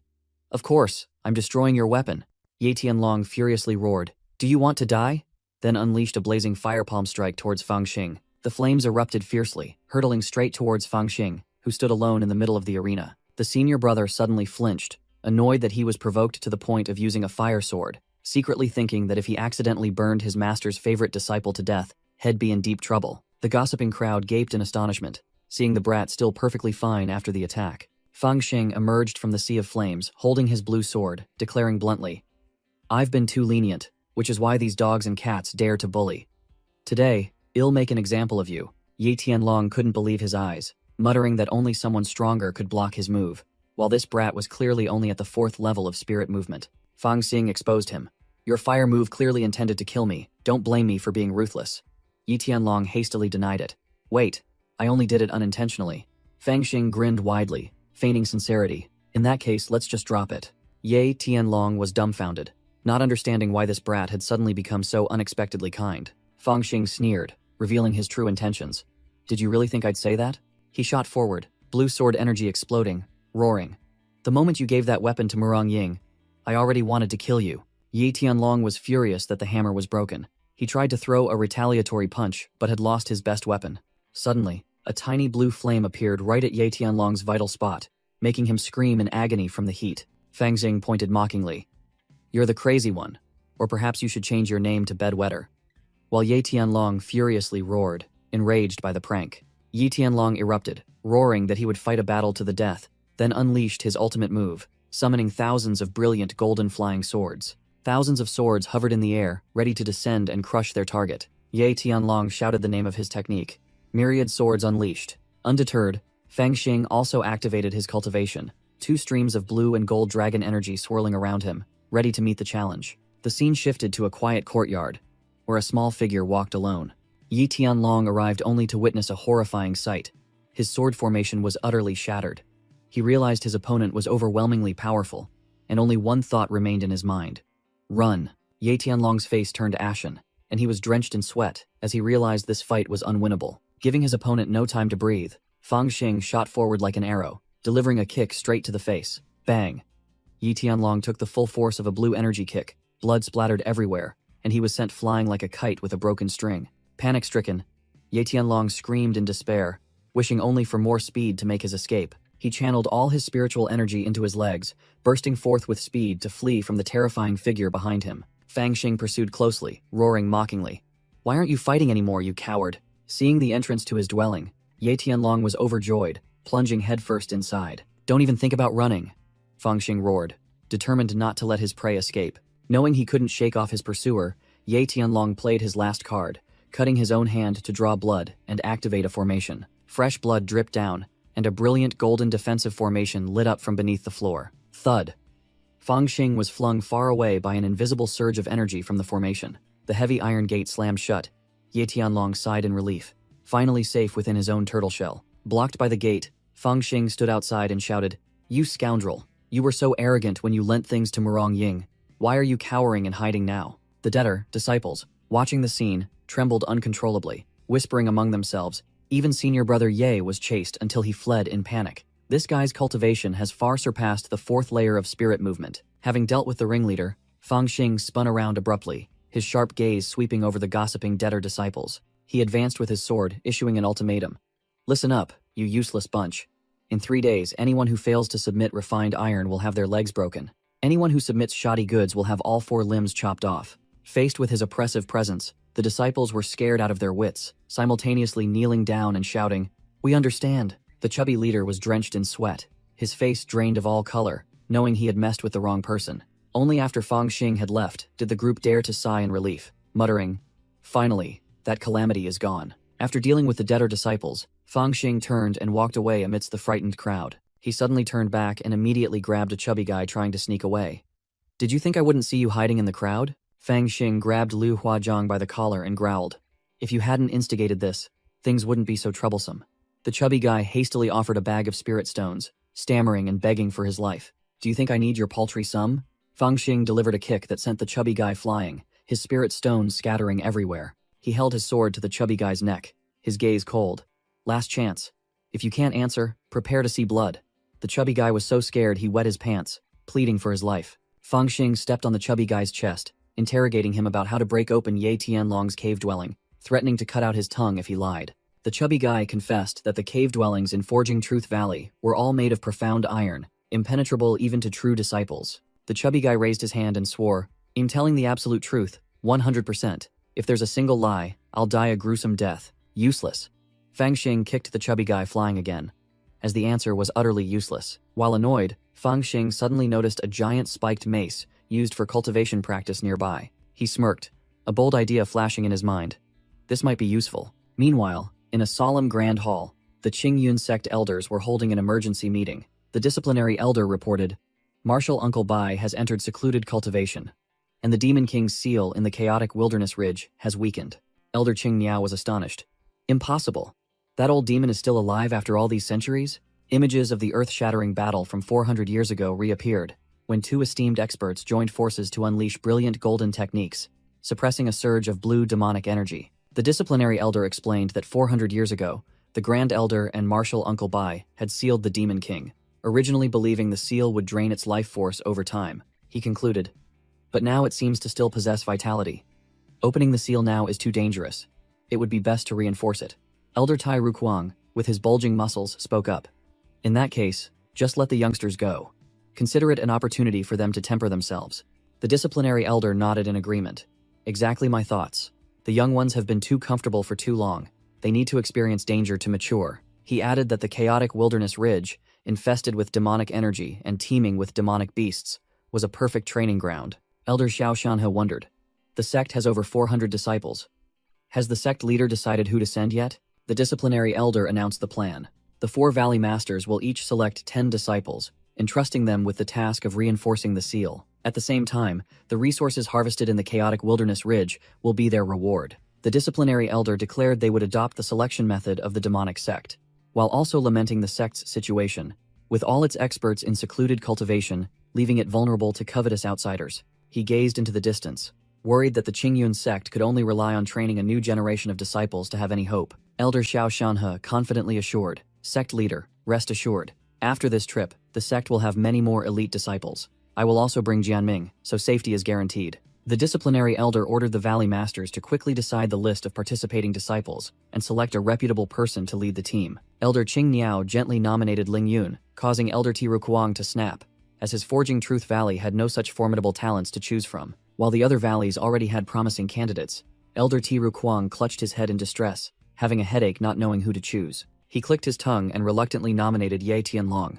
As among his disciples, only he was somewhat presentable. Just then, a communication jade talisman in Elder Tiru Kuang's hand suddenly flashed brightly, signaling an urgent matter. He frowned and activated the jade talisman to see who was bothering him. A blurry image appeared, revealing Ye Tianlong, his face drained of all color, screaming, "Master, save me, that scoundrel is insane, he wants to kill me." All the elders froze, staring blankly at the distress signal that had just been sent by the very person who was just nominated. Elder Qing Niao exclaimed in astonishment. In all these years, this is the first time I've seen a disciple resort to using a distress talisman. At the same time, Fang Xing, enraged, wielded the Sun Moon Yin Yang mace and roared, "I don't believe I can't break this rotten door," then charged straight forward. One of Ye Tianlong's disciples turned pale, struggling to erect a weak defensive formation, screaming, "Master, save me. I can't hold on any longer." Crash. The wooden door was utterly shattered, the defensive formation shattered into pieces, and the disciple was blown away like a paper doll. Fang Xing charged forward, swinging a punch enveloped in golden light, and growled, "Let me see how you dodge this." The disciple could only scream for help in despair. Just as the punch was about to smash into the disciple's face, Fang Xing's giant mace suddenly stopped short after a shout of, "Stop!" Ye Tianlong's disciple screamed with joy, having thought he was going to meet his maker, but narrowly escaped death. Elder Tiru Kuang had appeared, blocking Fang Xing's attack with one hand and roaring, "You brat, are you trying to destroy my Forging Truth Valley?" Fang Xing furiously roared, "Don't stop me, I must kill that scoundrel." But Elder Tiru Kuang held him firmly, rendering him unable to move. Elder Tiru Kuang roared, demanding Fang Xing calm down and explain. But the furious young man retorted, "I'm right. He wanted to kill me first." Ye Tianlong pointed at Fang Xing, his face pale as he tattled to his master. "This monstrous brat dared to say he'd kill me right in front of you, master." Fang Xing began to recount, pointing at Ye Tianlong, who lay flattened on the ground. "I only wanted to retrieve my refined iron peacefully, but who knew these scoundrels would set a trap for me?" Then he and Murong Ying jumped out, demanding to teach me a lesson. Elder Tai Rukuang lost his patience, growling his command. "Enough! Fang Xing, Murong Ying, Ye Tianlong, the three of you, follow me." Ye Tianlong clung tightly to his master's leg, whining and pointing at his ruined house, begging the elder for justice. Hearing the other guy renege, Fang Xing furiously summoned a gigantic azure sword energy, roaring, "You still dare to lie?" Whoosh! Elder Tai Rukuang effortlessly seized Fang Xing's wrist, blocking the attack with utmost ease. The elder also manifested a sword energy, his gaze sharp as he warned, "Brat, be honest with me." Just then, two disciples frantically carried Murong Ying in on a stretcher, looking as miserable as if he'd been run over by a road roller. Elder Tai Rukuang's eyes widened, and his jaw dropped, utterly shocked by the sight of his favorite disciple unconscious. Ye Tianlong hastily whispered into his master's ear, recounting how Fang Xing had even controlled the Azure Dragon Jade Flame Sword. Elder Tai Rukuang glanced at Fang Xing, muttering as he realized this young man, only at the 4th level of spirit resonance, possessed spiritual energy 3 times stronger than ordinary people, and could even control a 7th-tier weapon. The elder's attitude did a complete 180. He grinned broadly, putting an arm around Fang Xing's shoulder. Come, I have something to discuss with you privately." Fang Xing broke into a sweat, his face full of question marks, not understanding why this old man had suddenly become so friendly. Ye Tianlong dazedly asked about his fate, but Elder Tie Rukuang waved his hand, dismissing both of them to recover from their injuries, declaring he was busy. 2 disciples eavesdropping whispered to each other, astonished that Fang Xing had beaten the elder's favorite disciple without punishment, asserting that from now on, he was the boss of Forging Truth Valley. The scene shifted to another residential area within Forging Truth Valley, peaceful and quiet. Inside a smithy, Elder Tie Rukuang handed Fang Xing a rope and told him to demonstrate how to use it. Fang Xing realized this was a genuine treasure. A top-grade immortal binding rope, his eyes gleaming with delight. He didn't hesitate, saying, "Let me try," then immediately channeled spiritual energy into it, causing the rope to emit a brilliant golden light. Fang Xing gleefully activated the immortal binding rope, the golden rope coiling around his arm. "Come on, dance for me." Elder Ti Rukuang was stunned, questioning how a mere brat could condense spiritual energy like that. Fang Xing nonchalantly replied, "I just cultivate using the Azure Rock Tempering Truth mental cultivation method, don't you know?" The old elder furiously pinched Fang Xing's cheek, roaring, Nonsense. I've cultivated this mental cultivation method my entire life, and I wouldn't know? Tell me the truth quickly. Fang Xing yelped, hastily explaining. My mental cultivation method is an improved version upgraded by my master, not the sect's original, so it's naturally more effective. Elder T. Rukuang grumbled, asking why he didn't tell the truth when the sect leader asked. Fang Xing nonchalantly replied, because none of you asked in more detail. Fang Xing puffed out his chest, taunting. Why do you seem so interested? If you want to learn, just say so, I'll teach you, making the old elder flush crimson. The old elder brushed him off, his face stern. Young man, you've caused such a big incident, you must compensate the sect. Fang Xing immediately retorted. My collection of refined iron was ruined by those small fries. Why should I compensate you? Elder Tai Rukuang then revealed his hand, cheerfully patting Fang Xing's shoulder. The sect has an important event coming up, requiring 4 valleys to send people on a mission. This is your chance. The old elder gripped Fang Xing's hand, his eyes full of expectation. You will be the leader of Forging Truth Valley participating in this mission. He further explained, that's right, you're strong but inexperienced, so I've arranged a vice leader. Just listen to him, and it'll be fine. Fang Xing immediately sensed something fishy, arguing, if I have to listen to him, why should I be the leader? Just let him be the leader then. Elder T. Rukuang flicked Fang Xing's head, explaining as if to a child, you fool, being the leader gives you prestige and benefits, while the grunt work will be handled by others. The old elder shoved a bag of items into Fang Xing's hand, instructing, all right, go home. Remember not to cause trouble with Ye Tianlong again, or he'll lock you up. Fang Xing, carrying a brand new great saber, ran off, grinning, boasting loudly. No problem. I'll protect him, because I'm the leader of Forging Truth Valley. Elder T. Rukuang watched him go, muttering suspiciously. How strange. Why is this brat suddenly so obedient today? Suddenly, he flinched, feeling that something was amiss, his hand unconsciously reaching for his waist. Elder T. Rukuang's face turned ashen. He roared bitterly upon discovering the truth.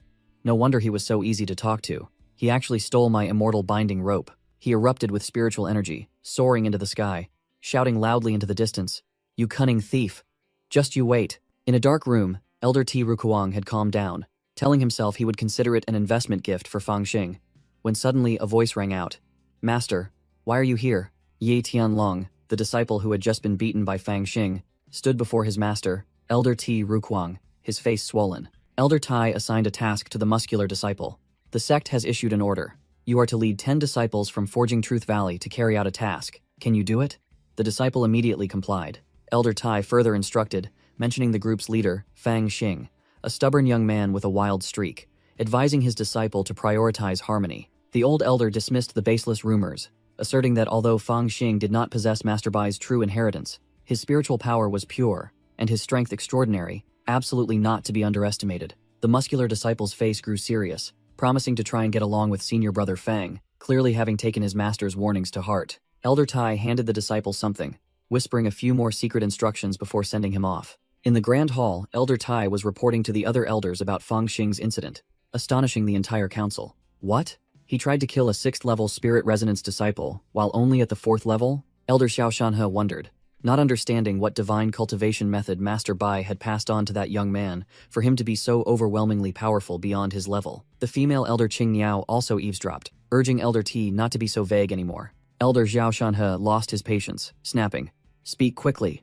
Elder Tai cleared his throat, proudly explaining that Fang Xing cultivated a cultivation method improved by Elder Bai, which helped refine spiritual energy, which was why his spiritual power was far superior to ordinary people's. Elder Qing Niao chuckled, immediately realizing, I thought it was something amazing. Turns out it's just a strength-tempering trick. This only works for new recruits, it's useless for us.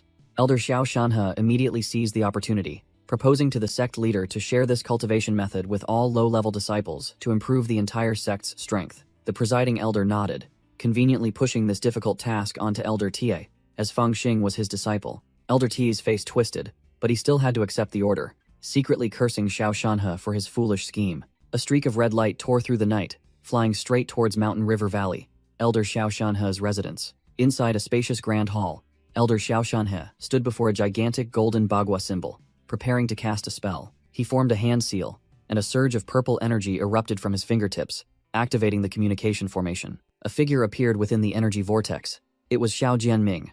Elder Xiao Shanhe spoke, asking, Jianming, I have waited for you for 4 years. Are there any results yet? Xiao Jianming reported in disappointment. Uncle, Over the past 4 years, I have killed all those who might be involved, but still found no clues about the treasure from that mysterious coffin. Elder Xiao Shanhe revealed shocking information, stating that there were 7 hidden treasure locations, but 6 were already out of reach, leaving only the Ghost Mist Valley area with a chance of discovery. Xiao Jianming curiously asked his uncle what the precious item that could free him looked like. Elder Xiao Shanhe explained the legend: a divine weapon forged by an immortal, and 9 coffins containing fortuitous encounters that fell from the immortal realm. Xiao Jianming, full of vigor, declared he would continue his relentless search, but Elder Xiao dismissed it, stating that 4 years without results meant the time was not yet ripe. His old uncle advised his nephew to pause so as not to affect his cultivation, but also revealed that the sect master had grown suspicious due to his prolonged absence and had assigned him to lead a team to Lan Yeuson. Elder Xiao continued to entice him, saying that the fortuitous encounter Xiao Jianming's grandfather left in Loan Yeuson was still there,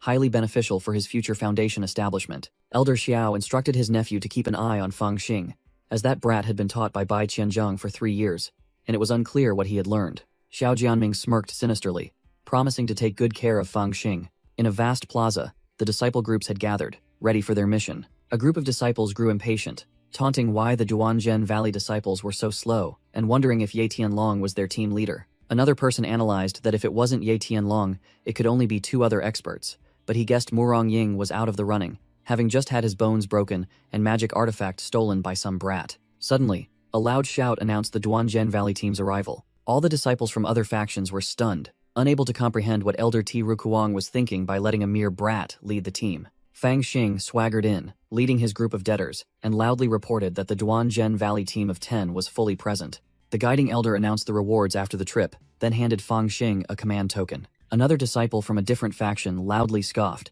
saying it was clearly stipulated that Spirit Resonance 4th layer disciples weren't qualified to participate, yet now a weakling was leading the team. Fang Xing said little, directly unleashing his spiritual energy and lunging to grab the loudmouth by the collar. That disciple turned pale with fear, stammering to ask what Fang Xing intended to do, believing he hadn't said anything wrong. Fang Xing gathered a dazzling golden energy orb on his fingertip, preparing to send the foolish fellow on his way. He unleashed an extremely powerful palm strike of light, sending the other person flying face first, to everyone's astonishment. The guiding elder had to step in, declaring that Duanzhen Valley chose Fang Xing because he was the strongest, capable of convincing the crowd, and simultaneously warned everyone to stop causing trouble. A female disciple named Feng Dingwei from Wujin Valley had to hold back her loudmouthed fellow disciple, yelling at him to shut up about the injustice. The guiding elder coolly stated that it was good for everyone to know their place, and now they should prepare to depart quickly. The muscular senior disciple of Duanzhen Valley grandly waved his hand, inviting everyone onto the prepared flying ship. As Fang Xing stepped on, he taunted that they would have arrived sooner if not for someone blocking their way, infuriating the Wuzhen Valley disciple. Feng Dingwei sneered, advising her fellow disciple not to be hasty, believing that arrogant brat would find his own demise without her intervention. The muscular senior disciple of Duanzhen Valley watched, secretly admitting his master was right. This brat, Fang Xing, was no ordinary person and needed to be watched closely. Whoosh! Duanzhen Valley's colossal flying ship took off, tearing through the wind and soaring straight into the clouds. Inside the flying ship, Fang Xing found a corner to sit and rest, calmly holding his sword. Suddenly, he smirked, thinking to himself that it was indeed a small world, when he saw a familiar figure also on the ship. His hand tightened around the hilt of the 9-serpent golden flame sword, and his killing intent subtly began to stir. Bang! The flying ship suddenly lurched violently, causing the disciples to shout and blame the Duanzhen Valley group for piloting like trash. The muscular senior disciple of Duanzhen Valley told Fang Xing to stay put while he went to check the situation, and the brat nodded in agreement. But as soon as the other man turned his back, Fang Xing flashed a cunning smile, thinking to himself that it was time to greet an old acquaintance. He stood up, sword in hand, and shouted loudly towards a group of female disciples gathered nearby. "Hey, have you stared enough?" The crowd murmured as they watched Fang Xing aggressively approach the Qixia Valley disciples, wondering if he knew their leader was senior sister Ling Yun. Fang Xing directly taunted Lin Qingshui, exposing her hypocrisy and recalling the 4-year-old grudge when she secretly ordered his death. The gossiping crowd began to chatter, remembering how Lin Qingshui had once offered her body and a lifetime's worth of elixirs as a bounty to hunt down someone 3 years ago. Lin Qingshui sneered, calmly admitting, "That was 3 years ago. I didn't say I'd kill you right now." Fang Xing was no pushover either. He summoned his blazing blue sword, challenging with a growl. "So what? If you're so capable, kill me right now in front of everyone." Lin Qingshui's subordinates invoked senior sister Ling Yun's name to intimidate him, scoffing that a spirit resonance 4th layer brat like Fang Xing wasn't worth their effort and would sooner or later be torn apart by demonic beasts. Fang Xing was suddenly bound tightly by purple silk ribbons that flew in from nowhere, and a female voice shouted, "Stop!" Ling Yun appeared, questioning Fang Xing why he wanted to kill her disciple, but he retorted, "I haven't even done anything, yet your disciple cursed me, and now you've bound me. Aren't you being a bit too protective of your own?" Fang Xing continued his lament, recounting how he was hunted 4 years ago, indignantly asking why he was treated like a criminal when seeking justice. The crowd began to murmur, admitting Fang Xing's words were not wrong, criticizing Lin Qingxue as malicious, and senior sister Ling Yun as biased.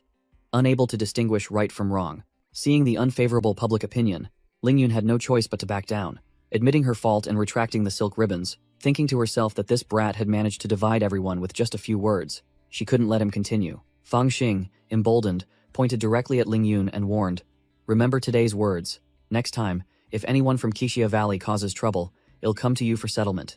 Just then, the flying ship announced its arrival, and a disciple looked bewildered, wondering why everyone hadn't disembarked yet. The flying ship landed on Barren Hill, a land where the Demon King's fiendish energy had leaked for centuries, transforming it into a ghostly domain overgrown with exotic herbs. A disciple wondered why they didn't fly straight in. Fang Xing explained that the demonic energy was dense, and the terrain complex. Flying in and encountering strong enemies would mean their collective demise. Fang Xing called Ling Yun by her name directly to ask about the situation, causing a subordinate to frantically remind him to be respectful and call her senior sister. Ling Yun, along with 2 other team leaders from Junzi Valley and Shuwen Valley, had gone ahead to scout. She reported that the path ahead was filled with miasma and killing intent, making it impossible to rashly proceed. Fang Xing sneered, accurately guessing Ling Yun's next step would be to refine detoxification pills, which annoyed her slightly. Ling Yun ordered the Qixia Valley disciples to quickly refine spirit-cleansing pills and distribute them to everyone, declaring that the poisonous gas could not hinder their progress. Fang Xing clicked his tongue in annoyance at Ling Yun's oversensitivity,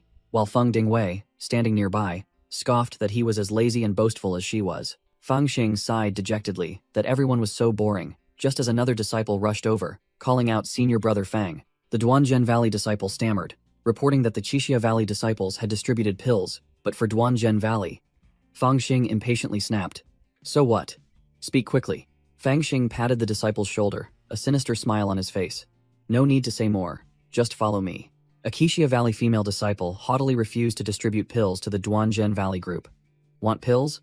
Go find your own team leader." The crowd began to discuss again, believing the Duanzhen Valley group was suffering collateral damage because their team leader had offended Qixia Valley. Now, without pills, they could only rely on their own spiritual power to resist, and encountering demonic beasts would spell disaster. Fang Xing advanced, radiating killing intent, carrying his blazing blue flying sword, and growled, "Damn it, let me see who dares to bully my Duanzhen Valley disciples."